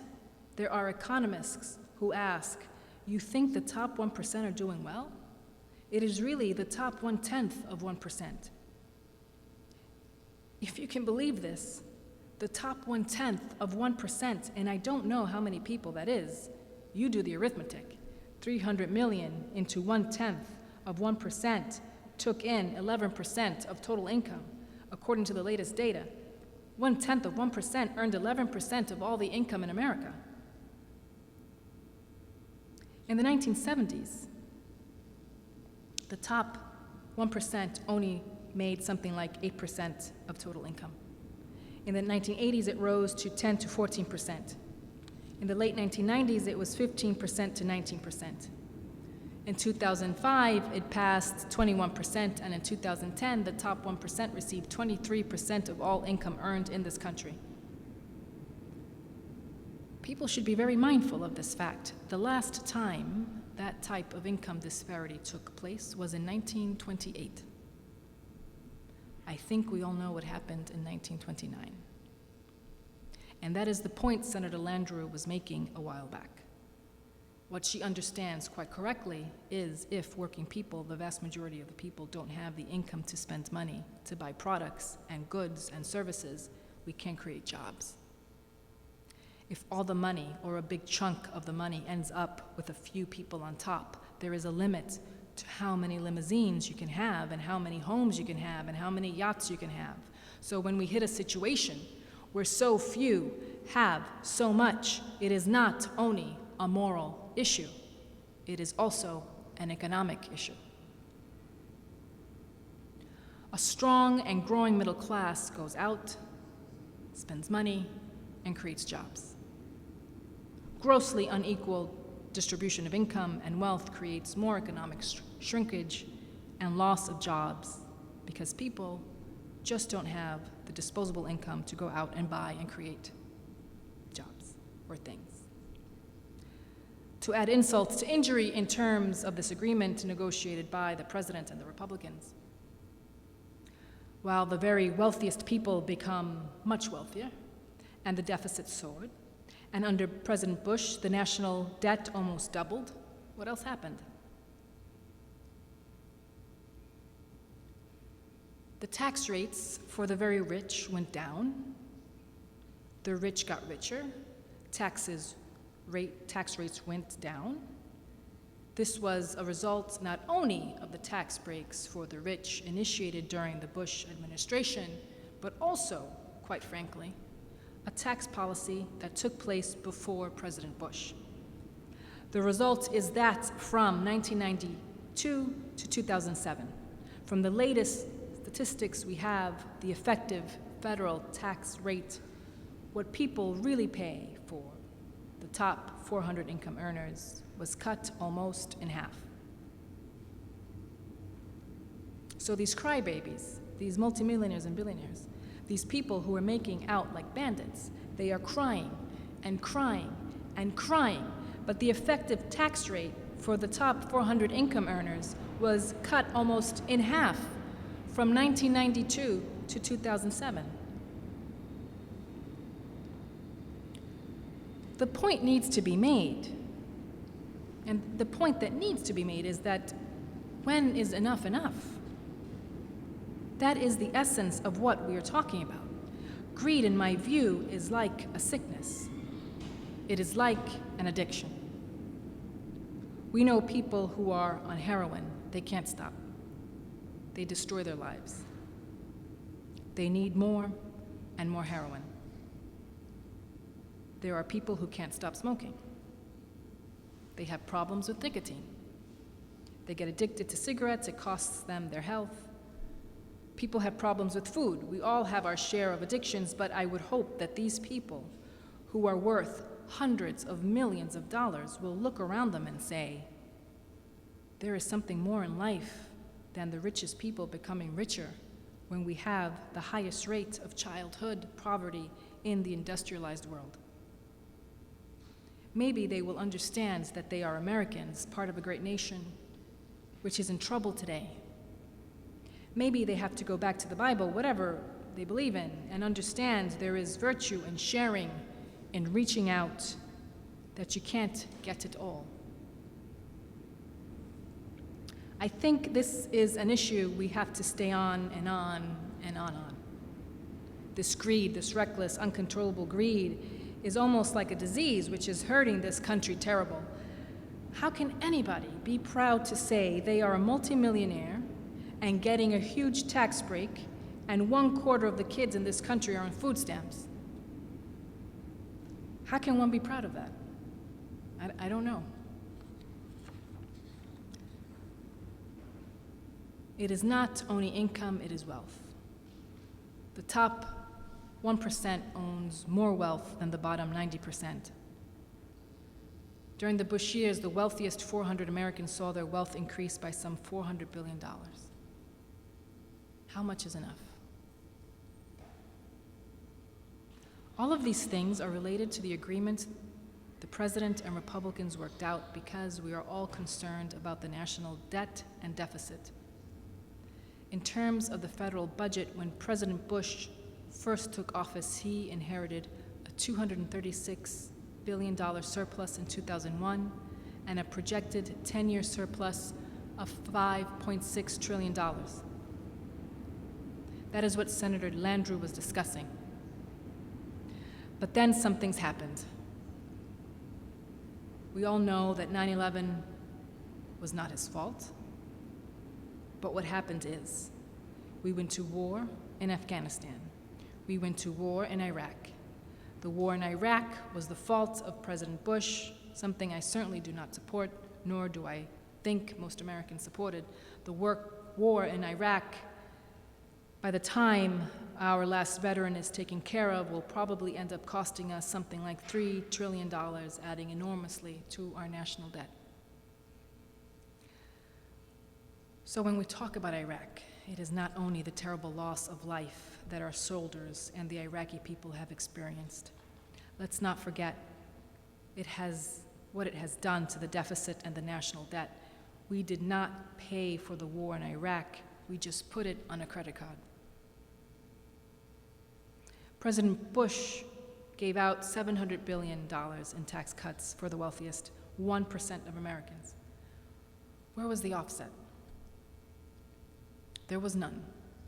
He gave them tax breaks. That is it. It adds to the national debt. The president and the Republicans supported a $400 billion Medicare Part D prescription drug program. I have always believed we need a strong prescription drug program for seniors, but the program that was passed was written by the pharmaceutical industry, written by the insurance companies, and is nowhere near as cost-effective as it could be. As the president undoubtedly knows, we are not even negotiating prescription drug prices with the drug companies, a great expense and a great cost to the American people. Where drug prices are now much more expensive under Medicare Part D than they are in terms of what the Veterans Administration or the Department of Defense purchases, so we passed that unpaid for. Great idea. Just another $400 billion prescription drug program unpaid for. Then we bailed out Wall Street. The original cost was $700 billion. A lot of that has been paid back, but there is expense there as well. So we add all these things together. Normal governmental growth, and it turns out that the Bush administration turned a $236 billion a year surplus into a $1.3 trillion a year deficit. More or less, that is where we are right now. In fact, the national debt nearly doubled under President Bush, going from $5.7 trillion to $10.6 trillion in 2009, and now we are at $13.7 trillion, borrowing huge sums of money from China and other countries in order to maintain our existence.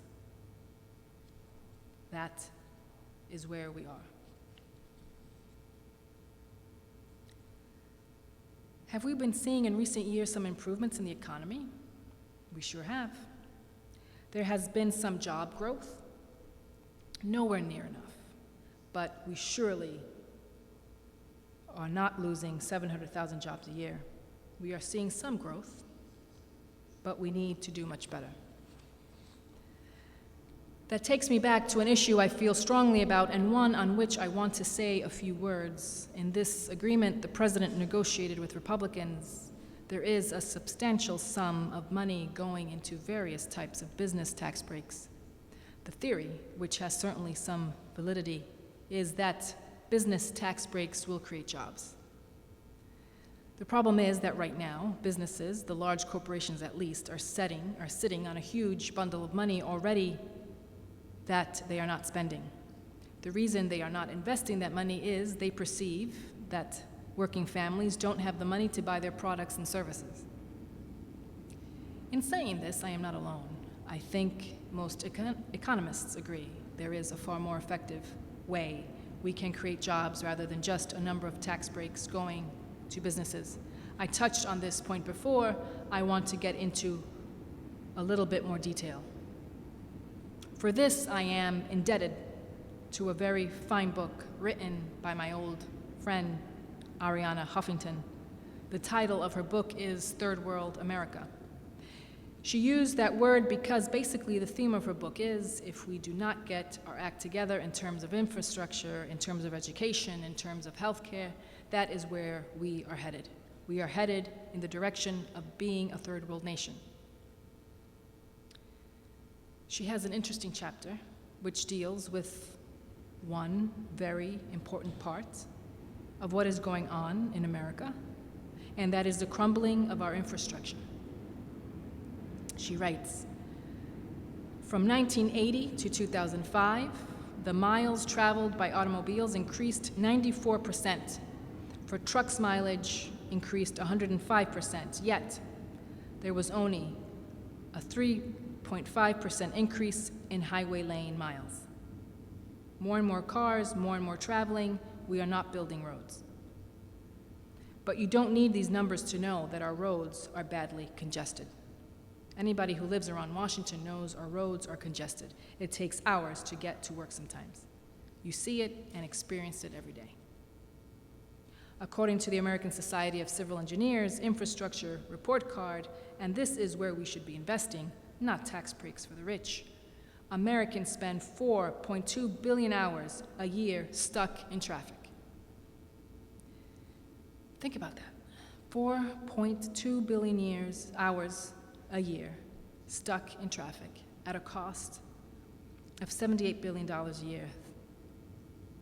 Think about all the pollution, all the greenhouse gas emissions, all of the frustration, all of the anxiety, all the road rage. People are stuck on roads because our transportation system is totally inadequate. Our roads and our public transportation are completely inadequate. She then makes another interesting point when we talk about automobile accidents. And what do we usually think? We think somebody is driving recklessly. Maybe they're drunk. Those are serious issues. But she writes, in studying car crashes across the country, the Transportation Construction Coalition determined that badly maintained or managed roads are responsible for $217 billion a year in car crashes, far more than headline-grabbing alcohol-related accidents or speed-related pileups. In other words, if you want to know why we are seeing automobile crashes, the issue of bad roads is even more significant than drunk drivers or people who are reckless drivers. I can remember, I think everybody has the same story. I was driving on a road in Vermont, and whoops, there was a huge pothole, and the car went into it. It cost a few $100s to repair the car, so we are spending, as a nation, billions of dollars repairing our cars because our roads are not in good shape. When there is a traffic jam, people are emitting all kinds of greenhouse gas emissions. You are wasting gas, you are wasting money. If we invested in our transportation system, we could go a long way in addressing that. When we talk about transportation, and by the way, again, I bring this issue up because in the bill agreed to by the President and the Republican leadership, To the best of my knowledge, not one penny is going into infrastructure, which to me does not make any sense at all. Again, Ariana Huffington writes, America's railway system is speeding down the tracks in reverse. It is one of the few technologies that has actually regressed over the past 80 years. Regressed. And I am not talking about China, where they are building all these high-speed rail lines. Our rail situation in terms of the amount of time it takes to go from location 1 to location 2 has actually gotten longer. She writes, Tom Vanderbilt of Slate.com, which is a very good website, came across some pre-World War II train timetables and made a startling discovery. Many train rides in the 1930s, in the 1940s, in the 1950s took less time than those journeys would take today. Can you imagine that? In the 1930s, in the 1940s, in the 1950s, the case today. For instance, in 1934, the Burlington Cipher would get you from Chicago to Denver, in about 13 hours. That same trip takes 18 hours today. I don't know if the presiding office is familiar with the Burlington Cipher, which is a train that goes from Chicago to Denver. But what this writer is pointing out is that in 1934, it took 13 hours to make that trip. Do you know how long it takes today? It takes 18 hours. So we are moving in the wrong direction. I know in Vermont, I do not have any statistics right in front of me, but I can tell you, I believe very strongly it takes longer to get from the southern part of the state to the northern part of the state than it used to. And the frequency of trips is less than they used to be. The trip from Chicago to Minneapolis via the Olympian in the 1950s took about 4.5 hours. Today, via Amtrak's train, the journey takes more than 8 hours. It used to be 4.5 hours. So in terms of our public transportation, not only are we neglecting, not only are we not moving forward, we are actually moving backwards. At the moment, the only high-speed train in the United States is Amtrak's Acela, which travels to Washington, New York, and Boston. And she writes, and I use this term high speed very loosely, while in theory, the trains have a peak speed of 150 miles per hour, the average speed on that train is just about 71 miles per hour. Once again, I read some statistics before pointing out that in China is building thousands and thousands of miles of high-speed rail. And here in the United States, we're moving backwards. It is taking us longer time for various train rides than used to be the case. But that is just not trains. It is just not our roads. It is not just our bridges. Well, it is our bridges. Let me say a word on bridges. I think we all remember 4 years ago, I think it was a terrible tragedy in Minneapolis when one of their major bridges collapsed and a number of people lost their lives. They got the front page headlines all over this country. I know in Vermont, we closed down bridges. They are not safe to travel. According to the Department of Transportation, 1 in 4 of America's bridges is either structurally deficient or functionally obsolete. The number worse when it comes to bridges in urban areas matter given the high levels of the passengers and the freight traffic in our nation's cities. So a huge amount of traffic in urban areas, 1 in 3 bridges, is deficient, and in rural areas such as Vermont, 1 in 4. How are these bridges going to be rebuilt? It is likely not going to be done by local and state governments that right now are experiencing enormous economic crisis. If it is going to be done, it is going to have to be done at the federal level.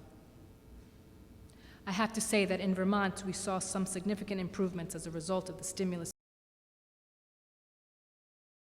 The people of Vermont see the difference. In the last couple of years, directly as a result of the stimulus package, we have made significant improvements on the number of bridges, but nowhere near enough.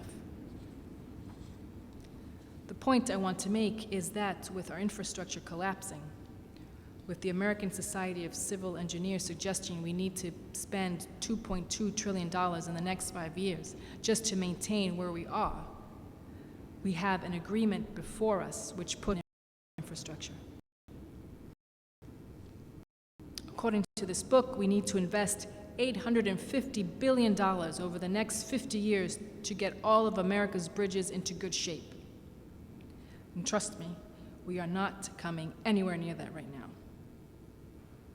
But it is not just our roads. It is not just our public transportation. It is not just our bridges.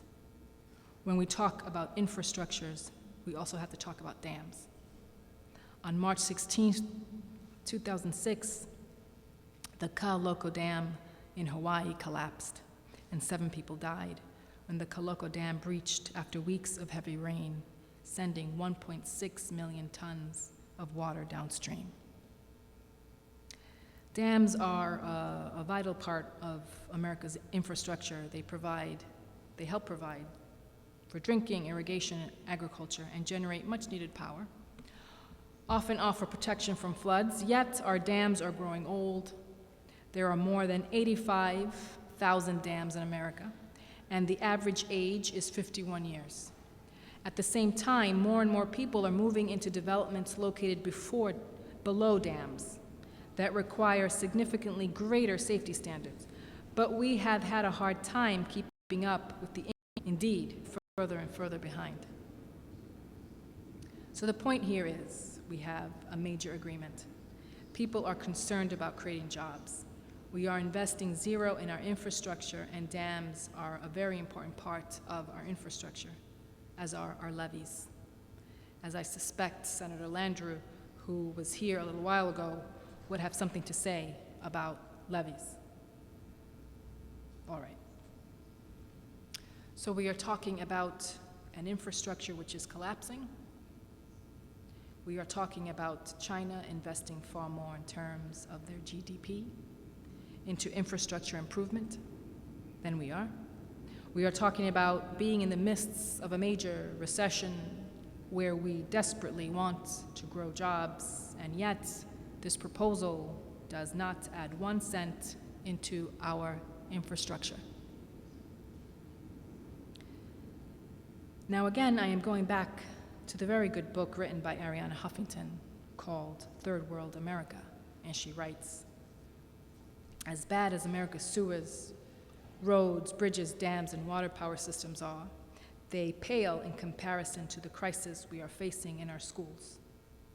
I am not talking about the physical state of our dilapidated public school buildings, although the National Education Association estimates that it would take $322 billion to bring America's school buildings into good repair. I have been in schools in Vermont and elsewhere which were old and crumbling, and I have been in schools which are new and state-of-the-art. I think anyone who has seen the contrast in the terms of the attitude of the students in those types of schools will understand it is important to give these kids good places in which to learn and to grow. It means a lot to them when they see a building that is new and state-of-the-art, as opposed to one that is crumbling. It suggests to them that we, as a society, how we feel about them.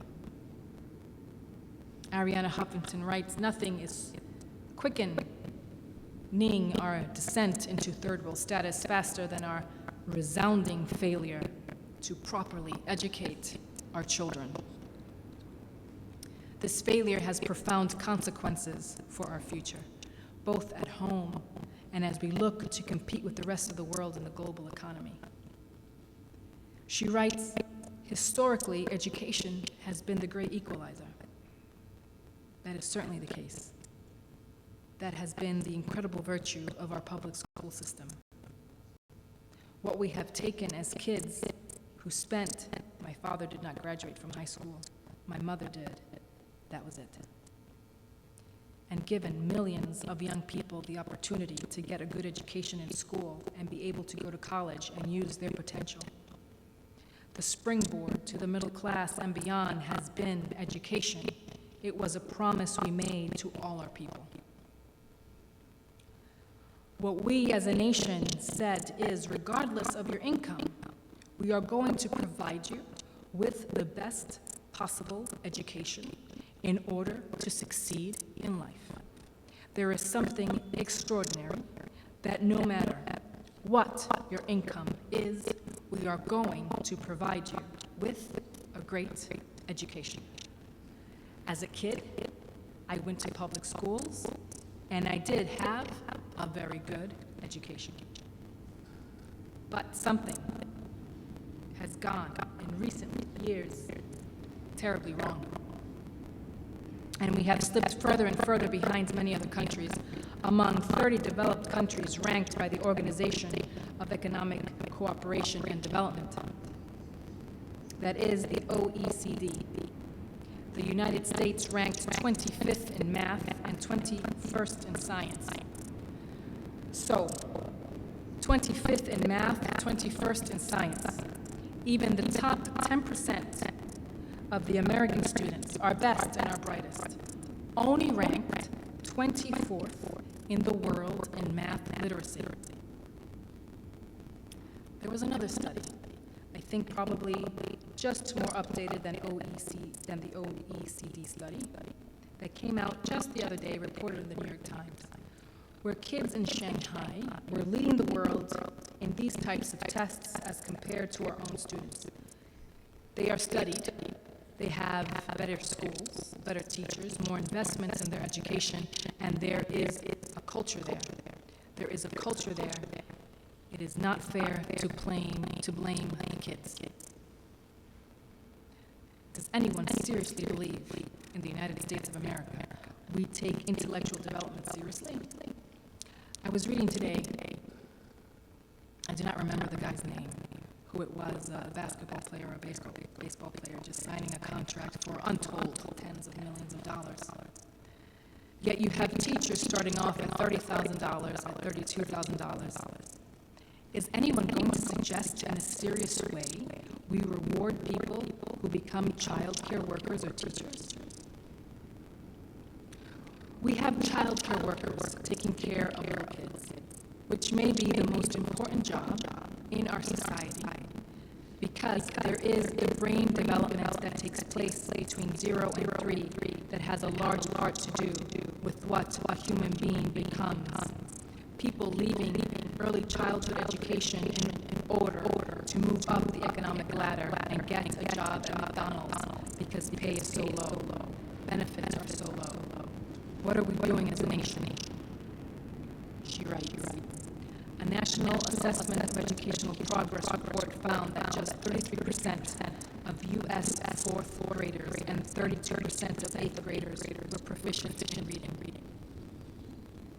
etc., etc., etc.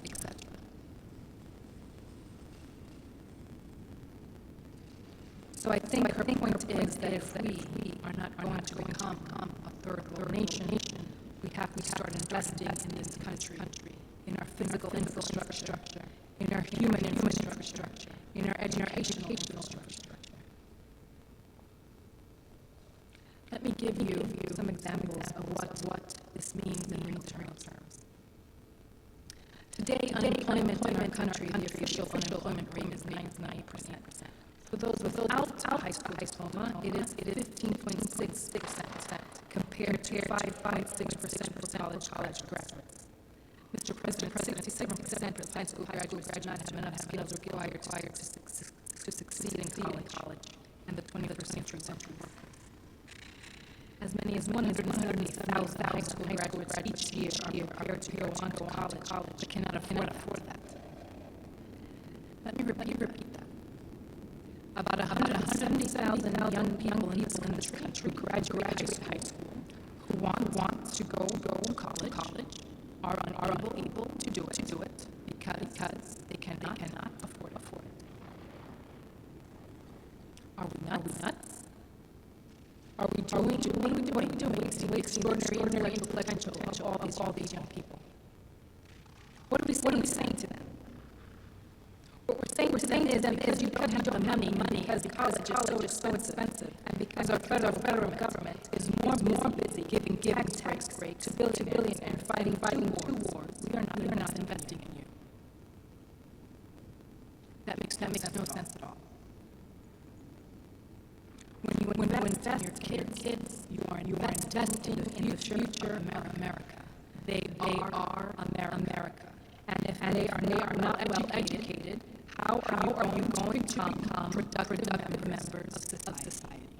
How are we going to compete against China and Europe and other countries around the world that are investing in education? Here is something we don't talk about enough. The fastest growing occupations are those that require higher levels of education and higher technical competency. So we have a problem. It is true in Vermont. It is true all over the country, which is we have jobs out there, good jobs, and those jobs cannot be filled because our young people don't have the jobs to fill them. How absurd is that? I remember there was a piece in one of the papers, I think it was in Ohio, where after the worst of the recession, a lot of layoffs. I think it was Ohio. They were beginning to hire workers, and these were for sophisticated high-tech jobs. They brought workers in and brought them in, and they couldn't come up with the number of workers they needed to fill the jobs they had. What does that say about our educational system? Data from Alliance for Excellent Education in 2009 reports 1,800 Vermont dropouts cost the state $459 billion of lost lifetime earnings for the state and $19.4 million in healthcare costs. In other words, what everybody understands is if you don't invest in your young people, they are not going to become productive tax-paying workers. As often as not, they will get involved in self-destructive activities, drugs, crime, whatever. They will end up in jail.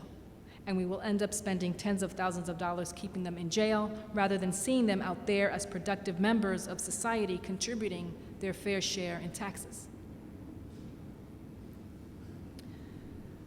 The Urban Institute says we can reduce child poverty, which I mentioned earlier is the highest in the industrialized world, by 35% if we provide child care subsidies to families with income less than 50% of the state median. This is an issue I feel very strongly about. It is to me beyond comprehension that in Vermont and throughout this country, it is extremely difficult for working class families to find affordable, good quality childcare. We are not back in the 1950s, where daddy went to work and mommy stayed home taking care of the kids. Mom is at work as well. And we have families all over this country, middle class, working class, saying, I cannot find quality health care. We are uncomfortable leaving our 2-year-old or 3-year-old. We can't find childcare at a rate we can afford. In this area, again, we are far behind many other countries around the world. Kids who do not get intellectually challenged early in childhood, kids who do not get the emotional support they need from 0 to 3 to 4 will enter school already behind other kids. Then 5 years later, 10 years later, they will be dropping out of school and they will be doing drugs and they will be ending up in jail at a great expense. How long does it take us to understand that investing in our children, our youngest children, is enormously important for our country?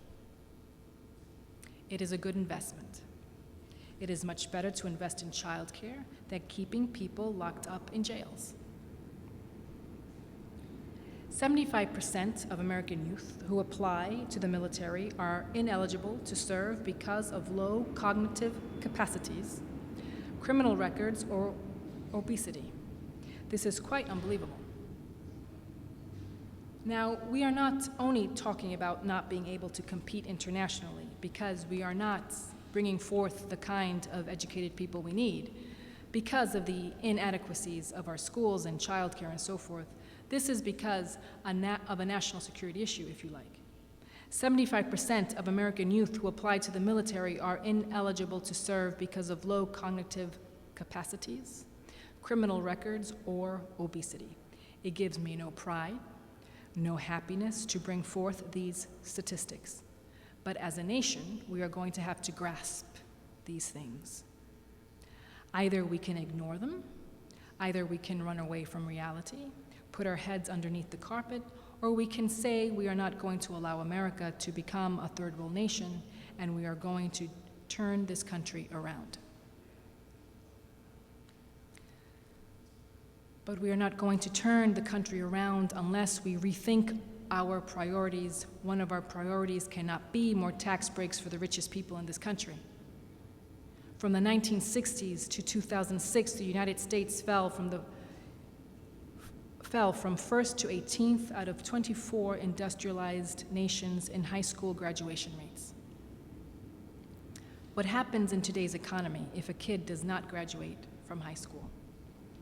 If my memory is correct, about 30% of our kids, and I know these figures are fuzzy because it is hard to determine who is dropping out and who is not, but my understanding is about 30% of our kids drop out of high school. What happens to those kids? Where do they go? How many of them end up in jail? How many of them do drugs? As a nation, I think we can do a lot better than that. We should not have to go from 1st to 18th out of 24 industrialized nations in high school graduation rates. Dropouts are 8 times more likely to be incarcerated. In other words, when kids fail in school, they are going to end up in jail 8 times more likely. 82% of those in prison are high school dropouts. I will tell my colleagues a funny experience. I was in Burlington last week. I met this fellow. He came up and he was chatting with me. He said, "I just got out of jail." What struck me is he was a well-educated young man. He was very articulate. I suspect he had gone to jail, to college. But what struck me is how rare that is, as the statistics aptly demonstrate. The people who end up in jail overwhelmingly are high school dropouts, people who don't have the education to make it in the world. When we talk about the need to substantially increase funding for early childhood education, we should understand that state-funded pre-K programs currently serve 24% of 4-year-olds and 4% of 3-year-olds. In other words, there are millions of families who would like to see their kids be able to access good quality childcare, but can't find that in their states. Again, in contrast to giving tax breaks to billionaires who don't need it, and in some cases are not even asking for it. The younger the age of investment in human capital, the higher the rate of return on the investment. If society invests early on, it can raise cognitive and socio-emotional levels and the health of disadvantaged kids. One doesn't need to be a psychologist to understand that. If kids get off to a good start in life, if they have the intellectual support, the intellectual development, and the emotional support, those kids are much more likely to do well in school, much less likely to drop out, much less likely to be a burden on society, much less likely to end up in jail, much less likely to do drugs, etc. This is an investment we should be making. I wish to get back for a moment to the agreement the President made with the Republican leadership and why I think it is a bad agreement and why I believe we can do much better. The way we are going to improve this agreement is when millions of people all over the country say, wait a second. Wait a second. This was an agreement reached behind closed doors. There are members in the House and the Senate who didn't know about the agreement. What about the average American out there? I wonder how many people believe it makes a lot of sense with a $13.7 trillion national debt to be giving huge tax breaks to the wealthiest people in this country. I have to tell my colleagues, the calls in my office are coming 99% to 1 against these agreements. People think we can do better, and our job is to do better. The way we do better is when people all over the country stand up and say, wait a minute. Congress, your job is to represent the middle class, to represent our kids, and not to represent the wealthiest people in this country. I mentioned earlier, I think certainly one of the major objections to this agreement is that it provides tens of billions of dollars to the wealthiest people in this country at a time when the rich are already doing phenomenally well, and at a time when the wealthiest people have already experienced huge tax breaks. I think most people think that does not make sense. Let me give an example, not to pick on particular individuals, that is not my goal, but so we need this. We need to know it. According to the Citizens for Tax Justice, if the Bush tax breaks for the top 2% are extended, these are the same people who will benefit, and what kind of benefits they will receive. What are the kind of benefits? Rupert Murdoch, the CEO of News Corporation, would receive $1.3 million tax breaks next year. Mr. Murdoch is a billionaire. Do we really think he needs that?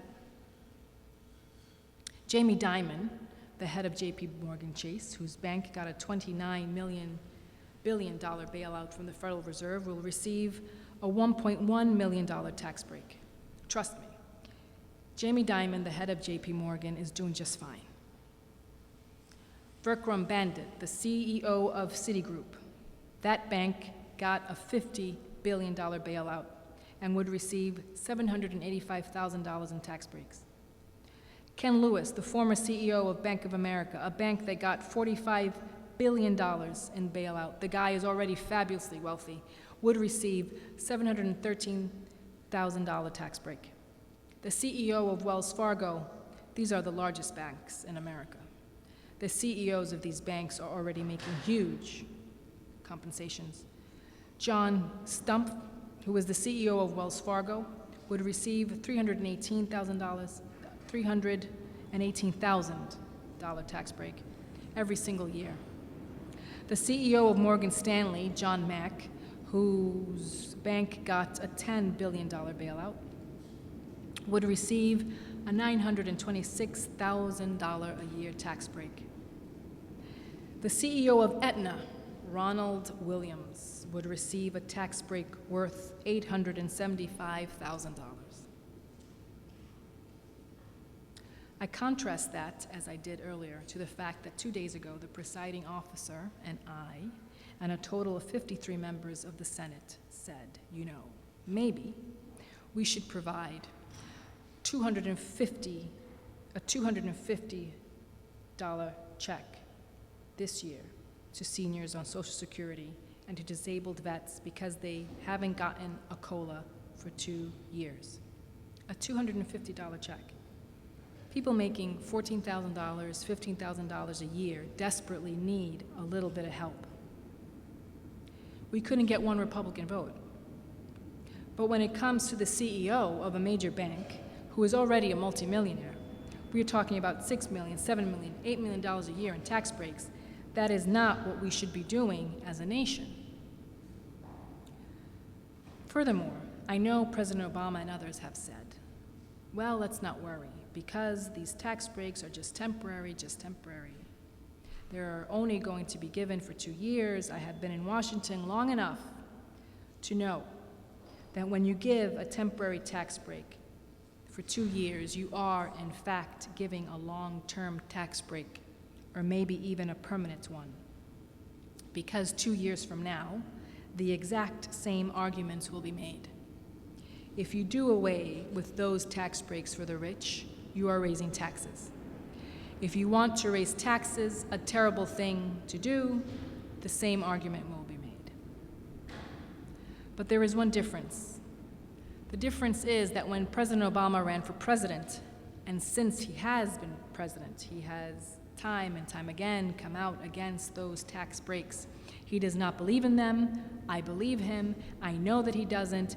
If he is the Democratic candidate for president and he says, re-elect me to be president because in the future I am going to get rid of these tax breaks, I'm afraid his credibility is not very high because that is what he said last time. I guess there is a limit as to how many times you can cry wolf. If these tax breaks for the wealthiest people are extended for 2 years, there is a strong likelihood they will be extended for many years beyond those 2, and perhaps even permanently. That brings us back to the Bush-era nonsense of believing that tax breaks for the rich and the trickle-down economics are going to help the middle class and working families of this country. While the personal income tax issue and extending them for the top 2% has received a lot of national attention, what has not gotten a whole lot of discussion is that that is not the only unfair and absurd tax proposal out there. The agreement struck between the president and the Republican leadership continues the Bush-era 15% tax rate on capital gains and dividends, meaning those people who make their living off their investments will continue to pay a substantially lower tax rate than firemen, teachers, and nurses. So if you are a wealthy person, you can earn money from dividends. I believe the overwhelming majority of those capital gains accrue to the top 1%. You are going to be paying a tax on that income of 15%, which is less than you pay if you are a fireman, a police officer, a teacher, a nurse. So what we are doing here is extending not only the personal income tax breaks for the very rich, but a host of other taxes as well. On top of that, and I know many of my colleagues have picked up on this and are extremely upset, and I think that is one of the reasons the Democrats in the office just yesterday said they don't want to bring this proposal to the floor for a vote. This agreement includes a horrendous proposal regarding the estate tax. The estate tax is a proposal Teddy Roosevelt talked about in the year 1906.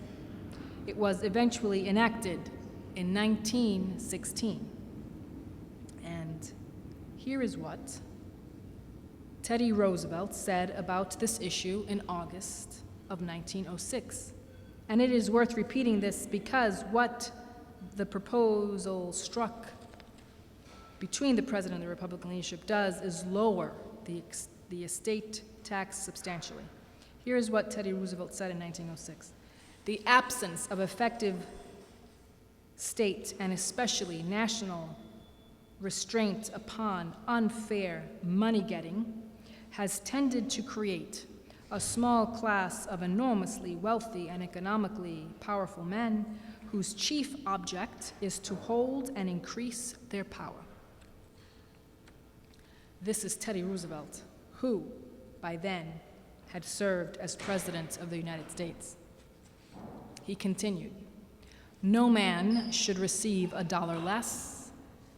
That dollar has been fairly earned. Every dollar received should represent a dollar's worth of service rendered, not gambling in stocks, but service rendered."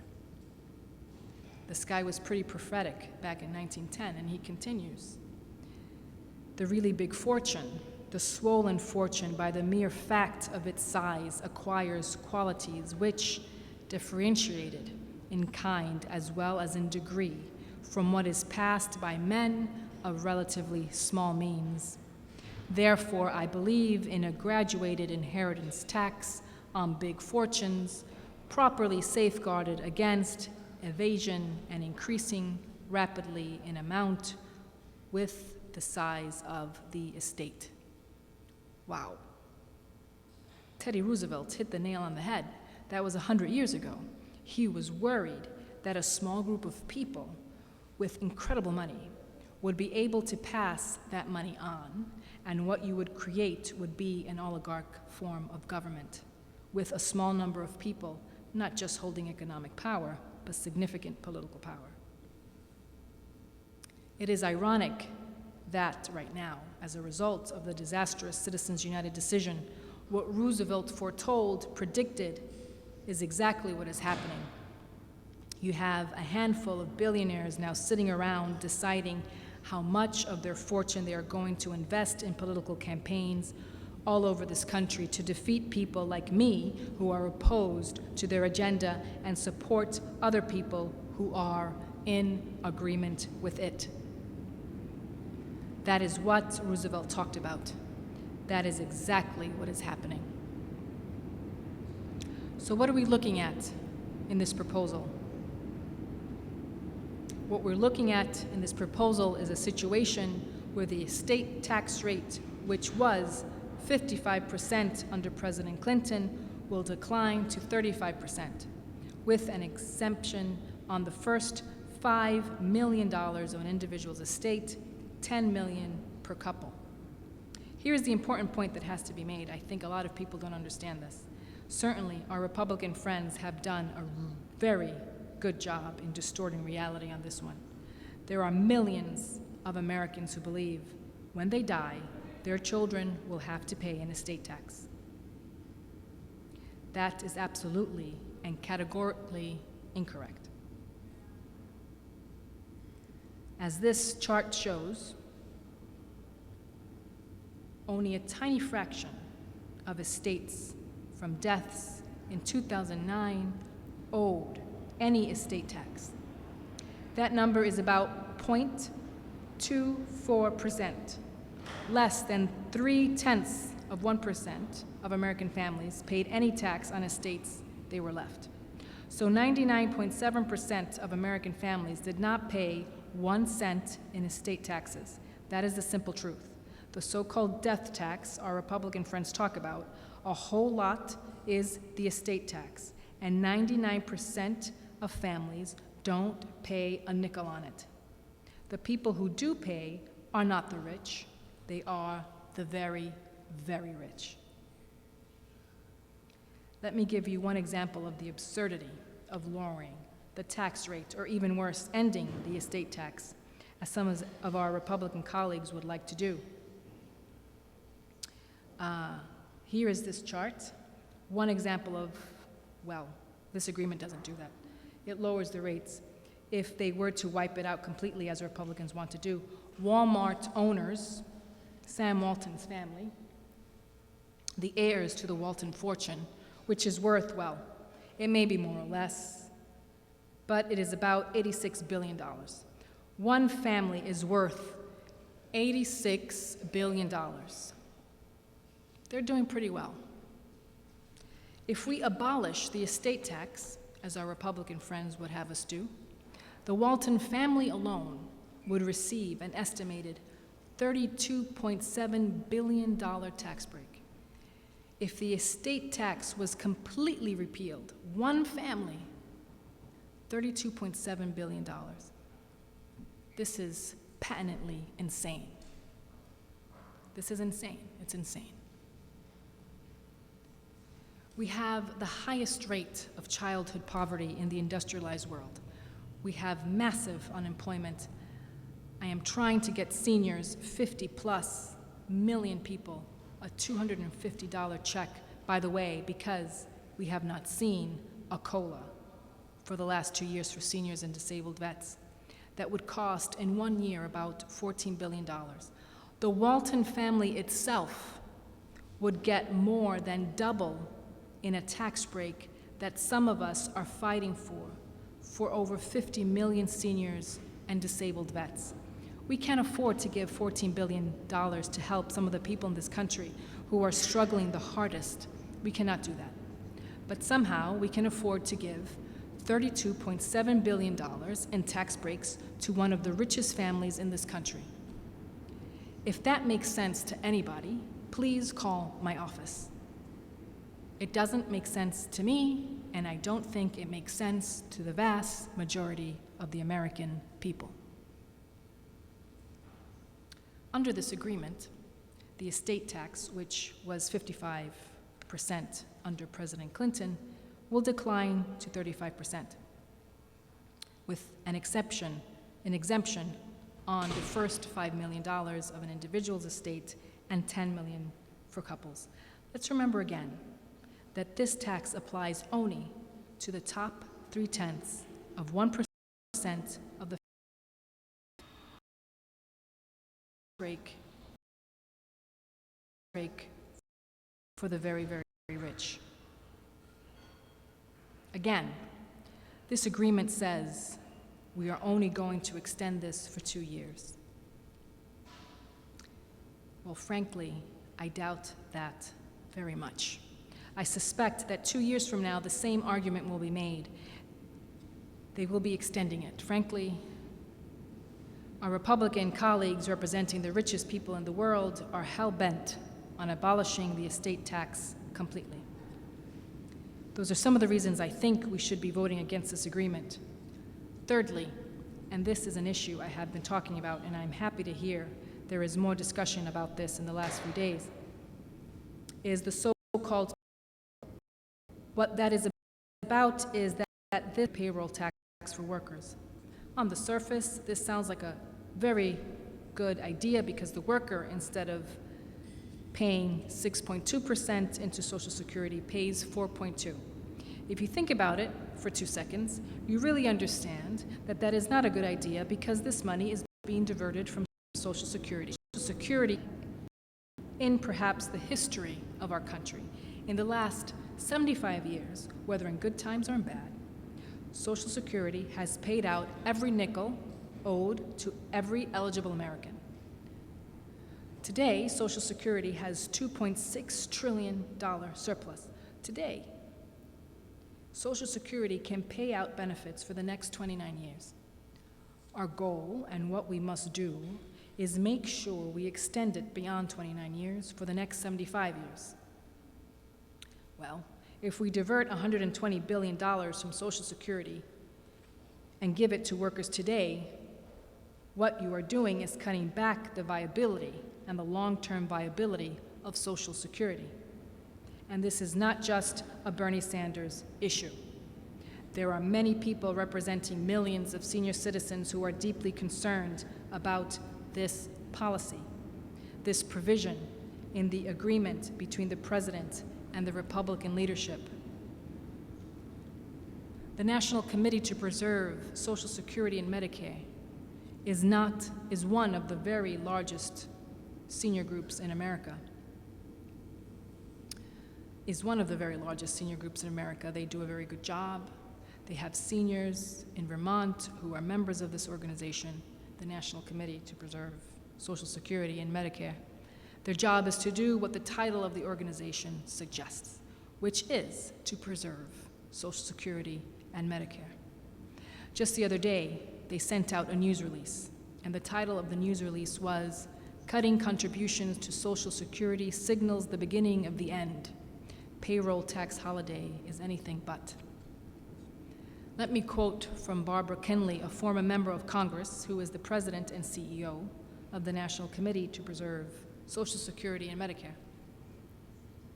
Even though Social Security contributed nothing to the economic crisis, it has been battered in a deal that provides deficit-busting tax cuts for the wealthy. $120 billion in Social Security contributions for a so-called tax holiday may sound like a good idea for workers now, but it is a bad idea for the program and the majority of middle-class seniors who will rely upon it in the future. That again is a quote from Barbara Kenley, President and CEO of the National Committee to Preserve Social Security and Medicare. Mr. President, Many of us should understand where this concept originated. This is not a progressive idea. This is an idea that came from Republicans and conservatives who want to end Social Security. I want to read an interesting quote from a gentleman named Bruce Bartlett. Mr. Bartlett was a former top advisor to Presidents Reagan and George H.W. Bush. This is what he wrote in opposition to this payroll tax cut. What are the odds that Republicans will ever allow this one-year tax holiday to expire? They wrote the Bush tax cuts with explicit expiration dates. Then, when it came time for the law, they wrote to take effect. Exactly as they wrote it, they said any failure to extend them permanently would constitute the biggest tax increase in history. So what Mr. Bartlett is saying, and I will go back to his quote in a second, is what we all know to be true, that around here in Congress, if you provide a tax break for 1 year, in this case, a payroll holiday tax, a year from now, if you restore the old rates, which are 6.2%, our Republican friends are going to say Democrats are raising our taxes.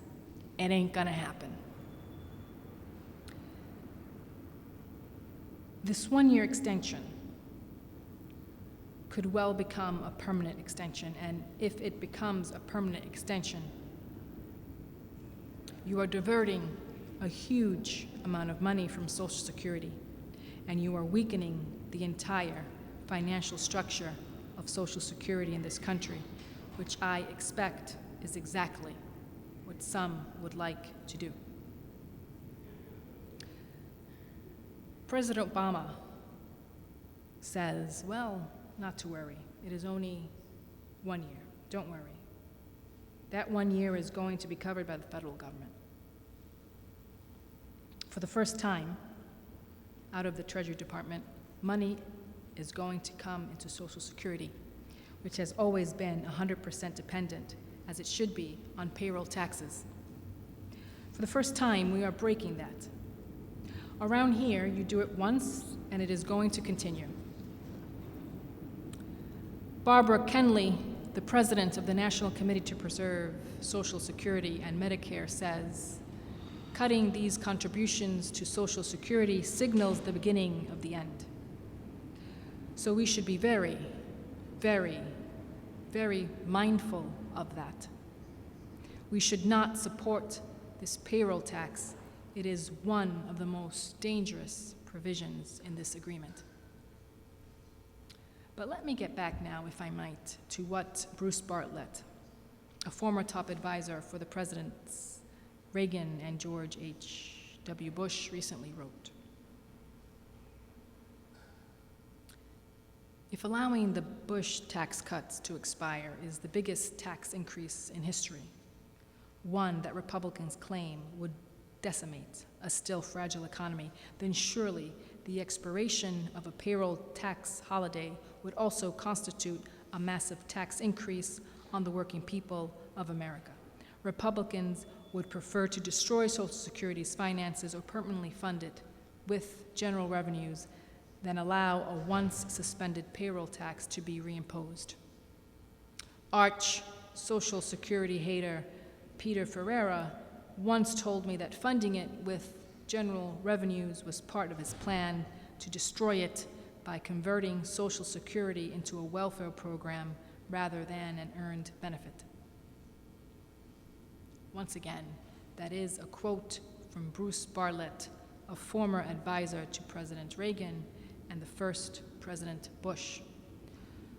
So what he is saying, and this is maybe one of the sleeping issues in this agreement between the president and the Republican leadership, we may be taking a huge step forward in destroying the most important program in this country, which is Social Security, by diverting now $120 billion, and in the future hundreds and hundreds of billions of dollars from this program, so that, in fact, it will not be there for our kids or our grandchildren. Mr. President, the fourth point I want to make in opposition to this agreement, and one that I have made before and read a little about, is that while some of the business taxes in this agreement may work to create jobs, some of them won't. The more important point is that economists on both ends of the political spectrum believe the better way to spur the economy and to create the millions and millions of jobs we must create is to rebuild our crumbling infrastructure. Just a few minutes ago, I read excerpts from a very good book by a friend of mine, Arianna Huffington, entitled Third World America. The purpose of her book was to give us a warning that if, as a nation, we do not get our act together in a variety of ways, including our physical infrastructure, we are headed down the pike to be a third world nation. According to the American Society of Civil Engineers, we as a nation need to spend $2.2 trillion in the next 5 years alone in order to take care of our infrastructure needs. Unfortunately, this agreement signed by the President and the Republicans doesn't put one penny into infrastructure. So, if we are serious about creating jobs, if we are serious about making sure our economy can be competitive in the global economy, we have to be watching what other countries are doing, and they are investing far more than we are. The stimulus package, by the way, will help us very much in Vermont in this area. Right now, if you were to drive around the state of Vermont, and I think in many other places in this country, and you took out your cell phone, you would find it very hard to make a call in a number of areas in the state. A few months ago, I was literally 1.5 miles from our state capital near Northfield, Vermont, and I could not make a telephone call with my cell phone. That is true in many parts of Vermont and in many areas of America. We are lagging behind many countries in terms of the accessibility of cell phone service and broadband. So I'm happy to say that in Vermont, we received a generous grant through the stimulus package that will help us, and other states did the same, but those are the areas where we have to invest. You have to invest in broadband and make sure cell phone service is available in rural America, all over America. I talked a moment ago about our train services. There are train services today that are worse than they were 30 or 40 years ago. It takes longer to get from destination A to destination B. China is investing huge sums of money building high-speed rail at a rate that we couldn't even dream about, really. So while in this agreement we do not have money for business tax cuts, I do not think that is the best way to invest taxpayer money if we are serious about creating the jobs that we need. Corporate America already is sitting on close to $2 trillion cash on hand. I don't know that more tax breaks are going to help them very much. I think that it is a lot smarter, and I think most economists agree with me, to be investing in our infrastructure, both to create jobs now and to improve our competitiveness in years to come, is smarter. Furthermore, Mr. President, I want to say a word on this. I mentioned this earlier today. President Obama talks about this being a compromise agreement. You can't get everything you want. I certainly understand that, but one of the aspects of the compromise he points to is an extension of unemployed benefits for 13 months. Well, let me be very clear. I think at a time when 2 million of our fellow Americans are about to lose their unemployment, at a time when unemployment is extraordinarily high, long-term unemployment is, I think, higher than any point on record, with people looking for work month after month after month and not finding it. It would be morally unacceptable if this country did not extend unemployment benefits for those workers for 13 months. Yet, the President sees this as a great sign of compromise. I would argue the contrary. I would suggest to you that for the past 40 years, under both Democratic and Republican administrations, under Democratic and Republican leadership in the state or in the House, whenever the unemployment rate has been above 7.2%, unemployment insurance has always been extended. In other words, this has been a bipartisan policy for 40 years. I don't want to see us seeing and accepting as a really great give on the part of Republicans, something that they are giving us as part of a compromise when it has been bipartisan policy for 40 years under Democratic and Republican leadership. So I don't accept this as a great gift. I think the American people understand you don't turn your backs on unemployed workers, people who have been unemployed for long periods of time. You don't allow those people to lose their homes. You don't force these people out into the streets. You don't take away what shreds of dignity they have remaining. That is not what you do. That has always been the Republican philosophy as well as Democratic philosophy. This is not a great gift, so I do not accept this is a compromise. Let me be very clear. As I said earlier, I do believe that there are positive parts to this agreement that must be maintained as we move forward toward a better agreement. Let me cite some of them that make a lot of sense to me and that I believe we have to retain and build on. The obvious one, in addition to extending unemployment benefits, is we have to extend middle-class tax cuts for 98% of Americans. As I have been documenting over and over again today, we are looking at a situation where the middle class in this country is collapsing. Under President Bush, the median family income went down by $2,200. People are losing their health care. It would be asinine and it would be unacceptable if the middle class did not continue to receive tax cuts that were developed in 2001 and 2003. That, to a large degree, is what this fight is about. We have to extend those tax cuts to the middle class, but not tax breaks to millionaires and billionaires. Further, there are some other good provisions in this agreement.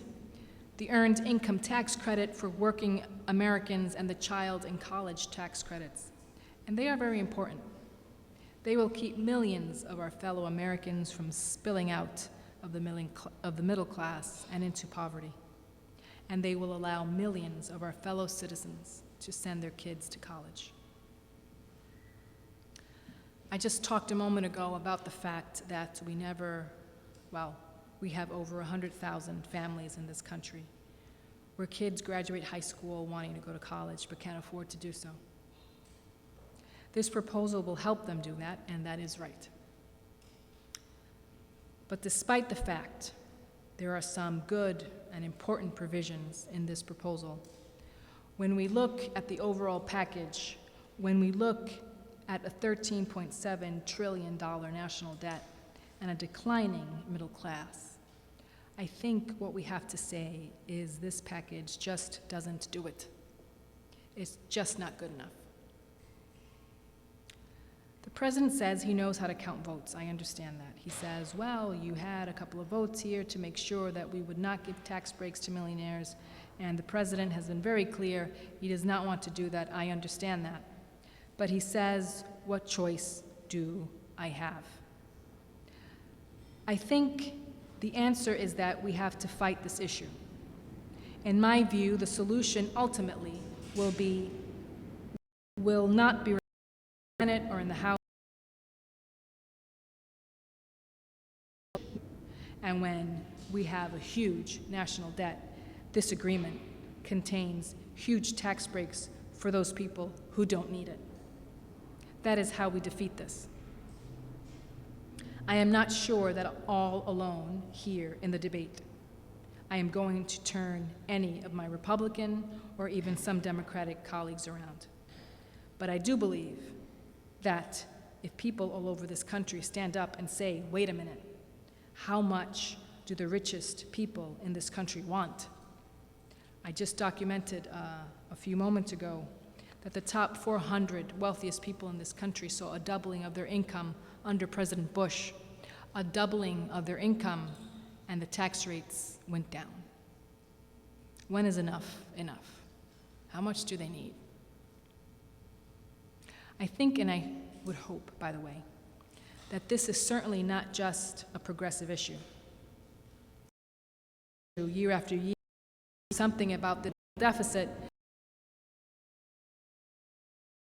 so our kids and grandchildren in the middle class will have to pay higher taxes in order to pay off the debt that was caused by your giving tax breaks to millionaires. Please, no more lectures on this issue. Just say, okay, rich people contributed to my campaign. I have to do what they want. That will be honest.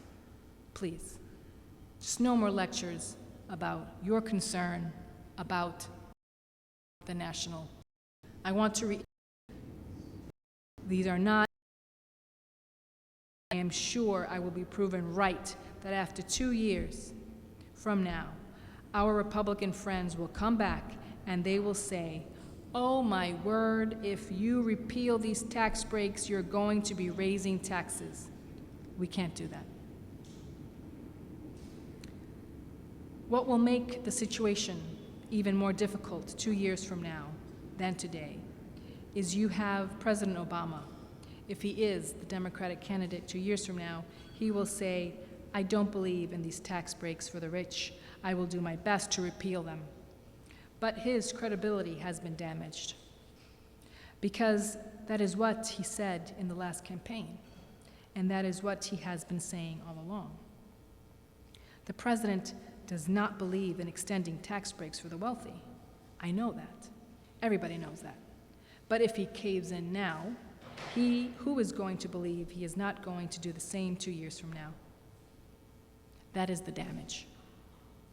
Then I think, what is even more troublesome is that once we move down the path of more tax cuts breaks for the wealthy, we are accepting the heart and soul of trickle-down economics, which has been, to my mind, a proven disaster, a failure. I remind the listeners and my colleagues that these tax breaks have been in existence since 2001. They were in existence throughout almost all of President Bush's tenure. The end result was that we lost 600,000 private sector jobs,